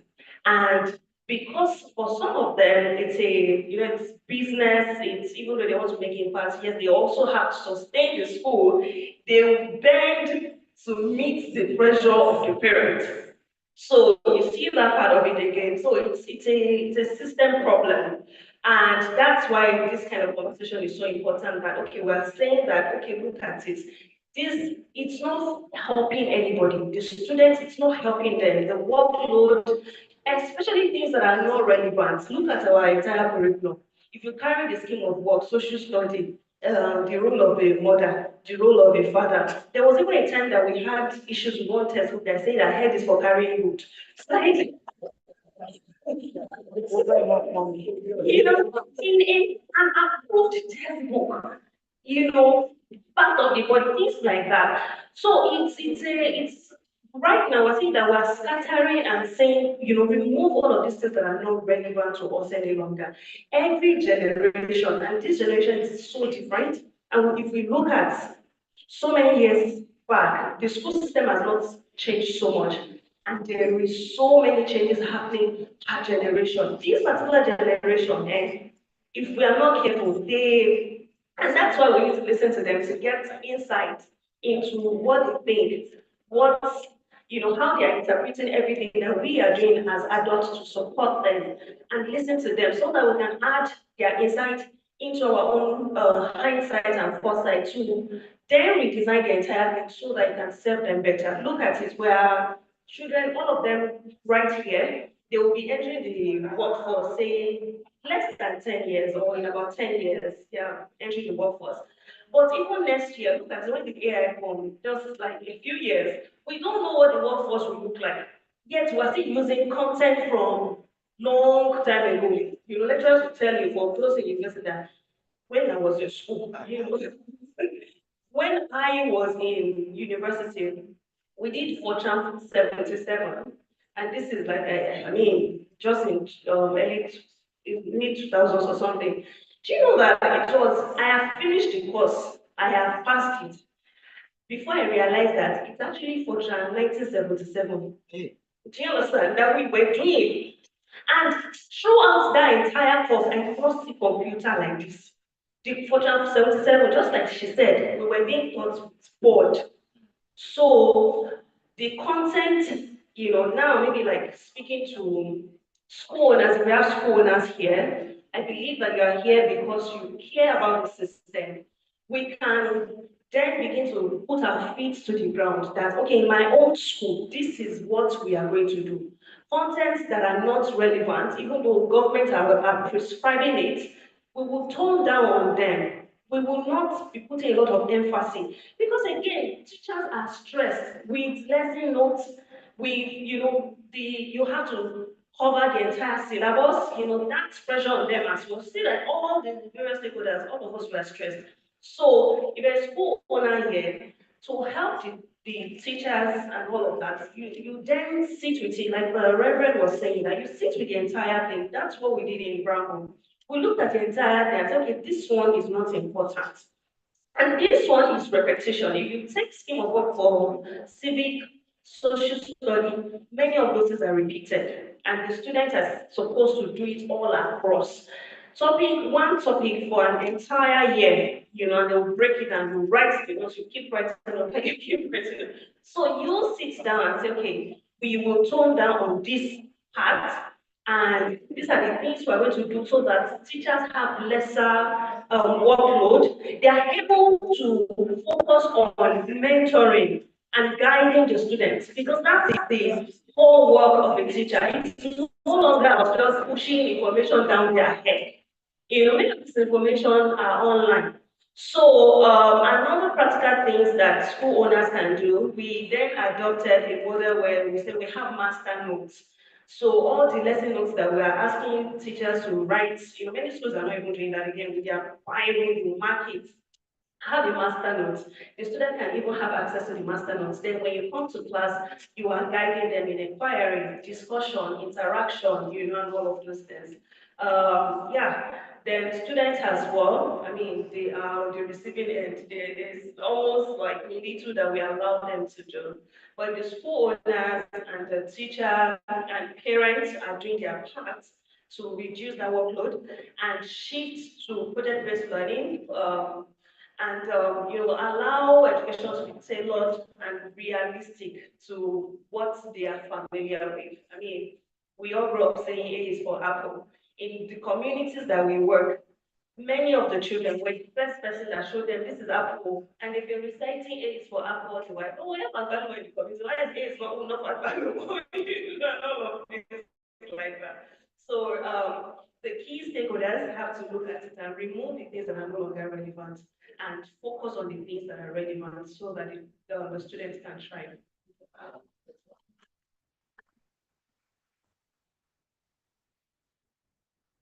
Good afternoon. So I'll say two things. Thank you for having me.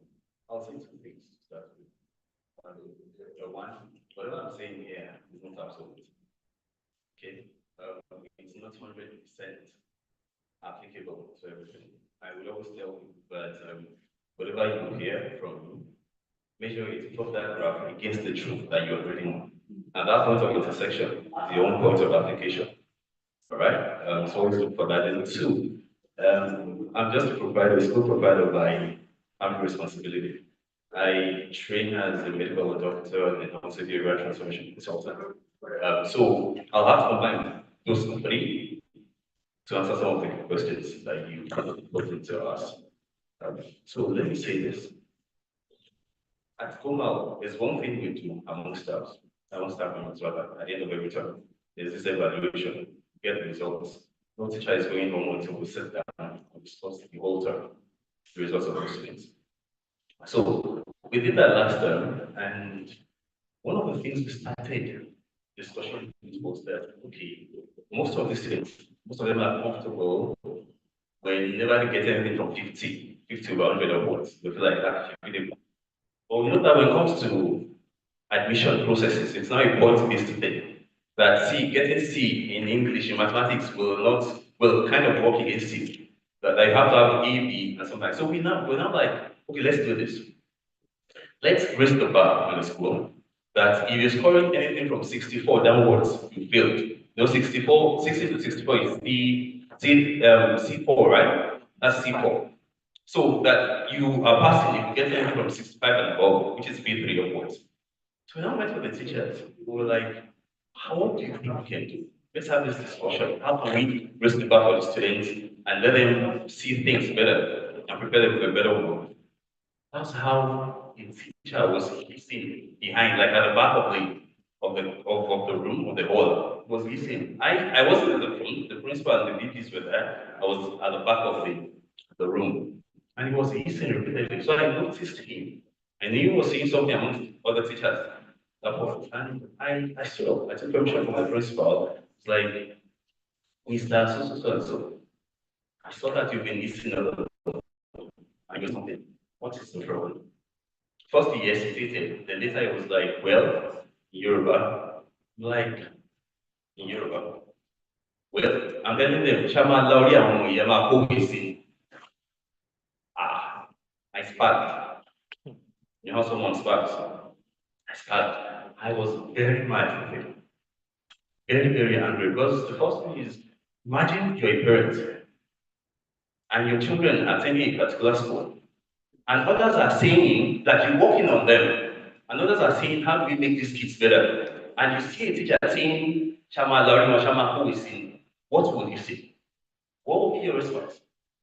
And you know that in this system, especially most stakeholders, ignoring the students now, most stakeholders, we're used to pointing fingers at each other. In a school, when the student is not working well or doing well, how do you teacher blame him or herself? They'll point at at the student and the parent. At home, the parent will point at the teacher and the student. So, and we've been doing that over and over. So I was like, don't let us blame students and parents anymore because we've been doing that for so long and nothing's changing. So let's look inward. How can we make things better? See, here's my point. Whatever you know about people is going to be a game changer in the way you relate with them. Now, let me share this with you. Judge, can you see? A little, stand up. Let's do this. Now, most of the times, people don't know things about the human brain. Now, I'll tell you three things about human brain. The first one is that this brain not fully developed until we are in our mid-20s to late 20s. 24, 25 ish, 29. Right? That's the first thing. Second thing is, in medicine, we say the brain develops posterior and anteriorly, which means it starts developing from the back and posterior and ends here. Okay? So that means this part here is not fully developed until we are in our 24, 25, 29 thing. Now, the third thing I'm going to say now is that the brain can be divided into different types of lobes. Now, the most posterior one here, posterior one here is called the occipital lobe, and it's in charge of vision and sight. Now, the two upper ones here, we have the left and right parietal lobes. They're in charge of perception, how we perceive things. Then we have just below here, the parietal lobes, we have the right and left temporal lobes, which are what are in charge of emotions, how we feel and language. Then we have the frontal lobe, which is mainly in charge of executive thinking, executive decisions, insightful thinking. Now, from what I just said, I said this one that is in charge of insightful decisions, weighing options to make the right choice, logical reasoning, is the last one to develop. And it's not fully developed until they are in their mid-20s and late 20s. So, you know, it doesn't make sense if you're dealing with teenagers in secondary school expecting them to be logical with you. Do you understand what I'm saying? And that you don't see, forget it. Forget this thing. Even in religion, I also give this example. See, most of us who are Christians, remember that there was this time Jesus and his parents went to Jerusalem when he was 12. Yes. When they were looking for him for about 3 days, when they finally found him, what did he tell them? He said, why are you looking for me? What do you mean you were looking for me? Why would you look for me? Please, if you have a 12-year-old and you've been looking for him for 5 hours, and you finally, and first he tells you, what would you do? Exactly. Was that Jesus, even Jesus, God, when he was a man, was guilty of the same thing that you're beating your child about. You understand what I'm saying? That you know that those you're dealing with, you need to know what their weaknesses and strengths are. Their limitations, the limitations of their brain. Now you need to understand that by design, adolescents are meant to struggle with something. It is what they are struggling with that should be the compass of your next actions. In fact, it's the whole essence of your relevance. If they're not struggling with something, then you're not relevant in their lives. That's why they need you. So why are we now complaining when it's time to do the work for which we are needed? If you understand what I'm saying, please understand this case. Thank you for having me before.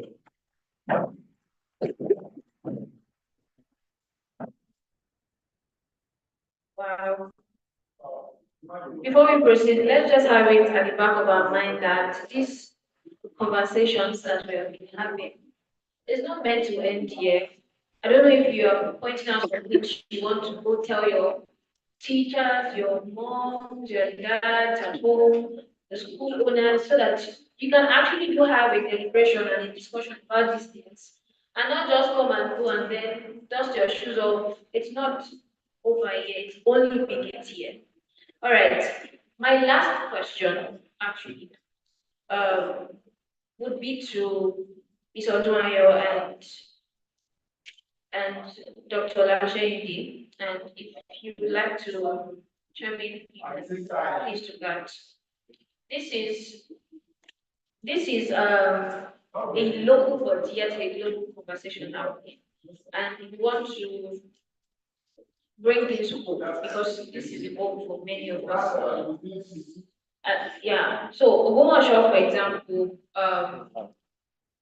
and I know that a part of the discussion we had in the previous session already, cater to this question, but I would love to hear from you, sir, from you, ma'am, from you as well. What do you think can be done to further help the citizens of Ogbomoso, students in Ogbomoso, how they can get better? What exactly can be done for the system, in the system to make things more enjoyable? Like John said, he loves interacting with people. That's how he learns. And your fellow one does not like stress. It's not like you don't want to, exert yourself on anything. But when you are too frustrated about a thing, I don't think you would actually enjoy learning more about it. So what can be done to make sure that everyone's steady, everyone even walking outside, everyone who is going to listen to these conversations later, uh, become co-creators of education. Thank you. Okay, I want to start from point of observation, and I will start from parents before going to teachers and all. So I would say that as a parent, you should observe your child. These are major like African reality that also like medicine, nursing, that are the major course that you must do. Even if you are not a person that likes singing, like dancing, they won't be supposed to that sense. Be like, fighting. How can this thing give me money? How can this thing like take a picture? Like, look at the daughter of my friend. She's traveling abroad. So. Please, I saw you message. She said no, she's traveling abroad. All those things. Pressuring students to like express themselves, even to even like to even notice them. So you have to like take notice this child as okay, fine. What are the skills that she's doing? What are the skills that she's doing? You have to notice them because they are children and they are children because they are children in the sense that they are still young. You have to like, yeah, let me give an example that you are planting a bean or a beanstalk. You have to like take it, like notice it, observe it. If you see any sign or any symptom that is not supposed to be there, you like, "Ah, what's wrong with this, right?" That's how children are. You have to notice them that wow, this person, what is she doing? What is she saying? One time my brother was watching a particular cartoon and he was like, I want to be the machine that can fly, I want to be the car that can fly. He's a child, but he wants to do something that can solve problems. And at that age, I'm like, wow, that's very good. I'm just going to be like, okay, what is saying? Like it's not relevant. You have to notice them. That's like you should start from observation. So let the people in the room should speak first. Thank you very much for this. Okay. What I was saying is that there is this thing about perspective, like where you have is what, like the angle. That's how you understand about the thing. Now, teachers and parents they should erase this fact from their minds. Now, what I want to say. Now, there's this thing. They believe that they own the choice, they own the power. But sincerely, we children or students have the power to make choice, and we have the responsibility to give them options from our choice or opinion. Okay, I share ìwọ ló máa là sí mi lọ́wọ́. Don't have to see that. They'll be like, okay, we have to control you.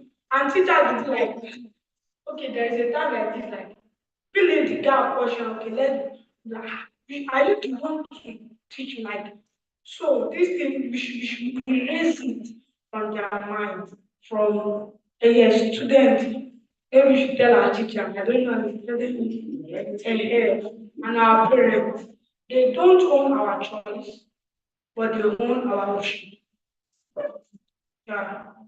And also, solution, like solution.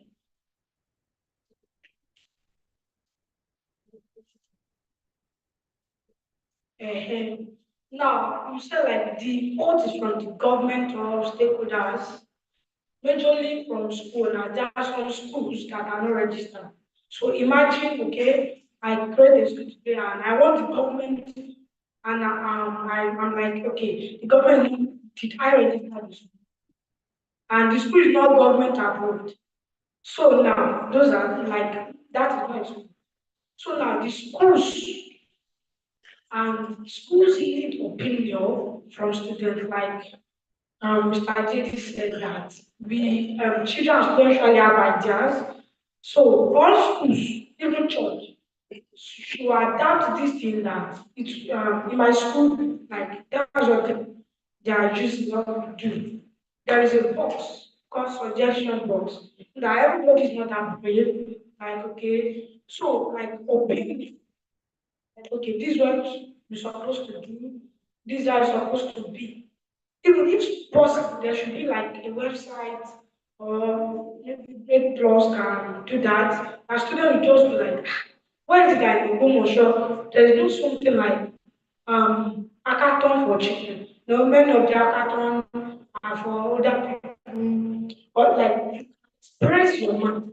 See, we said that every student here, you should start to give them mic. Seriously, we can collate up to 50 ideas that will change something, that will impact.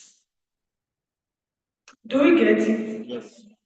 So, co-creating education, as is what I'll be wondering, where is that we are talking about the stakeholders alone, we are not talking more on the ability or capacity of the children or students. Stakeholders can function well, do everything, but do you know that students will not be willingly to adapt to the effects of the general society. It's just like this Yoruba that says, I don't know how to say it here, but I'll try. I say, Alipitipa messing no siodo, Alipitipa flodo. Imagine the school, they put many laptops there, but this is in many systems, but they said, okay, during school, we won't use it, but every Saturday, there'll be a section. There will be some people that will be like, I know, I'm not going to Saturday, I want to sleep. Oh, and they are trying to make themselves illiterate of digital literacy. Even school nowadays, okay, I'm in a retreat. Yeah, last year, yeah, the last day in 2025, the man said education is just is served as the advantage of time. But it's just like if this doesn't work, this must be. That is to say, so we're talking about the education aspect. I don't want to, I want to discuss food, then I round up. Now, education, when we have the teachers, the purpose of the teacher is to instill, not to force. So when you're like, even you God of Egypt, do you believe that almost everybody, like now, people are not like with education, they are not that making it.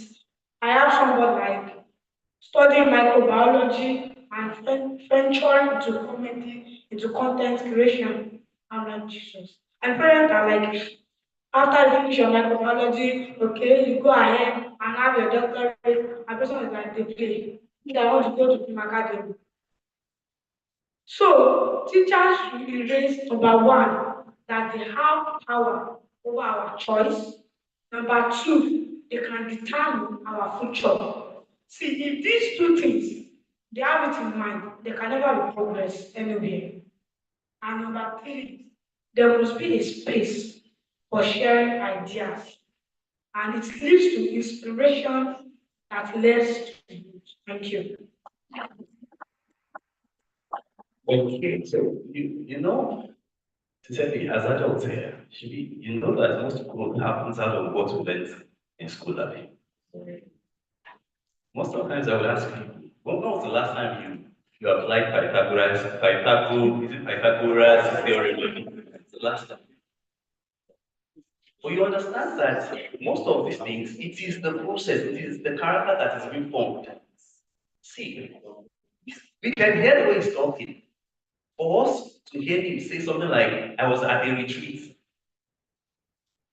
You understand what I'm trying to say?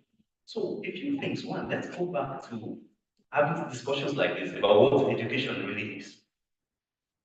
You know that to educate is from the Latin word educat, which means to be laid out. That you understand that education is not about having A1 parallel.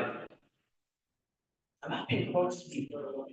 Recently, maybe about 2 or 3 years ago, there was this guy from Lautech, alumnus, that returned his certificate. You remember that? Did you hear that story? And Jesus, I studied medicine. I'm farming by design. I'm studying medicine. I'm doing some other things. I know bankers that have degrees. They don't share Greek. You don't understand. They don't share Greek. You're saying there's no job. That's a misfit. You said what? It's a misfit. Do you understand? That thing hurts. But then you schedule because most of us in Ghana growing up is that the only thing you have to go to school to do is to wait and collect your certificate and start looking for a job. That's the problem. People are because you don't understand why someone who spent outside 5 years, or not should be the 6 years, and you are waiting. There's nothing that clicks here that you're meant to create something. And you know why? Because most of us are used to cheating the system. You are cheating the system thinking you are cheating life, but you cannot cheat life. Most of us got hunger. Limit our passing the life in life. You are progressing, you're going to SS1, SS2, SS3, university, you are progressing per class, but you're not progressing in life. Because you got caught up, like there's no way. Critical thinking, analytical thinking, problem solving, in what that is. And that is the whole essence. The processing, the education meant to take you to the end. That is what should be built. Those are part of things that should be built in you. Those soft skills. You have to problem solve, to critical think, to analyze things. Jeez. So recently, as I resumed, we came here deliberately. My staff members from Goma. Like, this is where we're having our retreat. For one major thing. Because we paid extra now. All these people that are new resources that I said, I want staff members to see what is possible in the emotion.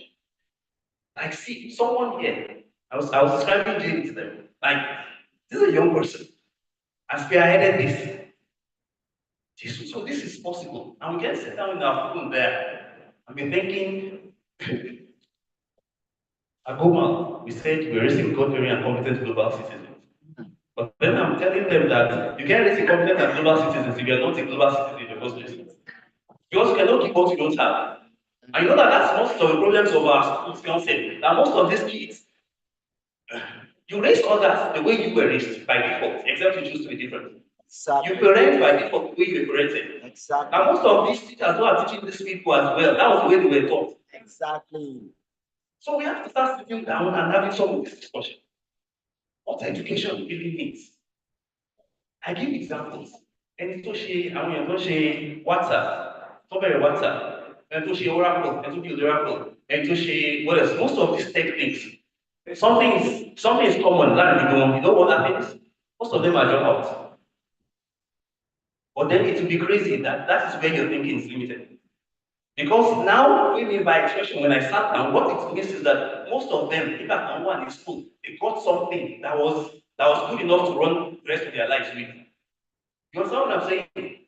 That anyone in school, if I can build a WhatsApp, that means me, if I can, class, the what is done, what I ran with. I said, this is what living for the rest of my life, and it's going to influence the world. And that is education. That when you are in class, the knowledge you are gathering should be able to influence you and transform your life well enough to push you well enough to go and influence your community with the same knowledge. Transformation. So that's one. Two, I don't say this. Let's take responsibility. And this is to you, young ones. Take responsibility. Well, we younger ones, because we are all young here. Take responsibility. But that someone is running after you. It's not for them, it's for you. Ask most of us who have grown up, how many times are we blaming our parents now? Especially when they are gone, will you still be blaming them after they are dead? You don't understand that. That's it. Now you have to take responsibility. The fact that you have some people running after you today is a privilege. they born you, when they give back to you, if they died, who will you blame? So the fact that you have someone who is even paying your school fees is a privilege. For them, it might be a responsibility, but for you, it's not a right, it's a privilege. That's right. And you need to understand that you have to take responsibility. Take responsibility for your life. And you understand that you cannot cheat, that you'll get hung up there. If you're trying, even if you are cramming to pass, you're trying to cheat the system. Because that thing you need to understand you can run with it. Please, you are one of the better. You cannot keep doing the same thing over and over and expecting different results. Someone said that's what they call insanity. All right? Thank you.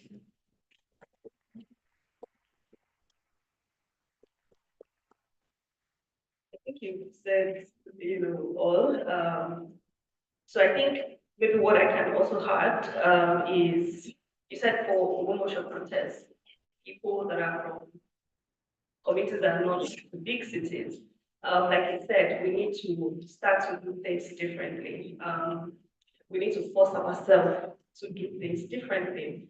So while we are advocating for changes to happen to the entire system, there are things that we can do as the various stakeholder groups. First thing that I would highlight is give yourself the gift of exposure. And you cited a very good example from what you did with team members. So there are times that you may not be able to transport yourself outside of Ogbomoso to go somewhere else. But now we have what? We have technology that we can leverage on. And so again, I'm speaking to all stakeholders represented here, school owners. I believe you are here because you want to do something different. You can begin to create opportunities for your students in your schools to interact with students from other places. There are tools already available for that. There is, for example, there's a particle that connects classrooms from the most marginalized place once you have internet with schools in US and all other places, and they begin to form friendships. I've seen people, in fact, one of the stakeholders dialogue we did in Ibadan 2 days ago, we invited somebody that also did that for his classroom. So it became so good that just from his follow and out of passion, you see, all of us were here because we are passionate about this. His students then got the opportunity to do funded projects with students in the US, that those Oyibos came to visit those students just from something that he experimented with on his phone. So give yourself that gift of exposure, because by the time you begin to interact with people from outside of where you are used to, you see what's possible. And you know that all the excuses you have, all the things, reasons you have in your head, they're actually excuses. Because even myself, I can give you examples right now of people from communities that are more marginalized than Ogbomoso. So I tell you that we work in all kind of communities. We work in communities where there is no potable water. If people have water here now, they are drinking from streams. We work in communities where there's no electricity at all. And those children, with the gift of education, I'm so glad that it helped us to understand that education is beyond schooling. So with the gift of education, they have become global authors. We have children that have published books on global platforms.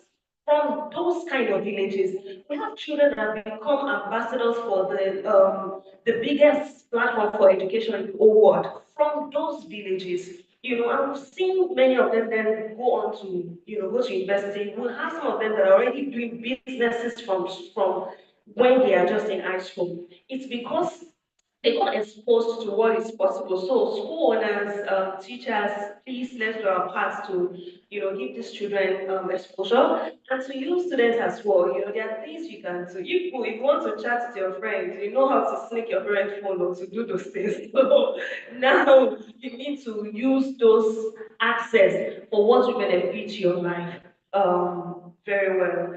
So yes, we need to begin to do things differently, all of us entirely. Education is no longer about cramming to pass. If that's the only thing you are doing, in fact, when you see videos of students from other countries, China, And you see the way they are interacting, they are going to be wondering, are we going to be competing on the same platform? Yes.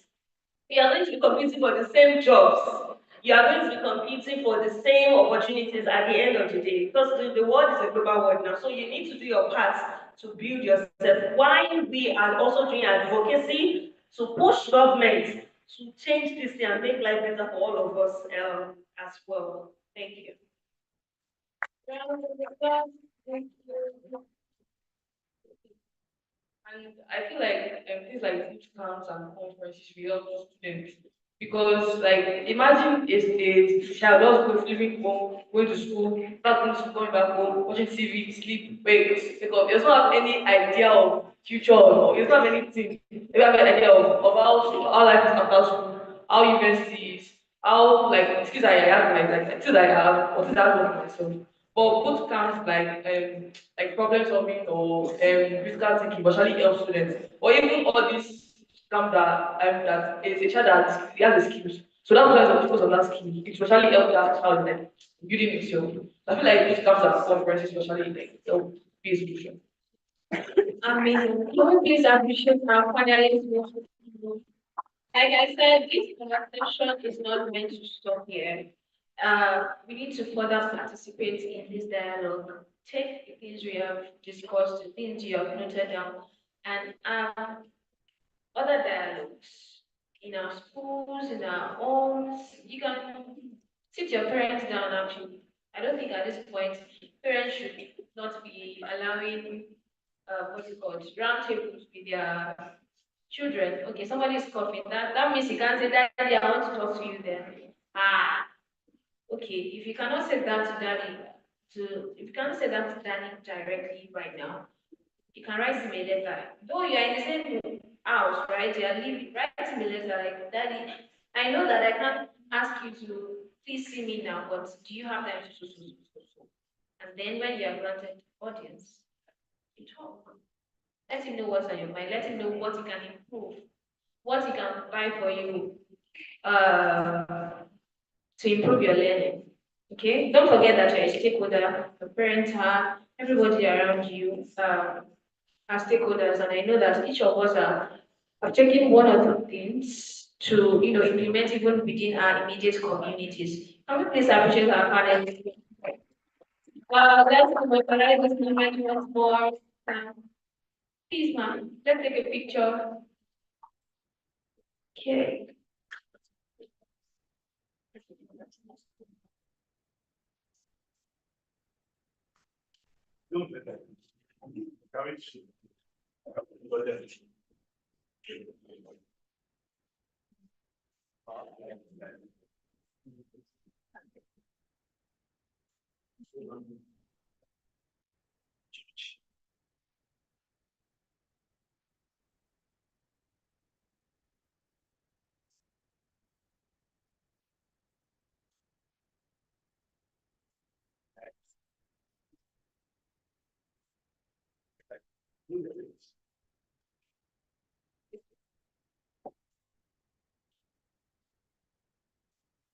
Thank you, everybody. Love this conversation so much. And I want to appreciate student representatives as well for sharing so honestly, um, unashamedly. They're not too much. Judge, well, I trust that you're in safe hands.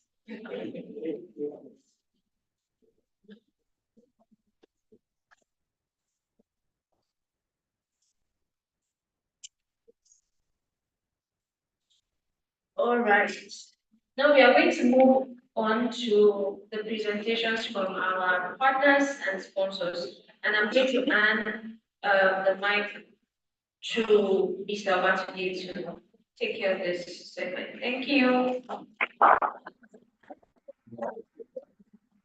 Wow, amazing, isn't it? Wow, please give yourself a round of applause again. And thank you for the panel. I don't know why Mr. Dr. Gabriel is sitting there. Should be sitting here. So thank you so much for coming, sir. Please give a round of applause. Apparently, we are already kind of wrapping up. So, and of course, we don't wrap up without announcing the winner, announcing the winner and the winners rather of the debate competition. But before we do that, we're going to um, that break and then the announcements and round up later. I want to take time to just a few moments to actually commend those that have made this possible. Can you hear me? Okay, awesome, thank you. So, go back again. So this, when I came out of for the other time for introductory speech, we didn't have so much of a full house there.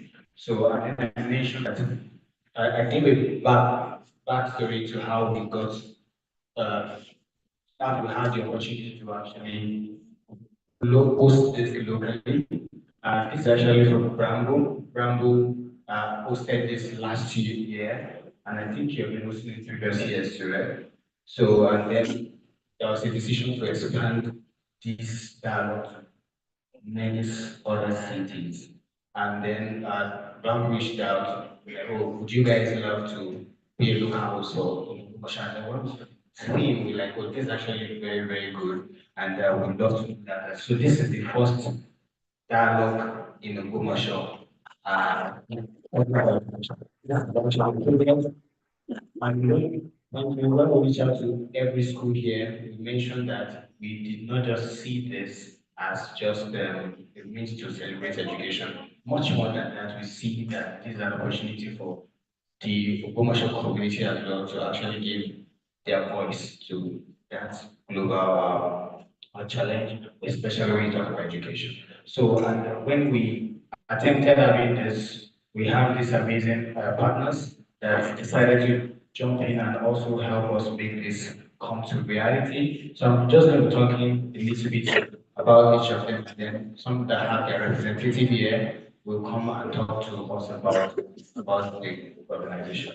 And then afterwards, I'm going to talk a little bit about Brave Plus Africa. Well, I know that some people have been coming to meet me personally. When I was talking here at the panel, how can we get all of this? So I will just briefly talk to you about Brave Plus Africa, how to get involved, how to get all of these things that we have already on our platform. Then we have Bramble. I'm also talk about Bramble and explain the amazing work they are doing and everything they would love to actually extend to us as a community. So, and then we will then afterwards announce the debate winners. Okay, so I'm going to talk first about assembly. The assembly is like is the first. Thank you. Okay, so you can just use the arrow key now. So the assembly is when we got this opportunity, we're looking where should we use. We don't have body like that. So we needed someone a place to partner with, and then reached out to the assembly. And the assembly was like, oh, we have that open house to come over. And the assembly is like a catalyst, one of the catalysts, innovation catalysts in the commercial year. The assembly is by Innovate Lab. Innovate Lab is an innovation hub that started in Ogbomoso since 2017. And then the assembly is a proof of consistency, and assembly is that ambience that is intended to host the densest cluster of geniuses in Africa. So it's a place where the co-work space is as individual co-work space. We have them over here, where you can actually walk in and walk for the entire day from 9 to 5. I think the rate is just 3,000, and that's very ridiculous. You have light, you have internet, you have a good space, you have networking opportunity, you have all of that. So all this is about the price, and then they have private offices as well. You just want your room alone, where you just can focus. That would be good. So we have the assembly has that as well, and then they also have training halls for 70 capacity and also conference hall for 400 people capacity. And then amazingly, apart from this facility, the assembly have a community in the next slide, a community that where people of like-minded innovators like you, students and all of that can actually work together, can also get to see opportunities and all of that. For some people who are here who are on that community, like, seeing a lot of things going on there. So if you want to join that community, you can scan the QR code. Or if you don't have a phone here, or you want to, you can just write down this link and join the community. It's free, so it's a community of 4 thinkers where you get to see opportunities. Anything that has to do with tech in Ogbomoso, most likely you get to this group first, right? So if you are interested in that, write this link down and join the assembly. Yes, I will just wait to just a few moments for you to do that before I'm on. So the assembly is our official partner to host this dialogue here in this physical space. Yes, have we done that? Any other person? You're still doing, okay, I see some people say scanning. You can scan or you can just write down the URL, tinyurl.com/assembly3. Yes, okay, so thank you so much. Let's go to the next. So amazingly, we have our next partner, that's Olusegun Olibide Resource Center. Please can you give them a round of applause? Thank you. When we reached out, and we're like, oh, this is what's going on. What we want to do January 24th, and this is actually for the ecosystem of the commercial community. And we're like, oh, anything for it, we are in for it, and we have we receive a right hand of fellowship from them, and we have the manager here. We do love to just in 2 minutes talk to us about what should we do, the success, how we as students maximize what they do. They do a lot for teenagers, young adults, and also anybody entrepreneurs and all of that. Thank you so much. All right, good afternoon, everybody. My name is Kayode. I'm the innovation lead at the Solution Resource Center. So I'll just quickly talk about what we do at the Resource Center. So we are basically a charitable organization, and one thing that we believe in at the center is that everyone, irrespective of your background, irrespective of whatever circumstance you are coming from, should have access to resources, to opportunities, and to support. So that's basically what we do at the OORC. And we have our resource center beside item 7 to use this totally free of charge. You have access to power and internet. Then we also have our innovation hub, and the goal of the innovation hub is to encourage innovation in commercial, to encourage innovation and to encourage innovators in commercial, building global solutions right here, right from our immediate local community. So that's basically what we do at the ORC. So we have the resource center here beside item 7, and we have our innovation hub opposite Anglican Grammar School around Ojatuntum. So that's basically what the ORC is about. And but I would just want, so George mentioned something when during the panel session. He said that he wishes that there were more hackathons for for students. Well, we are not organizing, but we are currently partnering with one, Campfires Ogbomoso, and it's coming up next month, February 27 and 28 next month, and it's targeted towards teenagers from 13 to at least 19. So it's an hackathon targeted to students. So I don't know if that time February will be a good time for students, but we are not the ones organizing that, but we are partners to it. So one of the coordinators is seated right here at the back, so you can meet him. So we are partnering on that. So thank you so much. Thank you.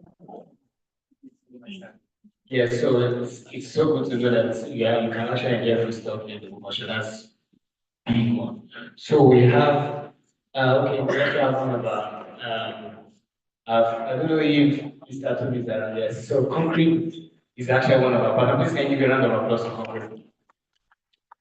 When we reach out and then we're like, this is what I want to do in the commercial area, we're like, oh, we are going to support. And that is actually one of the things we have enjoyed in the community here. and we are so grateful for. Please, can I have the honor to invite Mr. Toby to come to this together?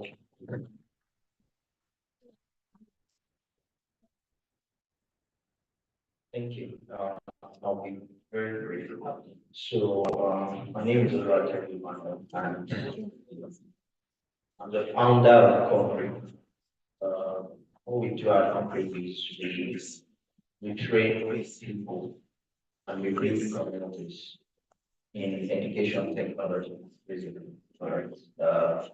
Right now, we don't have initiatives that caters for what we call it, secondary school guys and stuff, right? But we have initiatives for a lot of professionals, right? Professionals are here working for companies, so we train people in technology skills, basically. Um, and then we expand into other fields. It's not just things like software engineering and stuff. We also train people when it comes to things like hardware engineering, architecture, and all of that. Right? And then we don't just train people, we also build products. For example, this year we launched one of our products is a career growth engine for anybody who's a professional who is looking to not just grow their career, but to also be able to measure that growth. Right. So we launched our product is a beta, and then we also launched a few trainings this year. So yeah, that's what we do. And when we heard about this, we're very excited because this is also actually part of what we want to do. But Great Plus is already doing that. So we are very excited to partner and then make this happen. Thank you so much.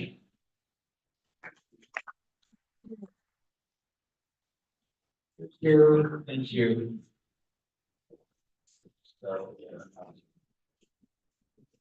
So, thank you so much. I I want to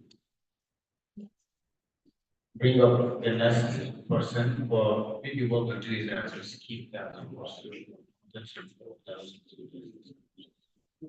yes.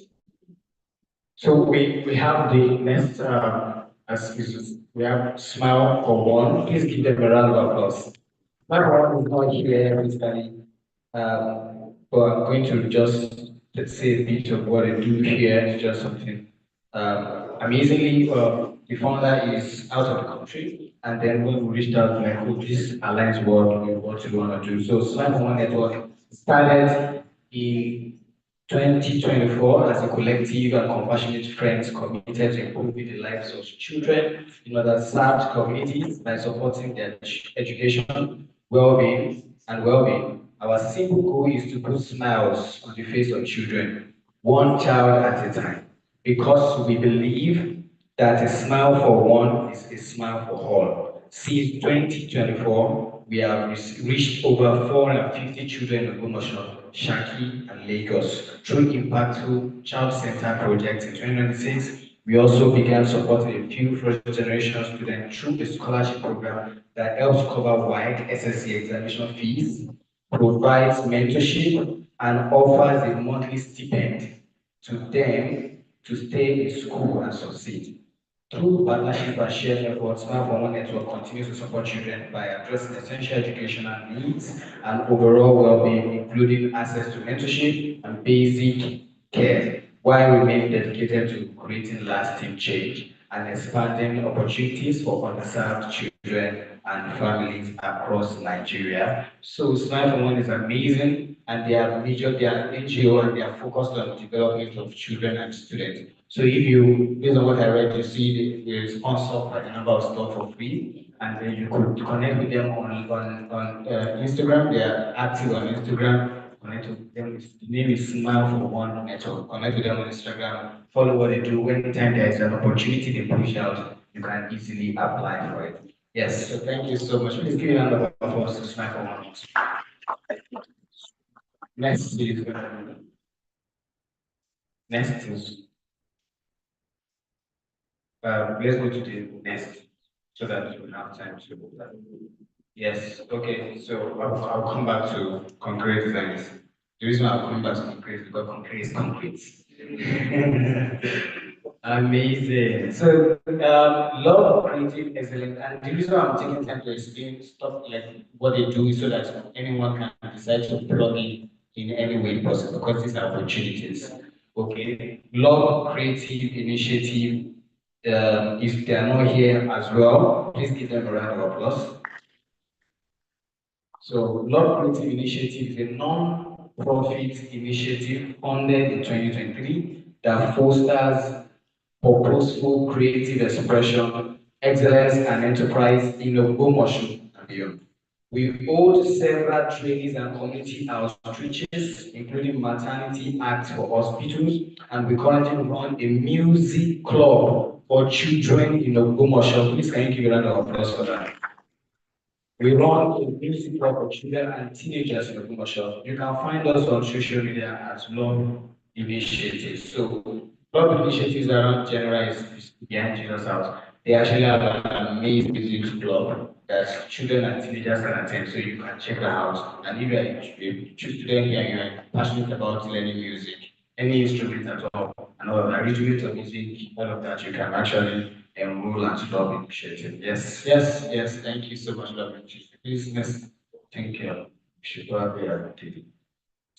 Yes. Okay. Please give a round of applause for Zoe Captain. Zoe Captain, can you read that in that card with you? I believe you guys have read what is on it, right? That's from Zoe Crafted. Zoe Crafted decided to give us that as something for everyone, for students, several students participating, and I guess we have enough, still enough on the desk. So most likely, if you are going out and you don't have one, even if you are not a student, you can pick one on your way out. So Crafted is a creative gifting and storytelling brand grounded in intention, thoughtfulness, and care. Zoe Crafted centers on helping people express what truly matters in moments, memories, and milestones through thoughtfully designed cards, messages, and creative pieces. Zoe Crafted treats each creation with care, guided by the belief that when creativity and language, when used, when used deliberately, can steady the mind and improve communities positively. So Zoe Crafted do amazing work with, if you probably example, you want to give someone a thoughtful gift, like crafted design message and health, well packaged gift and all of that. They have different packages that will be is very useful, and then you can actually reach out there also on social media. And yes, I will have to mention. So this is the CEO of Zoe Crafted. And me, our amazing moderator. Please give her a round of applause. So she didn't want me to call her out before, but I have to. So thank you so much, Zoe Crafted, for partnering with us. And one more before I go to concrete, hopefully, like before then. Kinura is also a partner. Have you ever noticed Kinura? Kinura is the restaurant at the behind the assembly here, or beside the assembly. And Kinura is a restaurant owned by the assembly, and then they provide Afro-American food. So it's one of its kind in commercial for now. So that means if you want to have a taste of African and American food, that's your go-to place. So you could come for family dinner, all of that. You can actually get to have friendship, faith, and flavor. So you will see some food that you don't see in other restaurants on the menu list here, and you can actually enjoy it. Yes, so thank you, Kinora, for partnering with us. Please give them a round of applause. So we will, while we're still waiting for part of the story, because I know Concrete wants to display something. So I think what's the next thing we can do?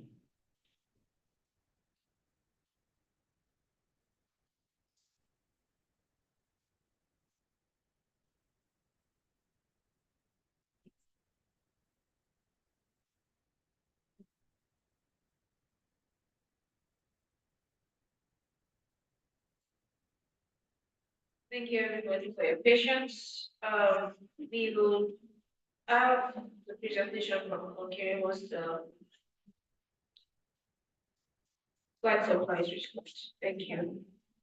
So, right now, we will move on to the announcements of our debates. The result of, the talk of what we experienced. Not what, but, and then the awards. Who's excited? Okay, now that the lights off, let's properly end this segment. Thank you.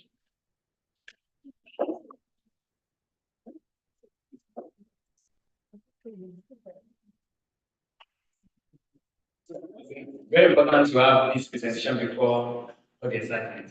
So just something short. So I would have the honor to invite the concurrent team or the concurrent representative. Concurrent concurrent design. It's actually an Afro-urban furniture company that make use of concrete to build amazing furniture business, both inside and inside, both indoor and outdoor. So, and we have the amazing opportunity to reach out to them for this partnership, and they really turned up. So, we want to invite one of their representatives to come talk to us about great guys. Yeah. Please give my round of applause.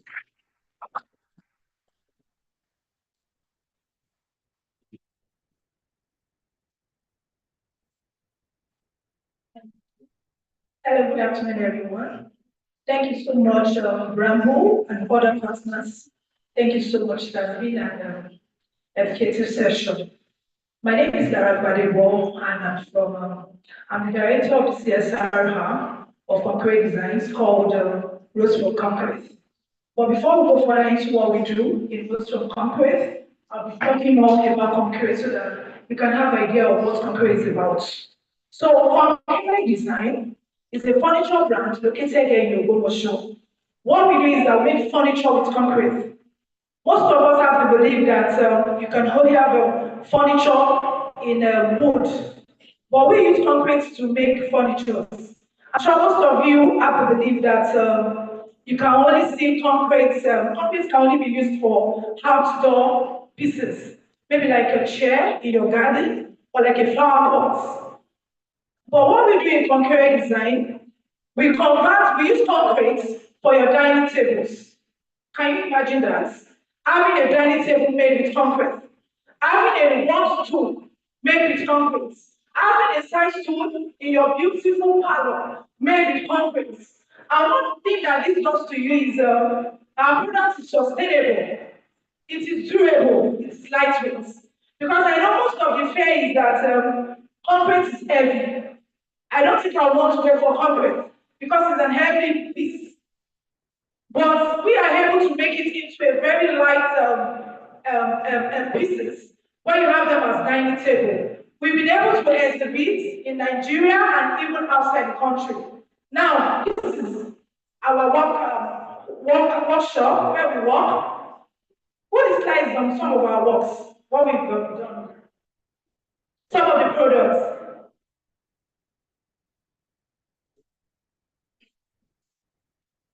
This is it. This is made with concrete, not wood. I'm sure we all know what we are seeing. Do you know what you are seeing?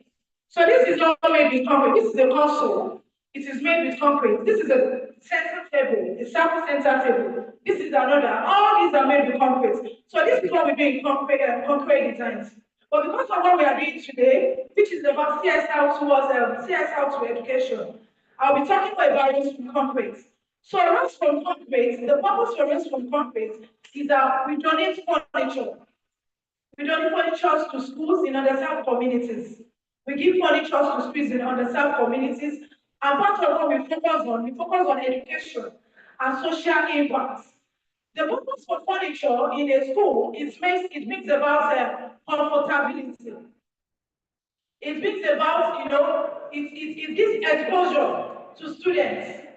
It gives them exposure. So we support by donating furniture to schools, to public schools. We embarked on a project last year where we gave out a dining table to schools in underserved communities there in Ogbomoso. We're able to give a library table. And another thing that we do was from countries, we also have students who are waiting for their next academic steps. We do an internship program where they are being paid, and with this, they are not idle. Also, they gain practical skill. With the money they earn, they are able to attend to some basic needs. So that's what we're doing in those from company. That's why you see people wear t-shirts. So we've been able to support education by giving furniture, table and chairs for schools who doesn't have adequate furniture or who doesn't even have at all. So that's what we do in most of companies. And the purpose for this is for exposure, is for them to be seen, for students to be seen. So that's what we're doing in most of companies. Thank you so much.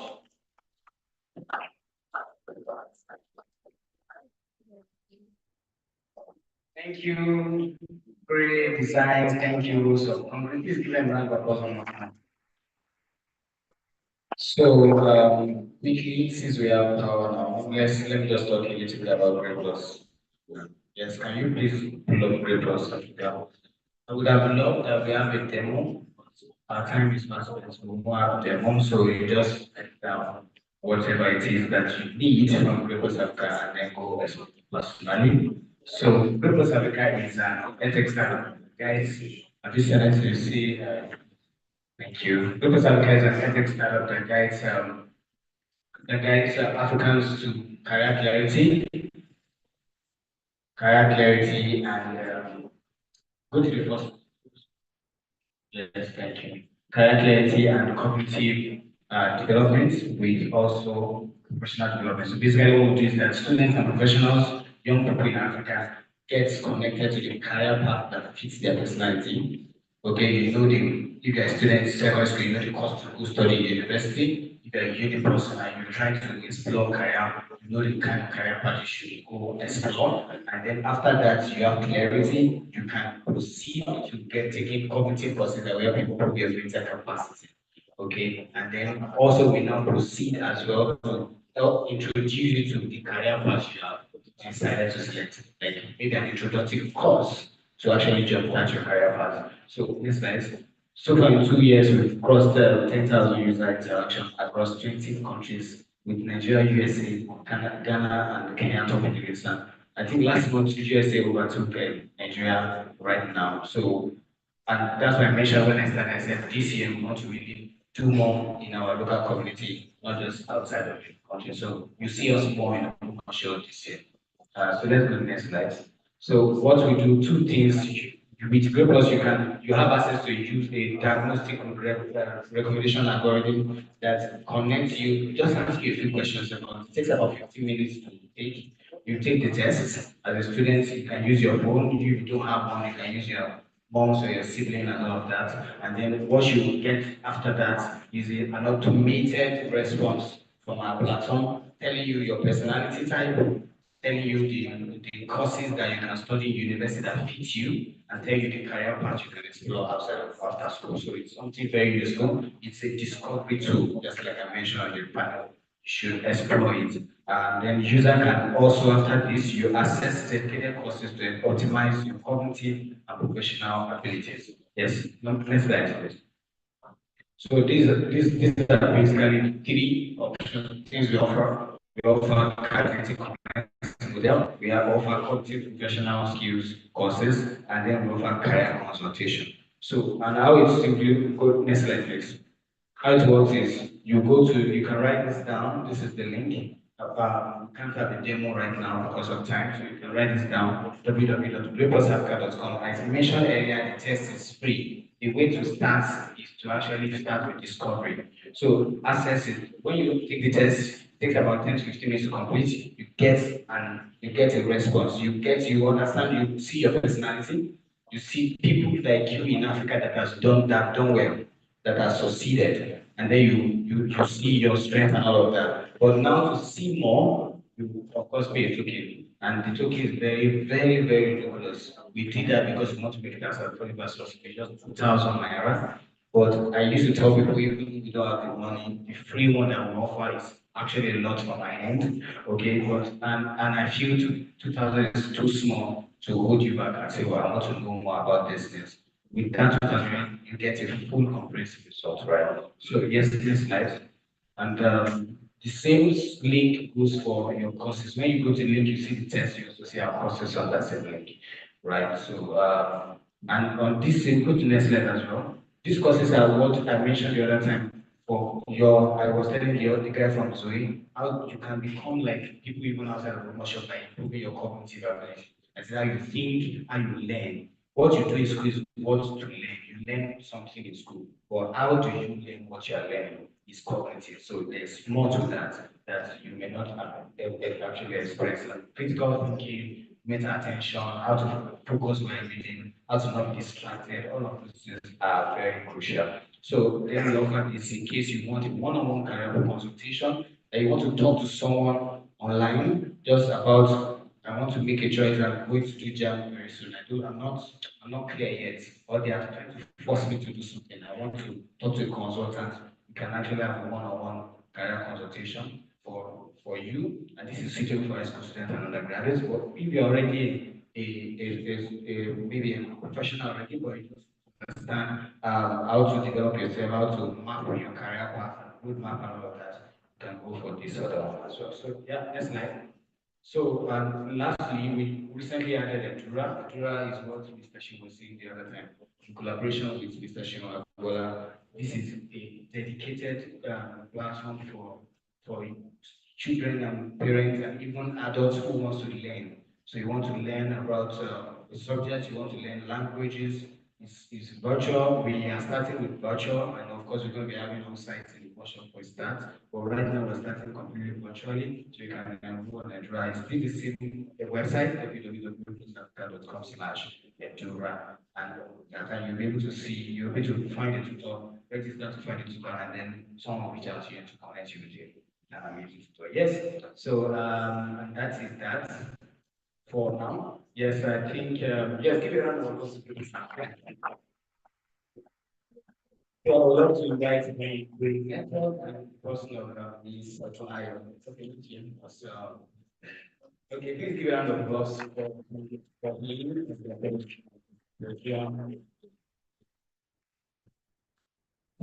you. Good afternoon, everybody. I'm doing this very short, so I know we're tired already. So, Rambo Network. Can we have the slides, please?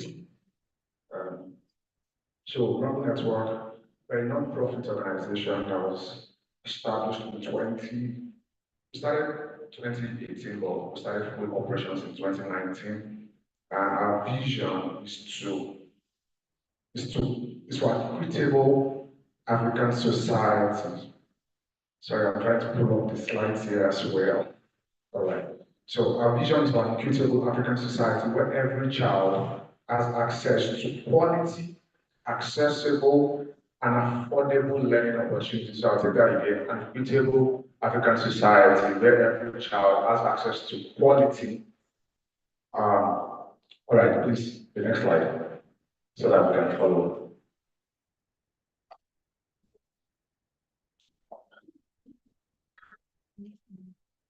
So quality, affordable, and accessible learning opportunities, those becoming creative thinkers, solving the world's biggest challenges. So we are not just raising children for raising sake, we are raising them to be problem solvers.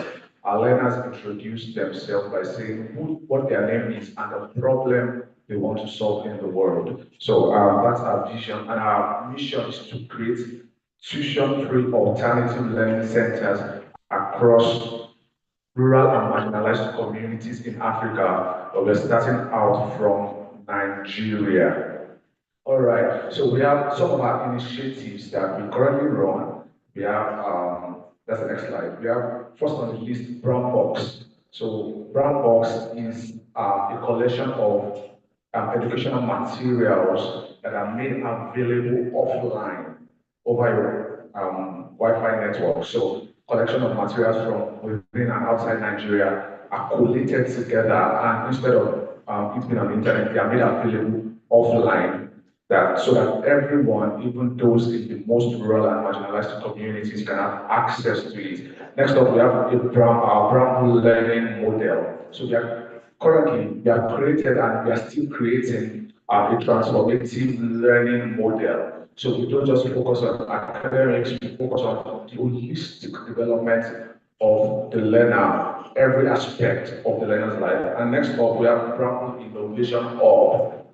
So Brown Innovation Hub is our innovation hub where we train women, girls, children, and youth to be able to, with entrepreneurial skills, to be able to promote sustainable economy.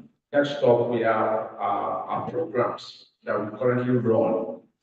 We have four. We have number one, rural ed. So rural ed is a short form for rural educators. So rural ed is a community of educators across rural communities and marginalized communities coming together. We train them, we have webinars with them, we have training sessions with them so that they can be up to speed with the technologies and how to make their learners and learning experience better. We also share opportunities with them, global opportunities. So if you are an educator in a rural and marginalized community, this is an org you need to belong to. Next up, we carry out research and policy.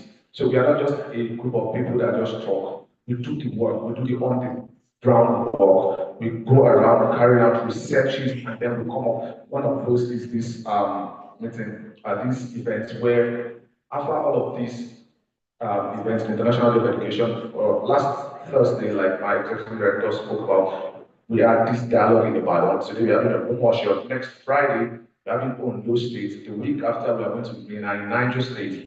And then after that, we are coming back to Lagos. After all of this dialogue, we are going to come up with a policy report to be able to advocate for change in the educational system. So we carry out research and policy. Also, we have alternative learning centers. We run a tuition-free alternative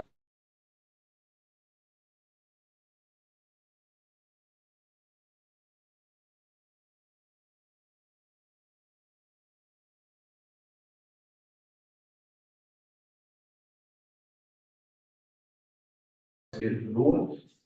Even educators and school administrators, school leaders across board. We have a leadership program. It's 8 weeks intensive.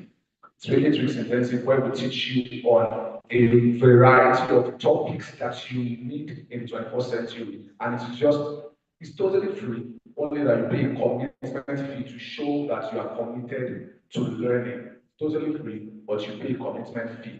Next up, quickly. So we don't just talk. We have evidence to back up our talk. Right? Since existence, we have reached over 12,500 youth and children. Over 12,500 youth and children. We have trained over 400 educators across board. We have reached about 30 plus rural and marginalized communities across Nigeria, and we have created and supported 13 learning centers that are totally tuition free. 13 learning centers that are totally tuition free. Thank you for that. This next slide, so we can wrap this up.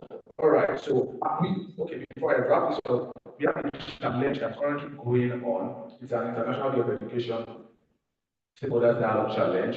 So it's open to the graduates and core members. It's open to the graduates and core members. What we're asking you to do is create a 90 seconds video, 90 seconds, that's a minute and 30 seconds video of what you would do differently if you have the opportunities to design your own educational system, right? And we are not saying do this for free, no. We are saying come and take our money. The first prize is going to go with 50,000 naira. The second prize is going on with 30,000 naira. And the third place is going on with 20,000 naira. So, 50,000 naira for a 90 seconds video. That's a bargain, more than a bargain, in fact. So please jump on the challenge. You can go on our social media pages to check the challenge. The challenge is still very much open. What you would do differently if you could design your own educational system. So to connect with us, we have our website. You can go on www.bramblenetwork.org. That's our website. by email, you want to send us an email and you get response in record time. We have hello@bramblenetwork.org. Hello@bramblenetwork.org. That's our phone number. You want to speak to us, you can call us. You want to find out with us, please put a call. You have someone attend to you. And across all social media platforms, Instagram, LinkedIn, Twitter, which is now X, Facebook, Instagram, and TikTok. You can reach us at Bramble Network. We'll be looking out for your entry in the challenge, and I'll be looking out to collaborate with you. Thank you very much, and I'll be very grateful.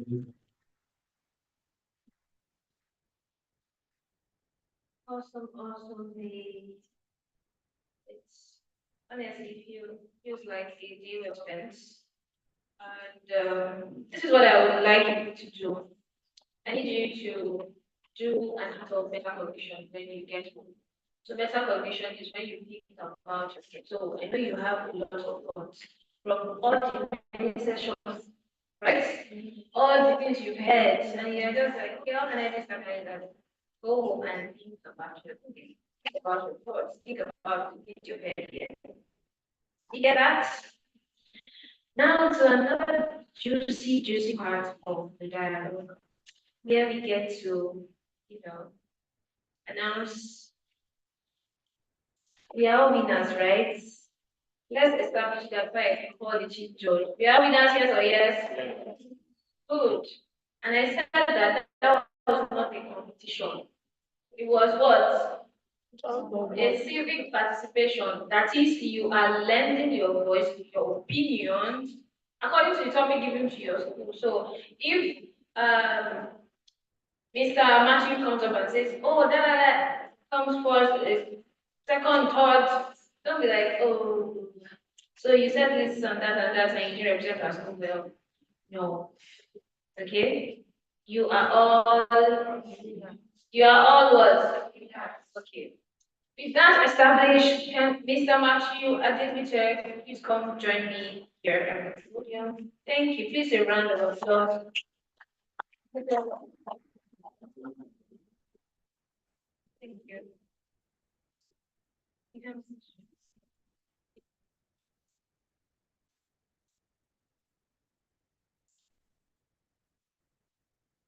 All right, thank you very much. Nice. Okay.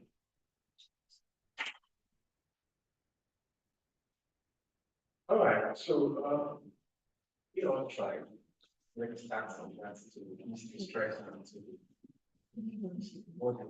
I mean, you don't but then there's no other okay, so I'll be calling on your third position, and that goes to Human Baptist College. Human Baptist College. Can we give them?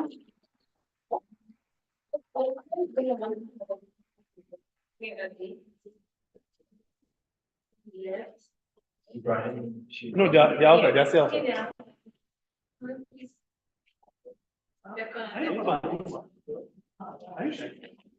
Please, a round of applause. Let's appreciate them. Amazing. So, like to call on Ms. Ogbomoso and you to please award them. Go, ma, go, ma, go. Awesome. Please appreciate them now.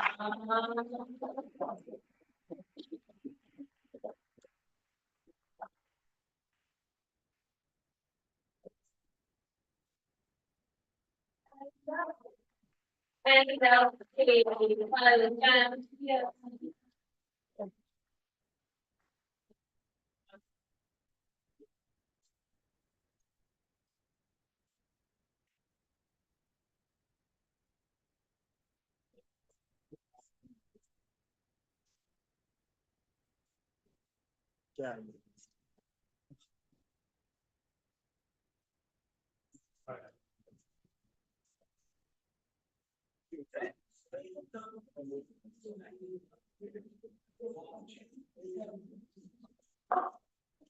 Moving on.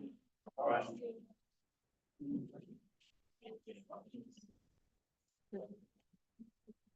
So I'll be calling on the first runner. I That is the second position. That goes to Ogbomoso Baptist High School. Everybody.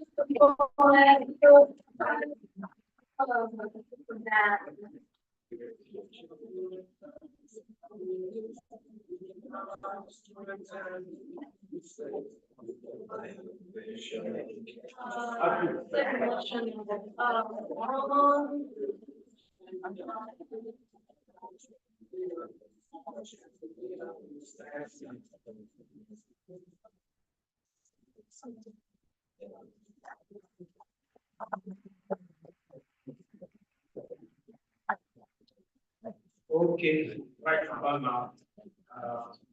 So the winner. The winner, we are winners. Mr. Matthew. So, okay, let me just say this for that we have some students at the left.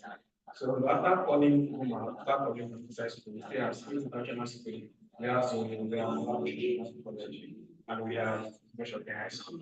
Let's appreciate them once more. So we have academic, we have Sweden for school, we have London International College, and commercial high school. And the winner Goes to Zoe. I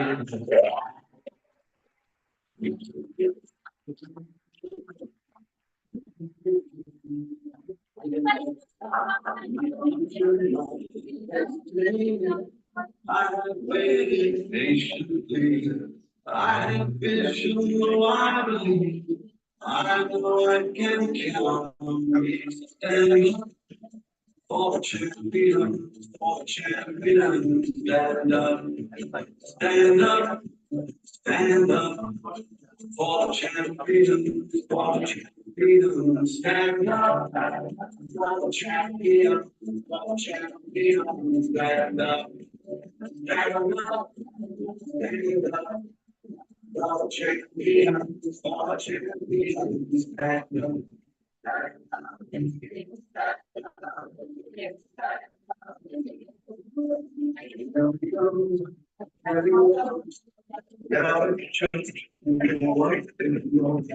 It's just the right time. How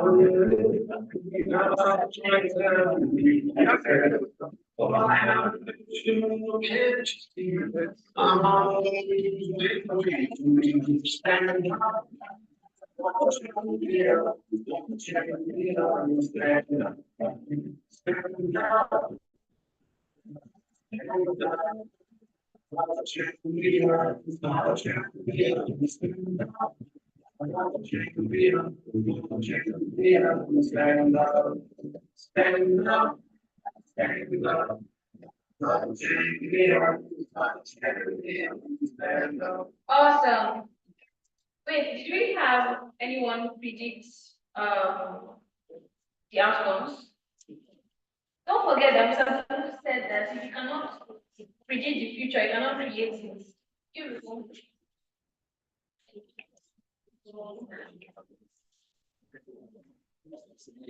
Anyway, moving on now to appreciate the rest of the participating schools. When we call their names as well, please give them a round of applause. Thank you. Okay, so the next one we're calling is Smith International.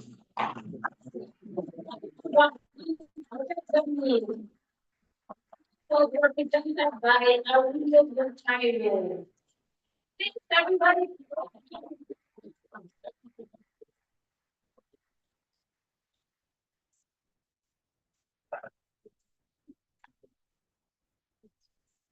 Can we please have Miss Grace Amiola?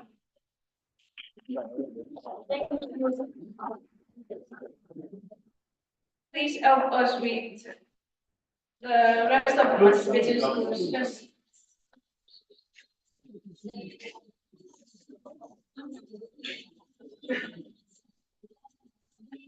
yes, we are so proud of them. Yeah, let's come with students. You are winners. Hello. London International College. Lautech International College of Ogbomoso. Recognition by Abdulaziz. Clap, clap, clap, clap, clap. We are so proud of you. Welcome. Abdulaziz. Yes.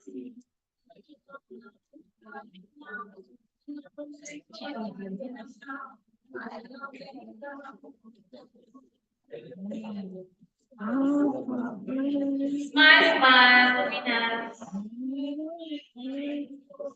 You did great. We are so proud of you.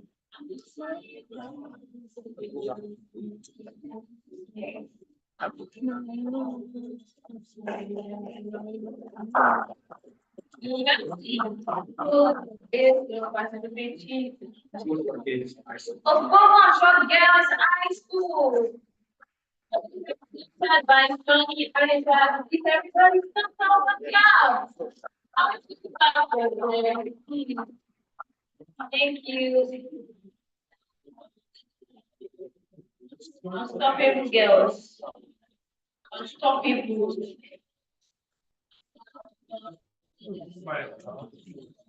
Don't worry, I already established this. We are all winners. You did great, and we are very, very, very, very, very proud of you.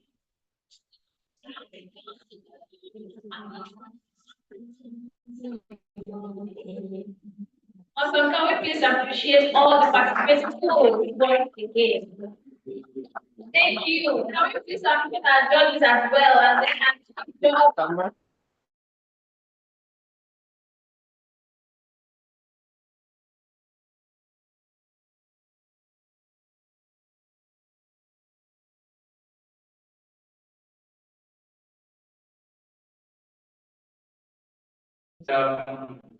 This me having a vote of thanks.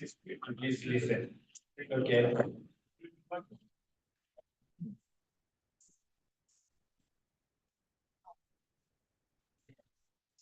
Amazingly, so it's good to wants to actually have a word of appreciation. Please give him a round of applause. Thank you, everybody, for being part of this awesome, amazing program. Thank you, Ram. Thank you, UNICEF. Thank you, UNESCO. Thank you, Great West Africa. And everyone here in attendance, thank you so much. On behalf of our director, who had equally been part of the panel here who discussed about the way forward of what we have as far as education is concerned universally. We say thank you so much from all of us in Zoe Schools Ogbomoso. The Lord will continually bless you, increase you, multiply you, establish you, greater heights in all ramifications of life in Jesus' name. Thank you, thank you, thank you.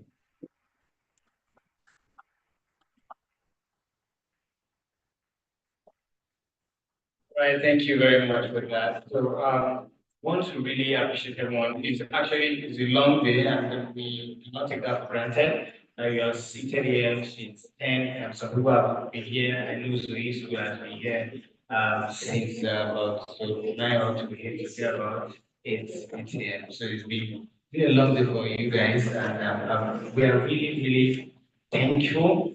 First of all, we want to appreciate God for the privilege He has given to us to have a day like this, to also be in that shoe, in that place where we can speak about education, where we can contribute to the future, where we can shape the future of Africans, shape the future of the entire world, talking about education.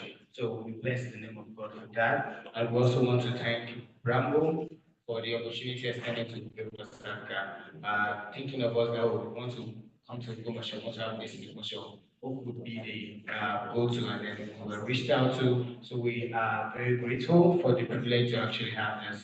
And we know that this is one of many more collaborations and all of that. So please give a round of applause to Bravo.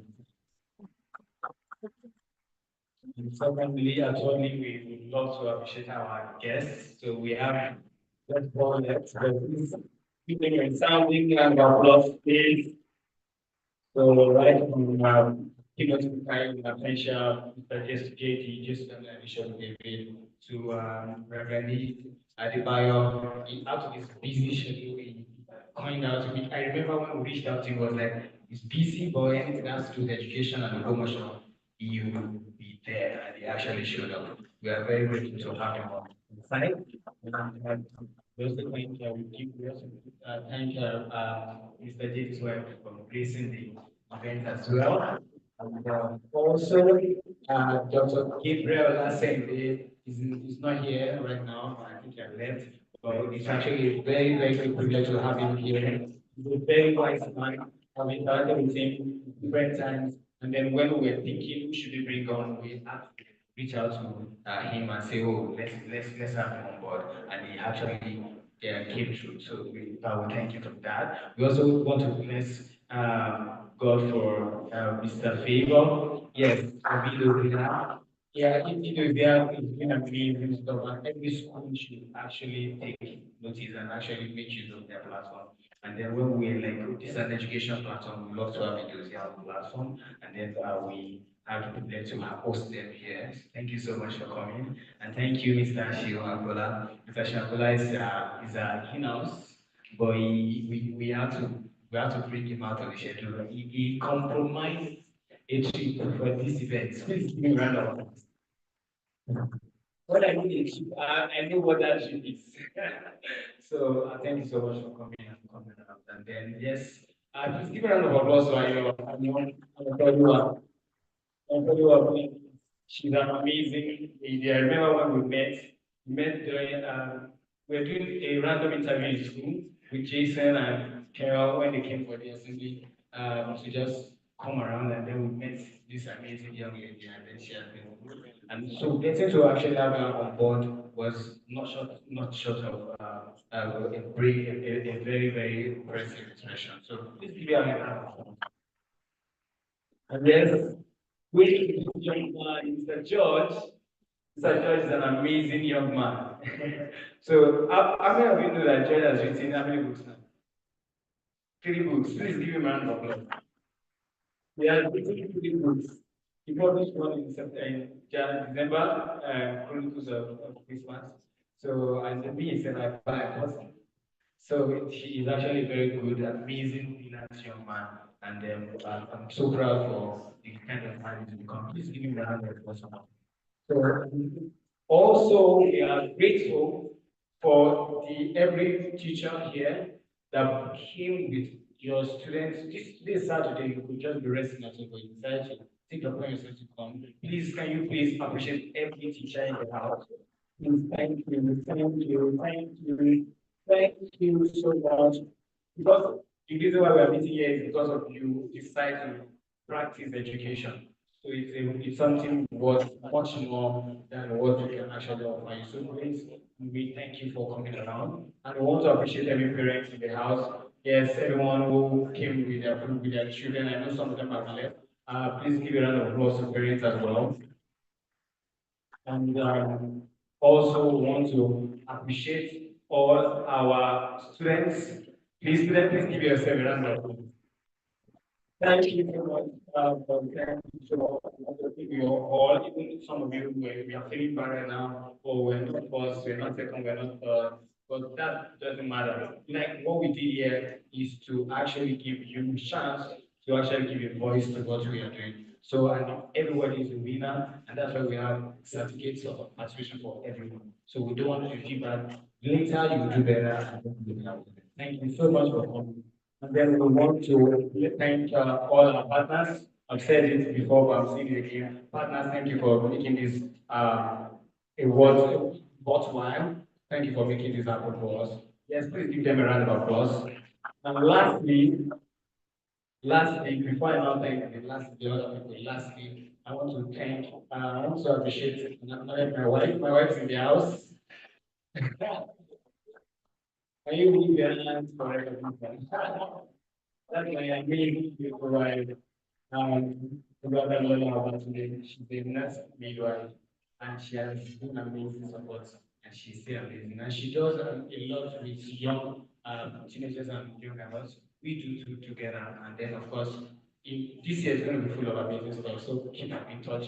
And I want to say one thing that go ahead, if as students, one thing that you should pay attention to is mentorship. And mentorship doesn't have to be that you have to be always with the person. Now we see the top of people we brought today. What you should do is do it for those of you who have phones, go on social media and follow them. Follow people and follow me. Ask for their name if you don't know them. Flabi, Shiwakola, Anfe, Obilade, George Alade, Tulo Batunde, Ayoduni, Ojeni, every one of them, the fathers and the mentors we brought here, go ahead and follow them. Keep in touch so that when they are dropping nuggets, things that will help you, you can always see. And even from social media, you can get to connect more with them. And then now have formed a more tight relationship that will eventually turn out to be amazing in the future. So please do that. And then when you keep tab for follow me on Instagram, Twitter, LinkedIn, and all of that, you will always see many things that can be of help for you and things you can also benefit from. Yes, and lastly, I want to appreciate all volunteers. Please clap for volunteers. The Green Cross Africa team, volunteers. Please don't go without taking pictures. We have a picture banner over there that you can take individually, but I think it would be good to have a general picture here. Can you please, everybody, including everyone, can we have a general picture first here? This is a bigger place. And before we leave, let's have a picture here. So please, I'm using this opportunity to say thank you to all our volunteers for volunteering, standing all the way till now. It's actually a very amazing effort and support you have given to us so far. Yes, and so this will be the end of this conference and this dialogue. So please can we all rise up and proceed to the frontier and let's take a picture.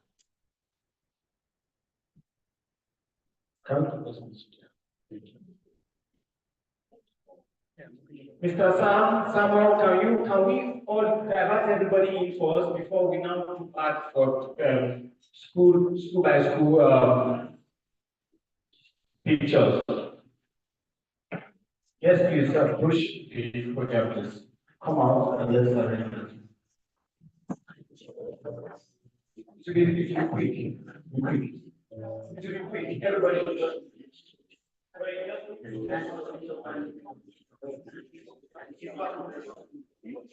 I know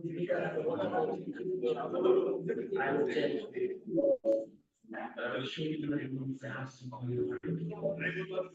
your chairs will look on TV.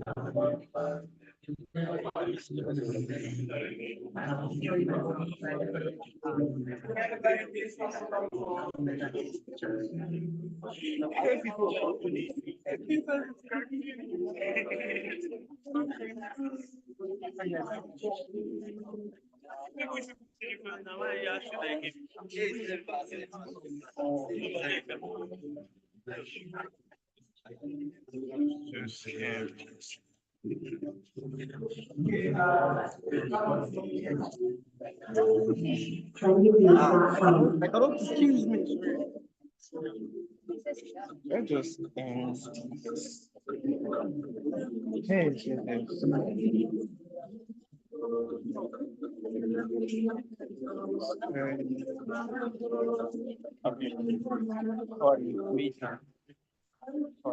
receiving right. Yeah,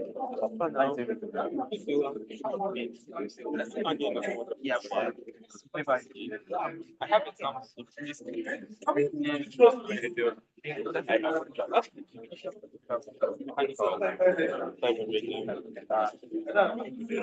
did a whole lot of work. I said, I'm pretty worried. Yeah, that's so, I mean, that's what I'm not just. Let me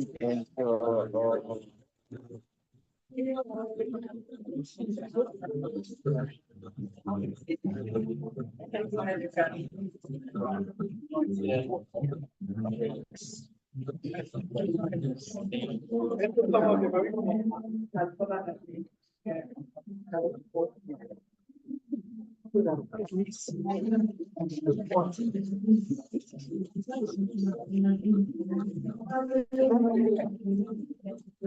worry, all of you that passed, We are doing like from soon. Should I just end it? you just want to say that's what.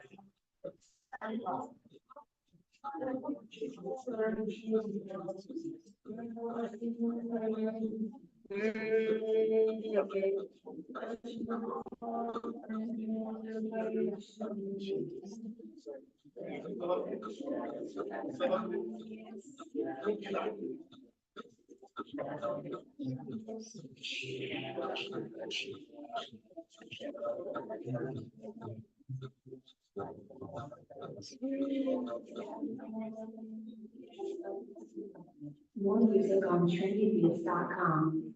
But you don't see that